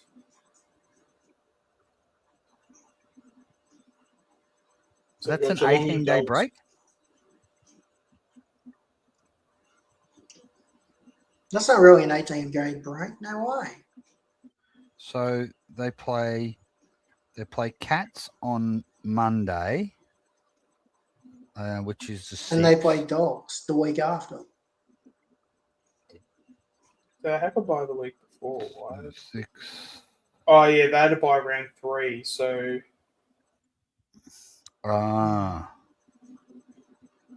So they played on the 19th of March. That was done. And then the 6th of April. Right. Okay. Got it. So I'd be putting my house on that opposition. Yeah, 17. They're going to be Yeah. Up, not playing for 18 days. I'll tell you exactly who they're playing. I don't care who it is. All right, do you want to play it could be West Coast. West Coast will win. Oh, I'll make this interesting. They play the Hawks next round.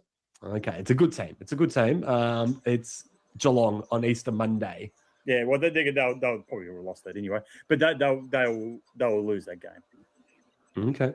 Yeah, I'm not willing to make a bet. If they were playing West Coast or something, I would have. That would have been interesting. But like this is a 50-50 game anyway. So I've got more confidence in that than I do on my laptop battery. Okay, just say that they will lose that game. Now, what I said to the listeners before, I know you and I made an agreement, Michael, a few weeks ago. We made an agreement that and I know that you're not going to want to talk about this, but did I get to host the show for 4 episodes? No, that's not it. And we did make that agreement, though. I don't remember that. You just reminded me of that. The agreement was I'm hosting next week, and I want you to stay calm, and I want to have a discussion with you about this, despite the fact that you're not going to want to. No, I know what you're going to say. Go ahead, say it, but it's not going to happen. This is going to be no. Bobby Hill's back. I know that we said that we weren't going to talk about Bobby Hill. Talk about something else. Yeah. Oh yes, I know. I'm not going to bring that up. Maybe right at the end I will. But no. Okay. I know we made the agreement that we would not talk about this guy for the remainder of the year. But we have to because it's news. No, well, you can see what happens when we eventually get something for throwing our arms around him. We threw our arms around him for 9 months, and he's turned up for training. That worked a treat. I don't even know what to say. So he's come back with his bleach blonde hair and his neck tat. And no muscle tone whatsoever. He never has had muscle tone. He looked like a 7-year-old. No, he was bigger than that. He's lost a lot of weight. He's going through shit. When he rocks up with that hairdo and a neck tat, like if he ever gets his head right, I'm worried that he's going to regret that neck tattoo. It looks fucking awful. It's an owl. It's an owl. He's got an owl on his neck. An owl, as in the bird owl? Yeah, as in a bird. Yeah. Okay. I wonder what it is. Yeah. A night owl. But yeah. Well, there you go. We've got the. He likes to stay up. He likes to stay up late at night, I guess, being a night owl. It was a full-on. It's a full-on tattoo. Wow. He's back, and I was surprised because I honestly didn't think if we're going to see. He's not back, but anyway. See him back at all, it would be the middle of the year. Yeah, he's not back till he actually plays the into game. the finals. 100%. 100%. Similar to what we saw. That's last right. year. Surprised he came That's back right. in round 2. People are going nuts over it. Oh yes, Bobby. Yes, good on you, Bobby. You're back. No, you've rocked up the training. I said into the panel show group chat that we have. A lot of them were getting excited, and I just simply said, I'll get excited when I see Bobby in the middle of the MCG playing for us. Until then, I refuse to believe it. No. We've seen him come back multiple times, talk shit to the media. I'm proving you wrong, then fuck off again. So, Bobby, he's got a long road ahead of him right now, and I'm not convinced that he's willing to do the work. He might, and I really want to be proven wrong. But let's look at it this way. Bobby Hill is going to have, I reckon, at least a month of training. Of solid training in the main group. Before actually pause this. So I reckon 3 to 4. What's that, mate? I do want to say this as well. I'm actually very glad that they haven't obviously gone into it for obvious reasons, but the fact that you're even getting people like Fly actually saying like, no, like he actually needs to do the work and like he needs to get the trust back in the group. I'm actually really glad that those words have been thrown around the last 2 weeks or so. So it actually shows that like what he did affect the group, and it was something that to how much of the extent it was, we can only like speculate and all that stuff. Yeah. But the fact that we've had words of it actually affecting the group, I think that's a huge sign, because it gives.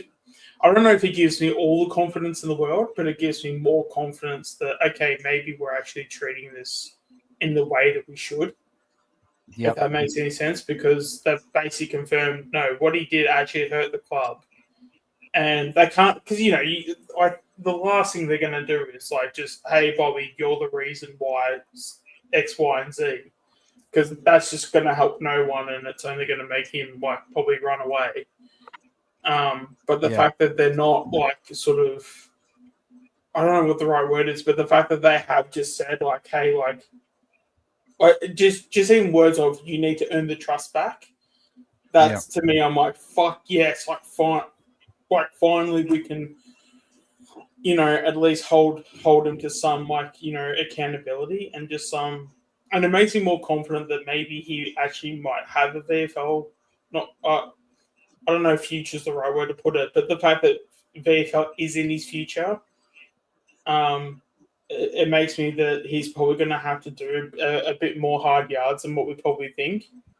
So, but then again, that's all just words, and Fly could just play him off like 1 or 2 VFL games, and he could then take about a month to get AFL form and play a good game, and he goes back to the Bobby where he plays 1 good game and then 4 bad and all that stuff. But I don't know, it's just the wording. I'm really encouraged by the wording that the club has been using of late. I don't know if anyone else stick to their guns. Like he is an employee, he's contracted, he says he wants to come back.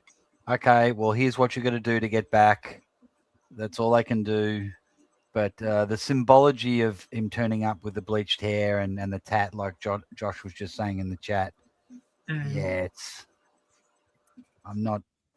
doesn't fill me with, it's just so showy, and like you're going through this hard times, and anyway, I've said enough on that. Yeah. And Dimitri's right. I don't think I'll be happy until Bobby does play his first game. He's done a lot wrong. He's got to prove it to the club he wants to be here now. Mm-hmm. But also as well though, he needs a run in the VFL, and I don't want it just to be one or two games. And also as well, if he plays like 2 games and it's like he only plays a half of footy in both games and then plays AFL, no, fuck that. Like he needs to play genuine. Like a month. Like he needs to play genuine. I think a month too. And but a month of full games. Whether if it takes him. Whether if you play him a bit early and you play him in quarters or halves or whatever, but he's got to like genuinely play at least like a month's worth of like full 4-quarter games. It's a thing what Josh brings up. He said he's watched him training. One of Clip's videos can barely kick the ball. The guy's had nearly 12 months off playing football. And he's by also the time he plays, if it goes to plan, by the time he plays, it will be 12 months of no football. So he's going to be rusty as. Yeah, but also as well, they're also pushing this this narrative as well that he's also been doing training offside as well, or in fact, if he's actually been doing training at a local footy club, I think I might know exactly what that footy club is, without again saying too much. So maybe I might need to look into that. Because if it's a footy club, I think it is. Then is it called Revolver in Chapel Street, or is that a different club? It's called a footy club, local football. Yeah, but no. I do a few. Yeah, I probably need to not say too much, but if he's doing training at a local football club, then I might know exactly what that football club is. So I might maybe do some digging, see if I can find some answers. Okay. Weeks of just solid training. Yep. Then have at least 2 weeks in the VFL. So more than that, I would have thought. 2 weeks, depending on how he's going. Is it funny how we stop the video and we talk, and then when we come back, they just saying the exact shit that we were saying? Yeah. I guess. So I reckon at a very minimum, he's 6 weeks away. That's the minimum. I think more realistically, it's 8 weeks. Now, is Bobby Hill willing to put in the work for 6 to 8 weeks to get back into the senior team? Any other professional athlete, I would say, yeah, of course. Of course, that's her job. Bobby Hill, that's a long time of him having to work his ass off without no reward. I don't have any faith. Prove me wrong, Bobby, because I want to see Bobby Hill back out there. He doesn't deserve to. First of all, he doesn't deserve to be out there. He doesn't deserve to pull on the black and white jumper over guys like Harvey Harrison and players like that have worked so hard to get back into his position after a long ACL injury. He's taken playing for this club for granted. So, begin with, he doesn't deserve it. But I want to win games of football. I want to win premierships. So Bobby Hill's at the club, then fuck it. Like, if he puts in the hard work, you got to play him. But so now it's time to actually prove yourself, Bobby. None of this mouthing off to the media, which he hasn't done so far since he's been back, so good. But just put in the hard work and don't let us down again. Don't let your teammates down. What's your opinion, Mick? I know you're going to have a strong opinion. We said we weren't going to talk about him again, but it's relevant. We have to. My strong opinion is I gave up on Bobby a good while ago now. All I want from Bobby, I want to get him back in the side. I want to get him back into form, fatten him up like a calf, and sell him off in the trade period and hopefully increase his trade value. I don't want him at the club. He'll come back, he'll come into form, he'll look good, and then at some point in the future, he would let us down again. Nothing surer. I'd rather put development time that's development time. I'm talking about the mid to long term into other players, because this guy will just let us down in due course. So fatten him up like a calf, get the best trade value at the end of this year, and get rid of him. That's what I want. I'll put this too. Let's just say he gets back in, he rips up the final series. Get rid of him. He helps us win another premiership, and he's a huge part of that. Are we getting rid of him? It's relevant. I can't see that as being realistic. Both as a club for us, I don't think, as I've spoken about before, I don't think we're near it this year. We're not in the window. And secondly, I don't think a player like Bobby Hill, having not played for 10 months or whatever it is going to one game, that Brisbane game in the back end of last year, other than a couple of his games where he gets out with his mates and plays. He doesn't have a problem with that. I don't think he's leading us to a premiership this year. That's not realistic. If he was, if Dermott's scenario was to happen, I'm still trading him.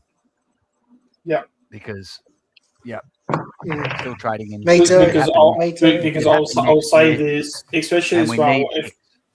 If you go back to the Oliver conversation we had earlier before, even if it is just a thing of he's just not good for the culture, he's just not like adequate for, or just not setting the right standards, and being that sort of Oliver type, then because I think as well too, I reckon if you can get him in the VFL, even if he plays VFL for the whole season, you can at least ship him off to a club for a third-round pick. But then it's like, hey, if you take a bit of the salary, if you take the whole salary, we can ship him off to you, and we only want like a late third or an early fourth or something like that. If we can completely get him off the books, then that's like awesome for us going into like free agency, or even if it is one of those like throwaway picks where it's like a pick 120 or whatever. Because I think his money off the books could get us like a Zach Bailey, or it could get us, someone that's like of value. And, someone like a Zach Bailey, you get him a half forward instead of like a Hill, even though Zach Bailey's probably going to want $1 million. But still, just for the conversation of it, I would sacrifice like a pick just so that you can get someone through the free agency door.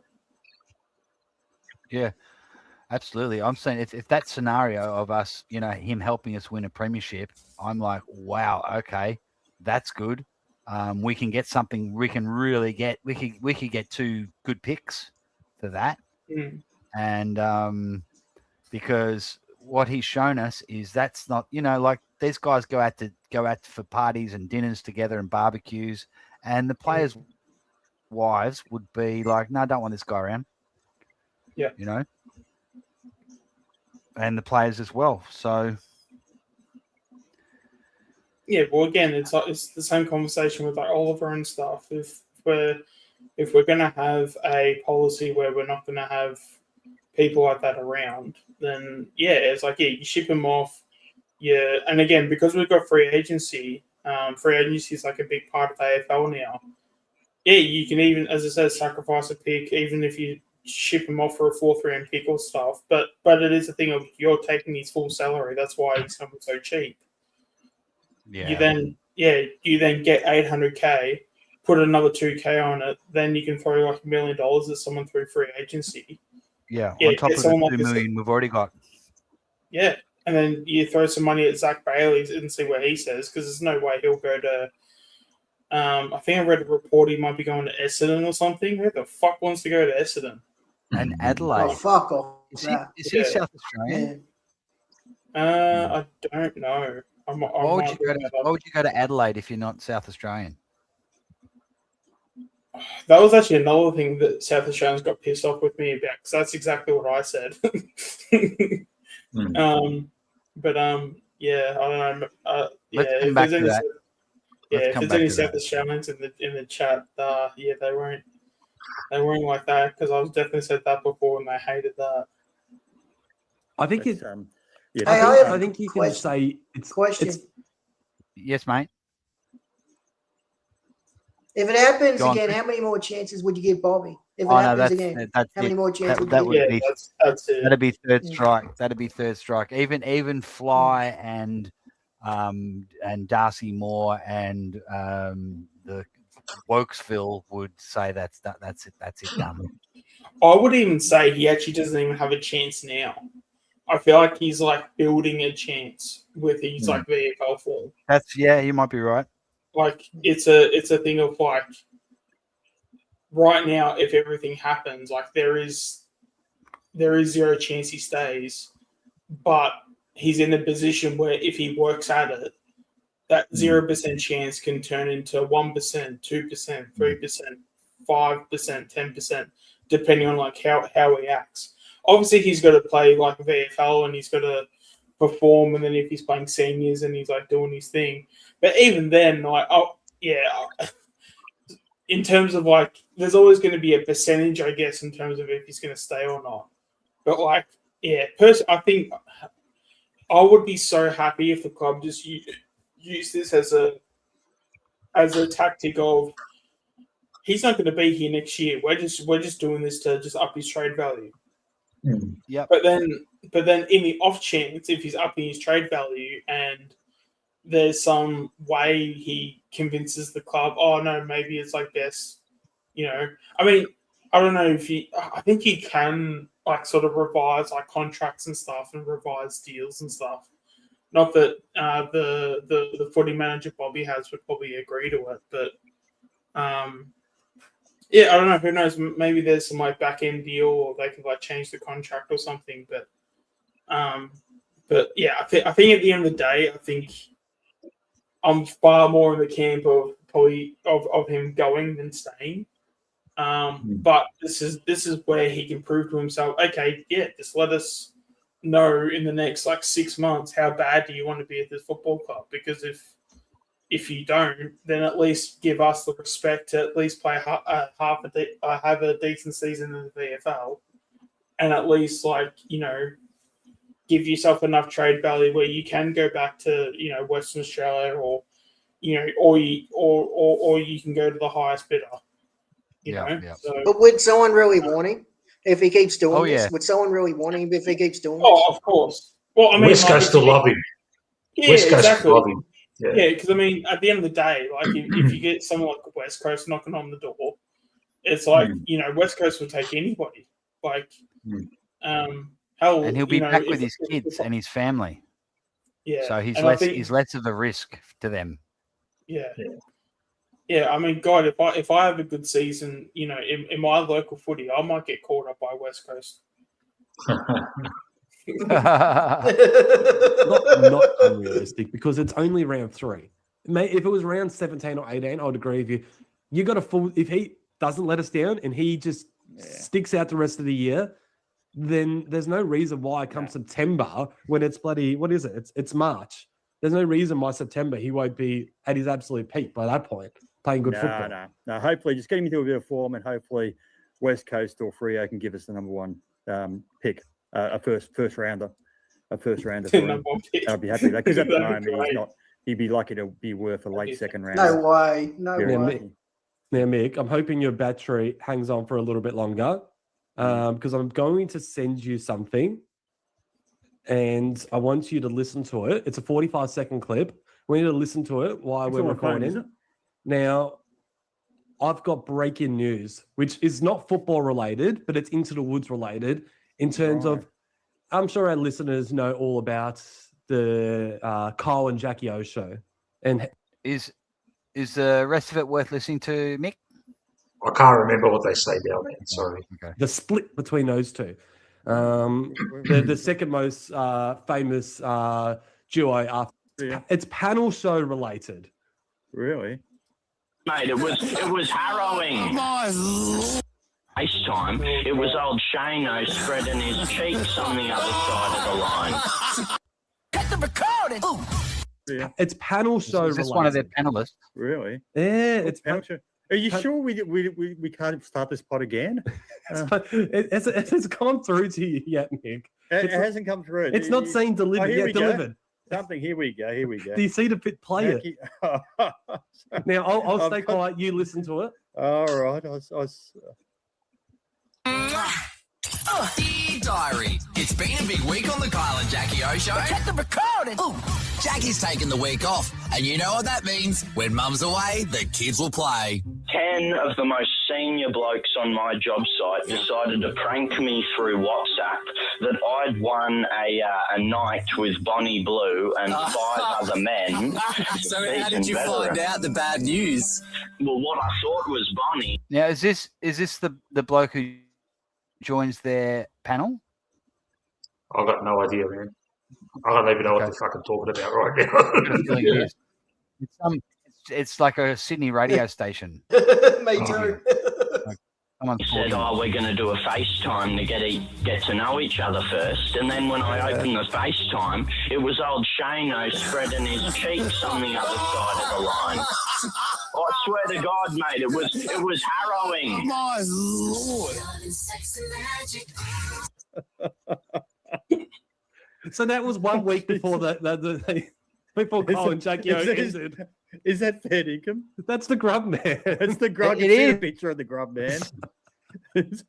But you know who Bonnie Blue is, don't you? Well, yeah, from what he just described, I can imagine. So that grub man they're talking about is a young bloke who joins their panel. Oh, okay.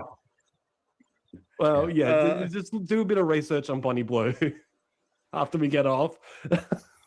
I don't think that was one week. I don't think I will be doing any research. One week.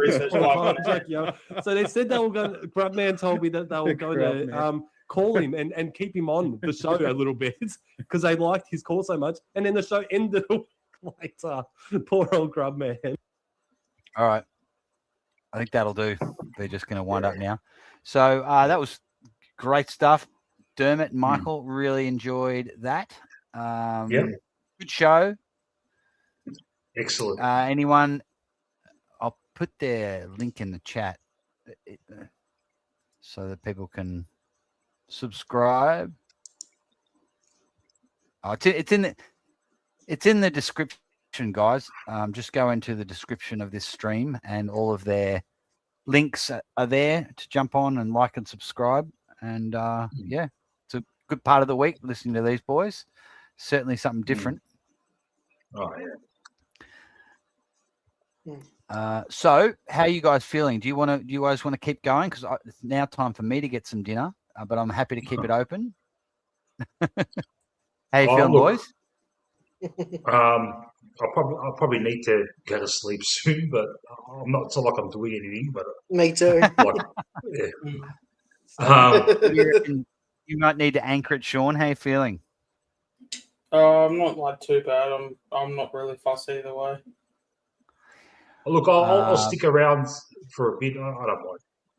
Yeah. Okay, well, I'll leave it open, and you guys can just talk about whatever you want. We've still got there's still 9 people watching, so thanks for hanging in there, guys. Yeah. And if you guys want to keep chatting, I'll keep it open. I'll go have some dinner, and I'll be back in 20 minutes. No worries, pal. I'll watch on the telly. Yeah.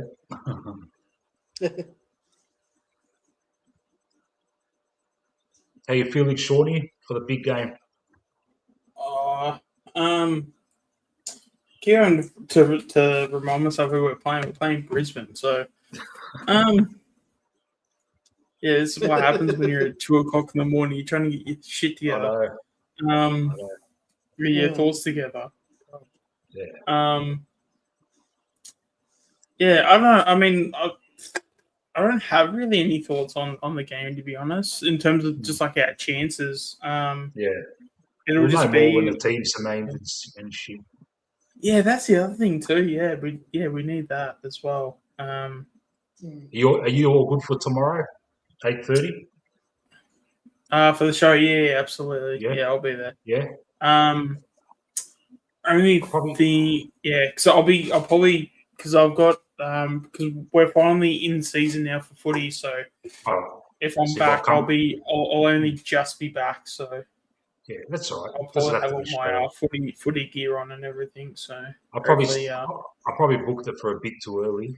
But I thought there's no game on, so I thought, fuck, every time I do it, there's a fucking game on. Yeah. Yeah, look, I don't know, we'll see what happens. Who cares? Fuck. I'll just talk. It's the first Wednesday training session, so I don't know what time I'll get back, but once I'm back, I'll do what I need to do and hop on straight away. Yeah. But I'm pretty confident I'll be back by 8:30 for sure. Yeah. Man. It's interesting to see who's going to come in. It's just I've got a feeling he's going to go Parker and Sully.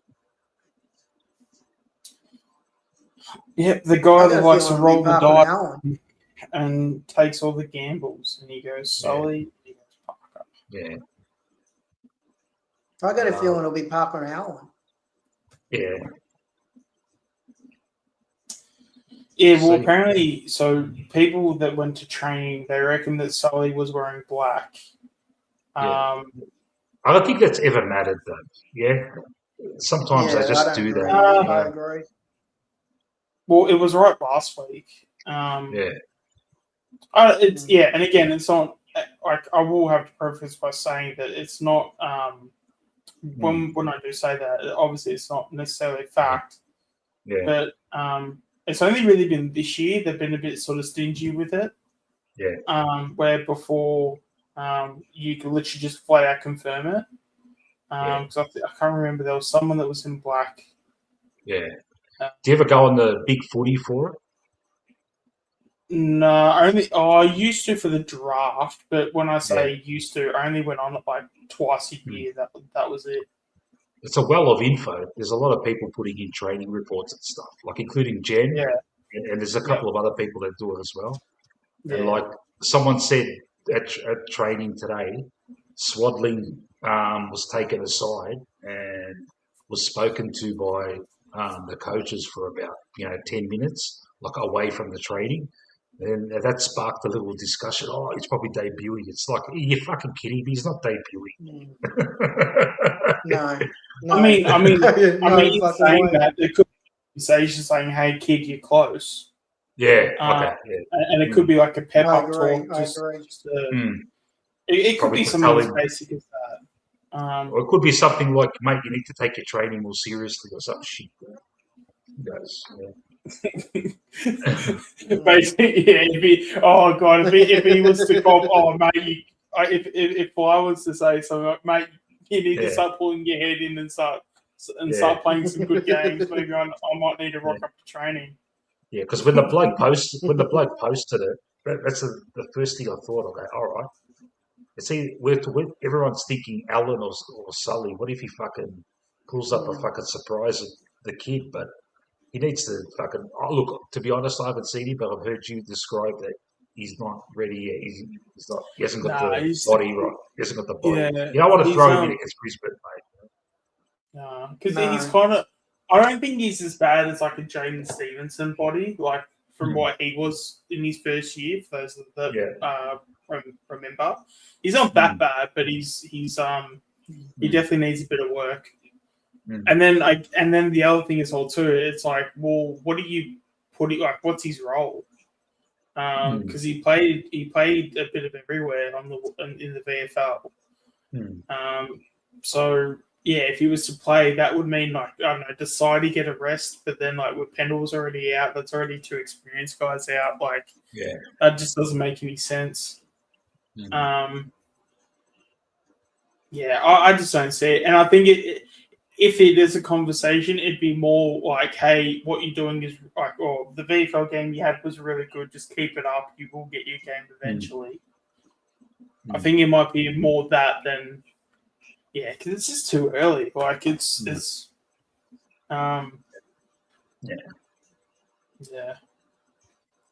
any of you see Anthony Strain when he was talking about Howell saying wasn't going to play? Howell? Jeremy Howell? Yeah. He was saying Strain, he was talking to Ben. He was talking to Ben. He was saying he was thinking about he wasn't going to play. But Flyers mentioned him a couple of times in the media, like leading up to this game. Like he said something like, "Oh, we've only got Billy Frampton and Jeremy Howell." I reckon if Moore didn't get injured, they probably maybe would have thought about it. But he's got to play. If we don't play Howell, we're almost kind of like tanking the game. I mean, because Frampton by himself against Adelaide, it's a different prospect. Frampton by himself, against Brisbane up there, with their midfield entries are going to be much more sharper and fucking, But who knows? Who knows what's going to happen, mate? You never know, mate. Every game brings out like a total different fucking scenario. Like I look at it when I tell everyone to do the tips and predictions. Hardly anyone gets it right, mate. Fucking hell.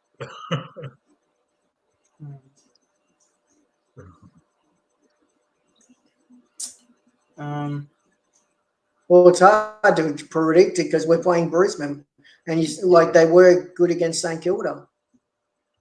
Yeah. I heard they weren't good. A mate of mine, St Kilda supporter, I asked him. He went to the game. I go, "What did Brisbane look like?" He goes, "They look like shit, mate. They killed us in the last quarter." And I'm like, "All right, good to hear."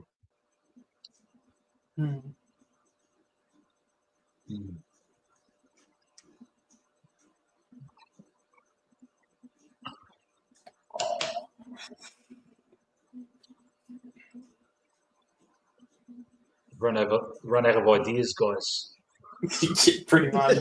I'm actually kind of surprised that Anderson isn't getting talked up as much as he probably should, because I feel like he's probably the one out of all the midfielders. He's probably the one I'm probably thinking is like close, because his numbers weren't that. He didn't have a ton of like high numbers. I think he got about 20 disposals and a goal or something, but. Yeah, I wanted him to be more impactful that last game. Yeah, Anthony's doing a watch along for that game. I texted him, "Okay, are you doing a watch along?" And he's like, "Yes." And I'm like, "Fuck, I wanted to do one." How close is Prindable, would you say? Oh, Prindable's the worst one out of the midfielders, I think.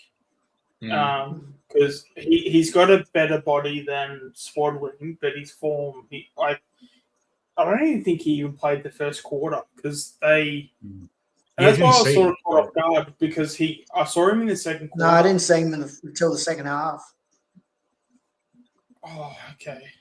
Because I thought what they did was they played Reef, and then when they took Reef off, no, Reef was like at half time.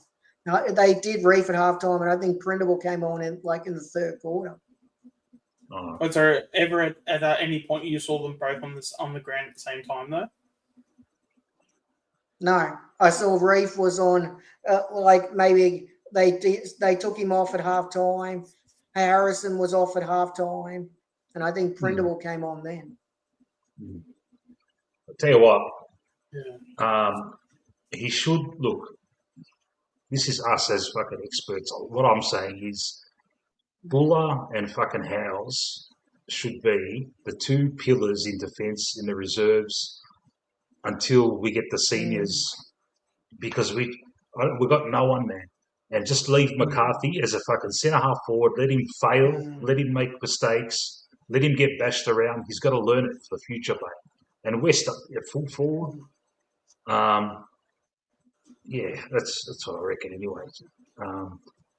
But I agree, Mick. If Frampton goes down, we're screwed. Yeah.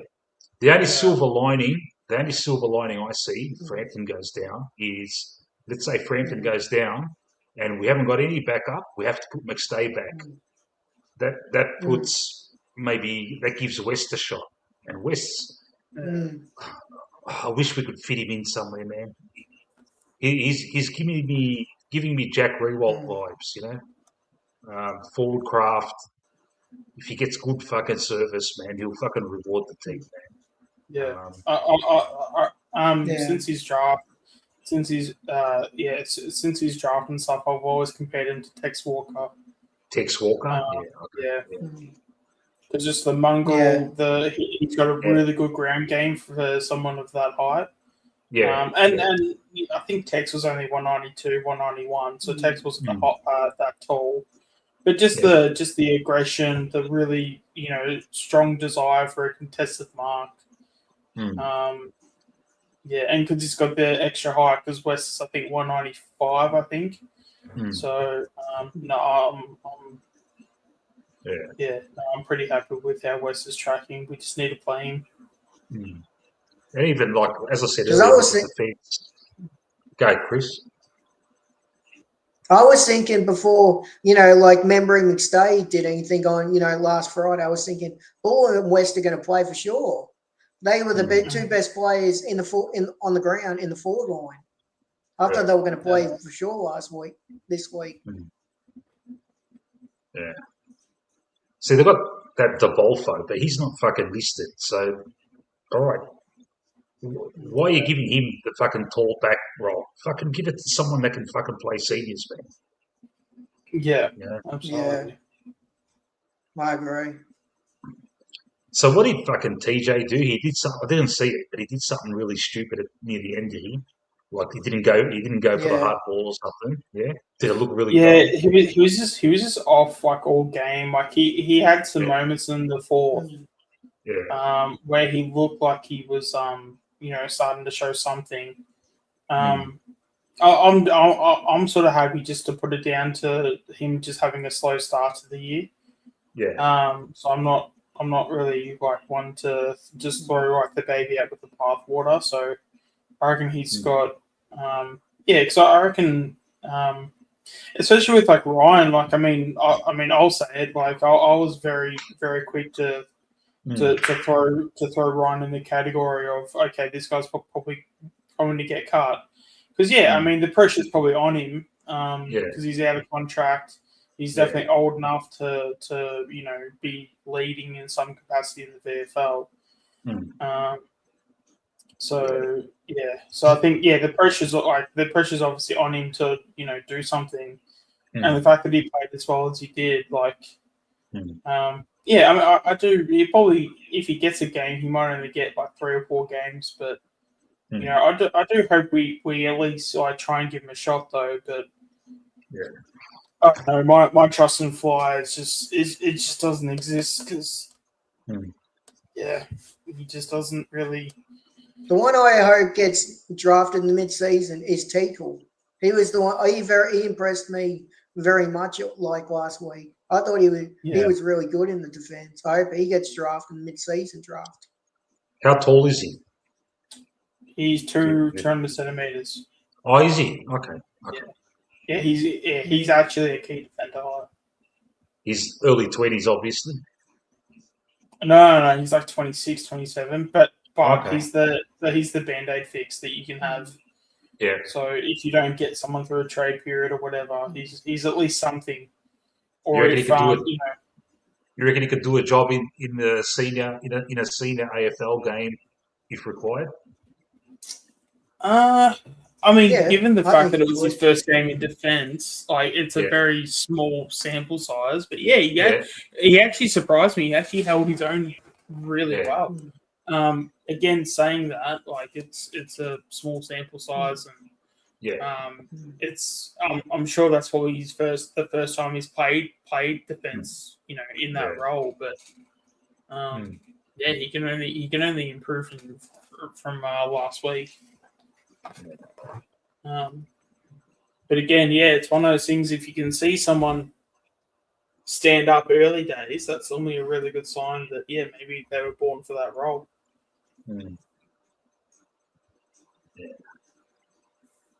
How did Smith go with Sean?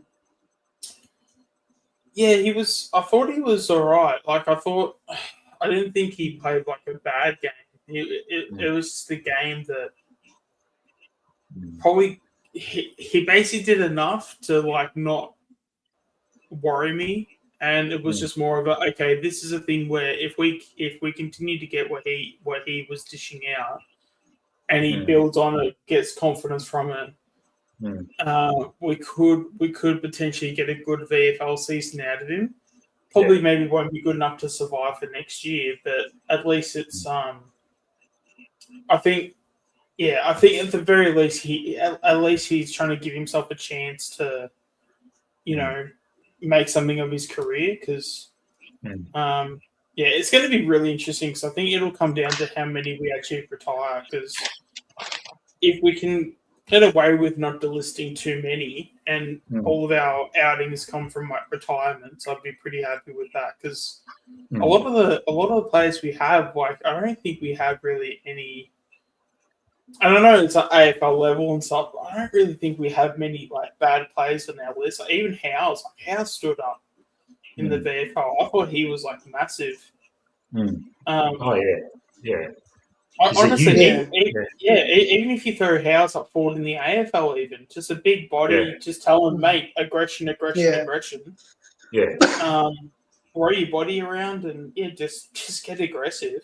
He could take a pack mark, mate. He's like Kruger, but Kruger couldn't take pack marks because he couldn't even fucking lift his arms up because his shoulders were fucked. Yeah. Yeah.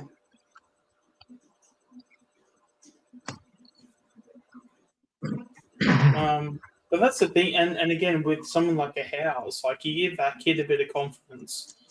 He's one that can kind of surprise because he doesn't have a ton of athleticism, but he has these moments like that. The first goal he kicked was like pretty awesome.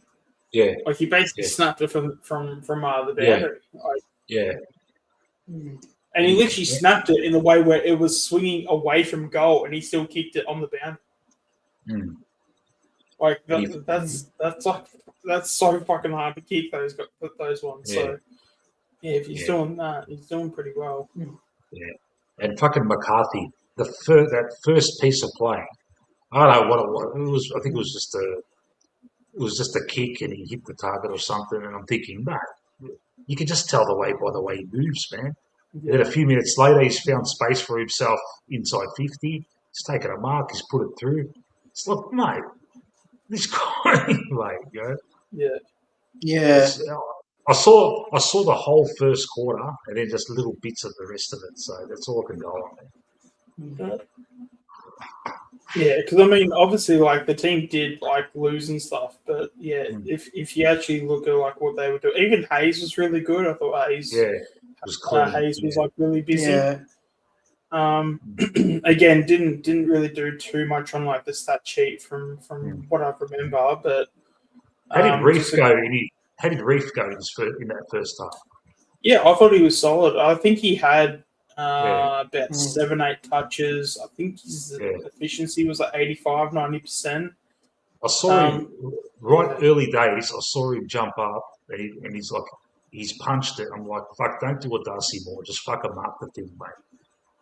Yeah. Did you notice that? Like right at the start of the first quarter. Yeah, I did. Yeah. He kind of jumped up. He had no one on him, and he's gone to punch. I go, what are you doing, mate? Maybe the conditions was fucking blustery or something. Yeah, the conditions were so shit. Yeah. It's probably also like a bit of confidence as well. Like you don't want your first disposal back being like a turnover as well. Like there's probably like a bit of that in his head. Like you know, if he has like the ball in hand, the first thing you're probably thinking is, "Hey, don't fuck it up." Like you know what I mean? So. But no, he was pretty good. Yes, I think his efficiency was like 90% or something, 85, somewhere around there. Yeah. Saxena, I saw him buzzing around a lot, but he couldn't get his hands on it. Yeah, that's definitely one where you sort of go, okay, that's in terms of everything on paper he had was right. It's just the execution wasn't right. So and that's gonna happen. He's only 18, maybe 19 now. Again, that's your he's always going to be, because he's a rookie. You'd always put him under like the project player.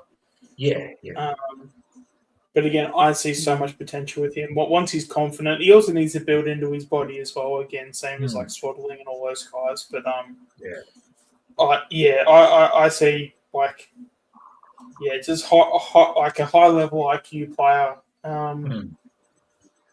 You know, even when he has ball in hand, he can be pretty aggressive. Just trying to think, like, because originally I was saying like a Josh Dacos, but like he's probably got more.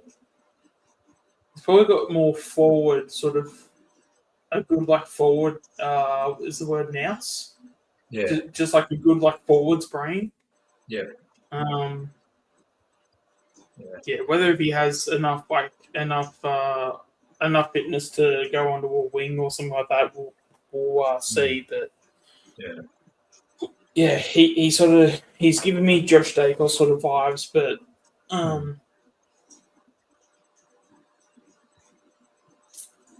do you think we'll see Cochrane this year? If we do, what round do you think?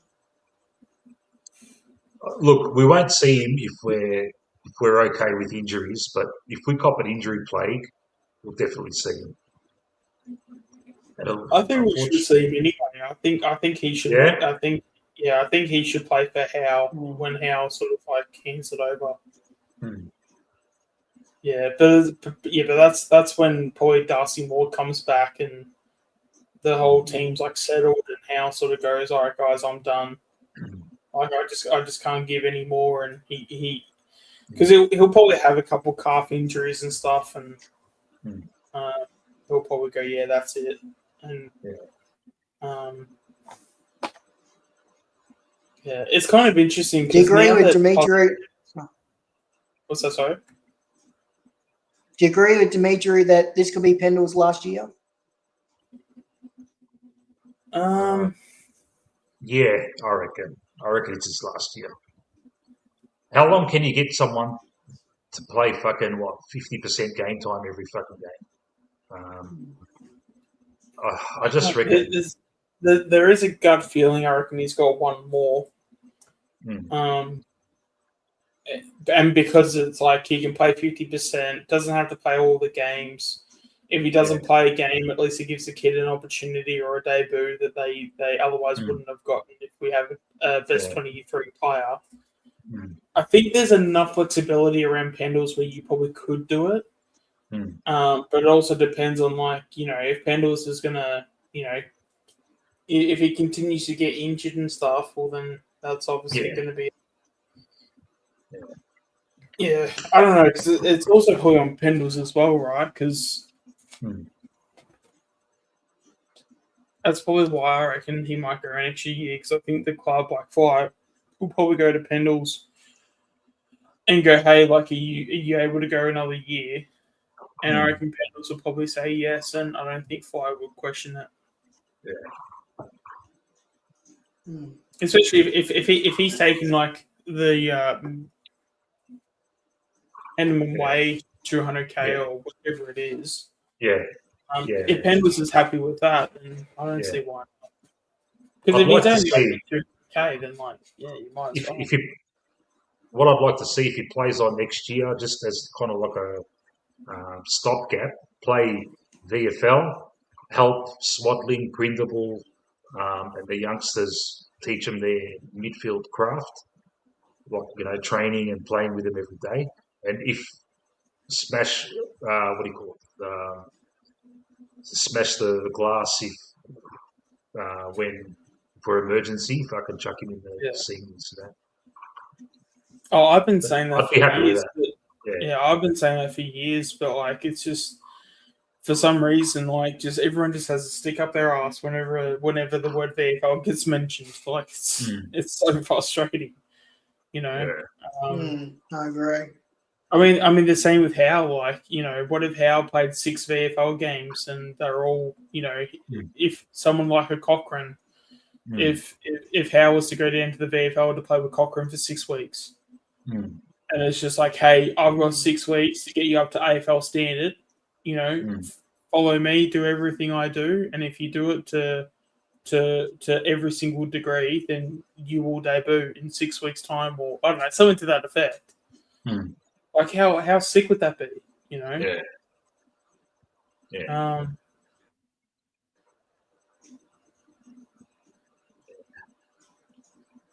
Well, that's what makes me angry. Because Darcy Moore's captain, he can't play VFL. I think that's bullshit.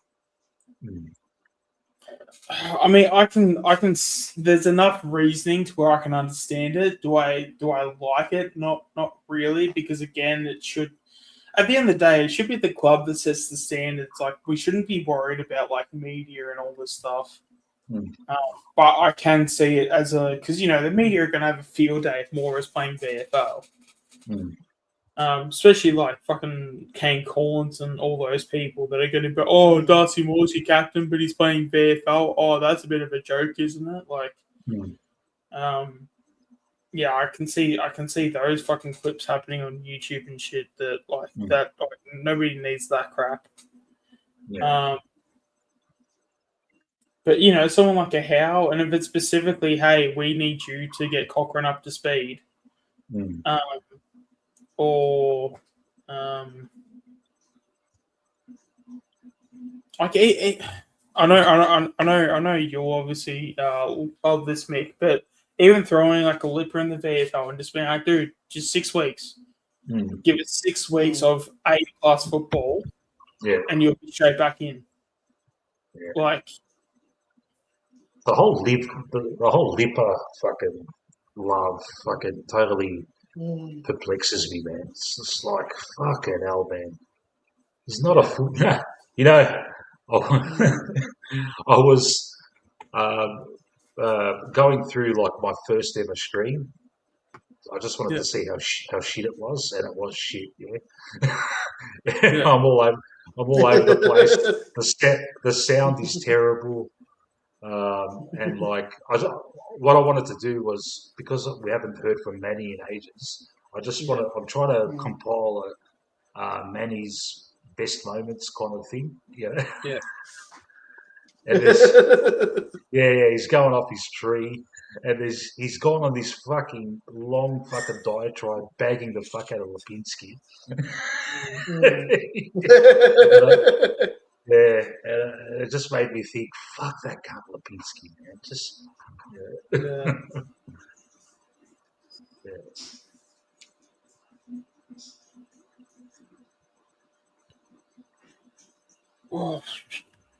because it's.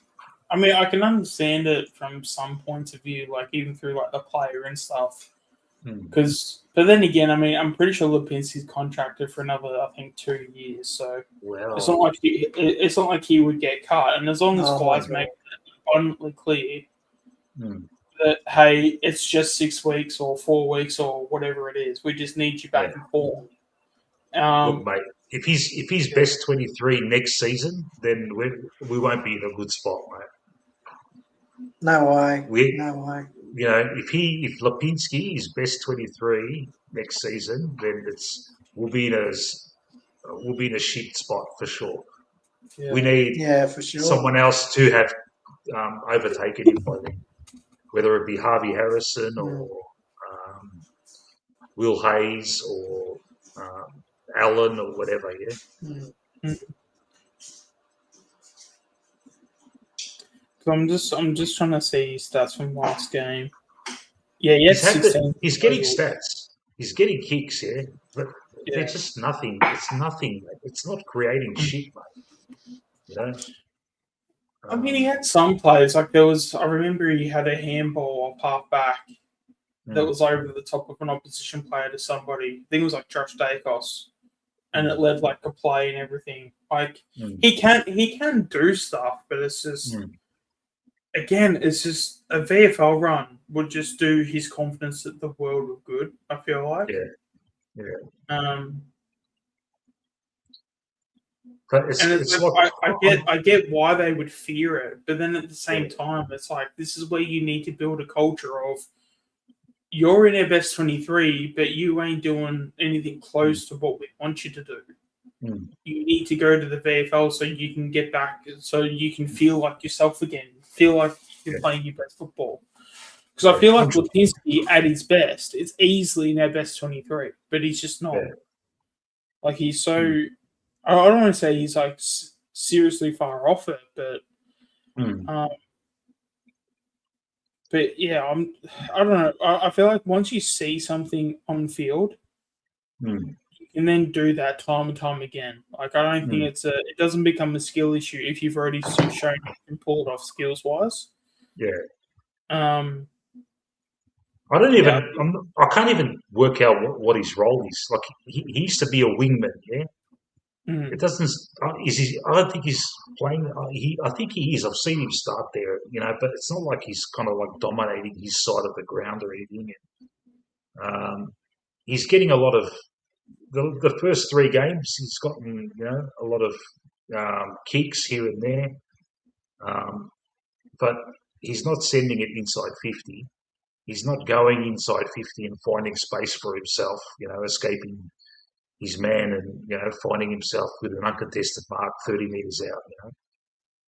That he at his best he would do that. He'd be constantly. Hitting the inside 50s and finding himself inside 50 and getting a mark. Yeah. Yeah.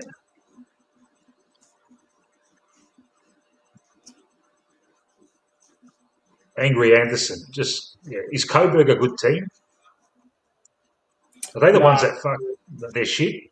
Yeah. Yeah, I mean, they did beat us last season, but that was when we had a ton of injuries, and that was that was one of the worst games we ever dished out. So if we're switched on and we're ready to go, we probably beat them by 10 goals.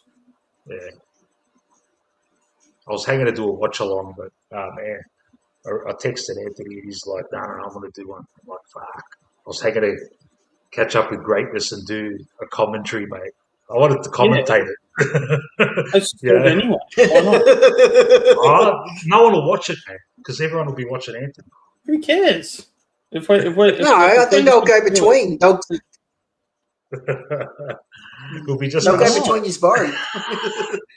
Because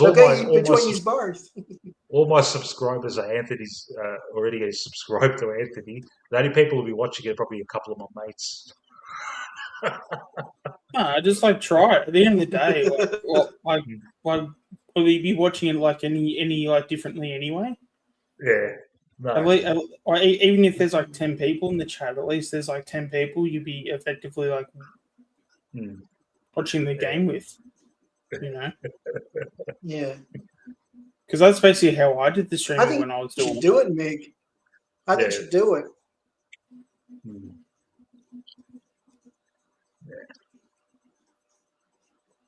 I wonder if that's why what's his name didn't like me, because every time I did something or the same time as him.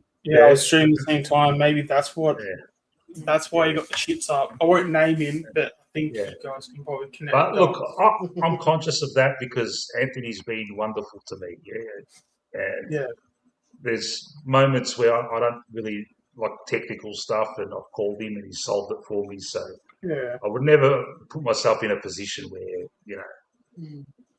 I'd be going not like me going up against him would affect him at all. And the same with Andreas. He usually does a show on Wednesday nights. I called him the other day, and I said, "You're still doing your Wednesday?" He said, "No, I'm not doing it. Go ahead." So that's why I'm starting nice and early. I don't know. At the moment now, just over 200 subs. Where do I go now, mate?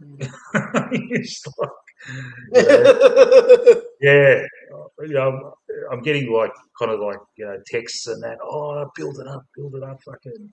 Yeah. But I want to build it up, but I don't want to change who I am and stuff like that. Yeah. I don't want to be like a salesman and shit. You know how some people turn a bit and all of a sudden it's kind of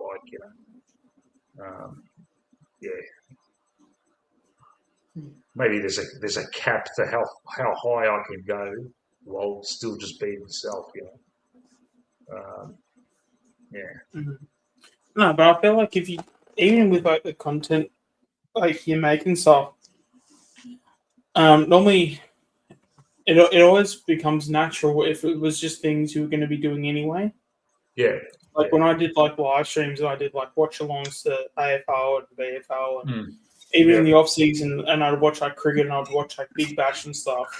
Yeah. Those were things I was going to be sitting on my couch alone watching the game on the TV anyway.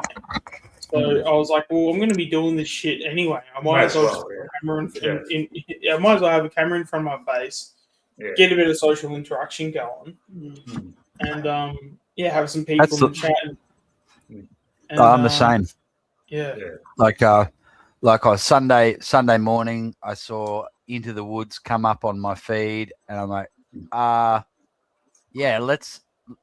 can wait a couple of days and I'll watch it with my mates. Yeah. And give people something to watch instead of cane corns. Yeah. Yeah. So. Yep.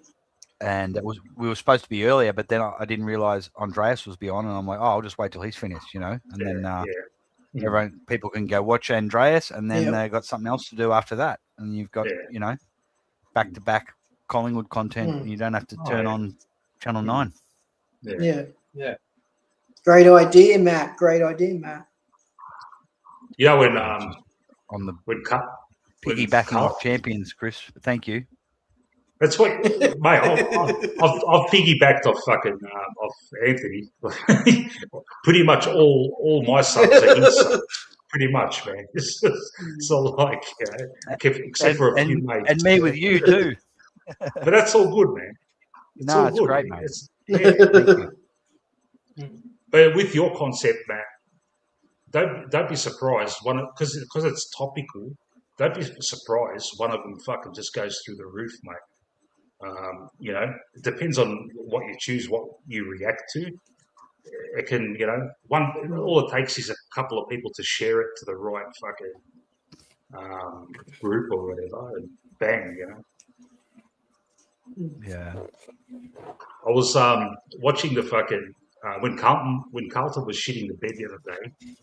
I scrambled to see if anyone was doing a watch along, one of the Blues guys, and it was, what's his name, Bocek? Pommy. Pommy was doing one as well. But Pommy's one had like 1 million people on it. This guy, really? Bocek, even Bocek had about 100 people. And like, as they're shitting the bed, because I know Bocek, I've spoken to him heaps of times, I kept fucking putting in the chat, hey Bocek, how's Checkers going? How's Checkers? Like I don't give a fuck about the squad. I just wanted to know how Checkers was going. And he got irritated. It is like, all right, Mick, Checkers. He's doing all right, but he's not setting the house on fire. I was like that though. As soon as I turned it on, it was like, you know, when you watch a state game back in the 80s or 90s and you just barracked for Gavin Brown or Shane Morwood or whoever was playing. I was just like, right, let's go Checkers. I was just barracking for Checkers. They are in that. Did you see he blew a board afterwards? How pissed were they? Pissed off they were. How pissed off were they on blew a board? I saw that. He had 1,000 people watching him. Can you believe that? Wow, that's more than like CNN gets and Fox News and that's intense. Yeah, and they were just letting rip. They were letting rip. That was funny. Yeah, I was watching the Jumper Punch after the game, and they had about 400 people. I watched a bit of that. Yeah, and like he's full on fuming and having a meltdown, and he's saying, "Oh yeah, like and subscribe." in between meltdowns, in between melting down, he's like, "Yeah, like and subscribe," because he knows. He's fucking depressed. His team's shit, but he's got the most numbers that he's ever had. You know, so like and subscribe.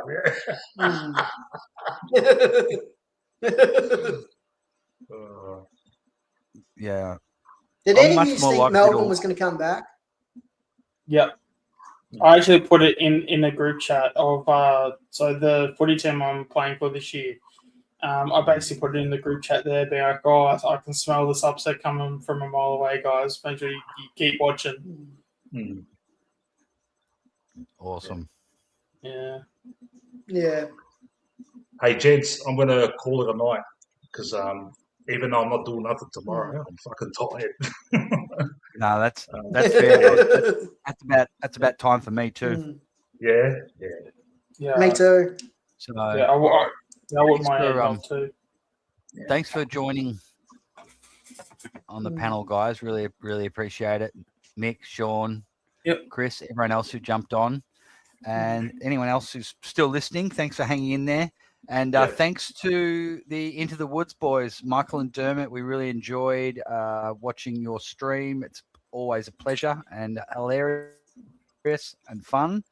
And I hope you guys can jump on the panel at some stage in the future. It'd be good to hang out. And so, yeah, that's about it. Thanks, everyone.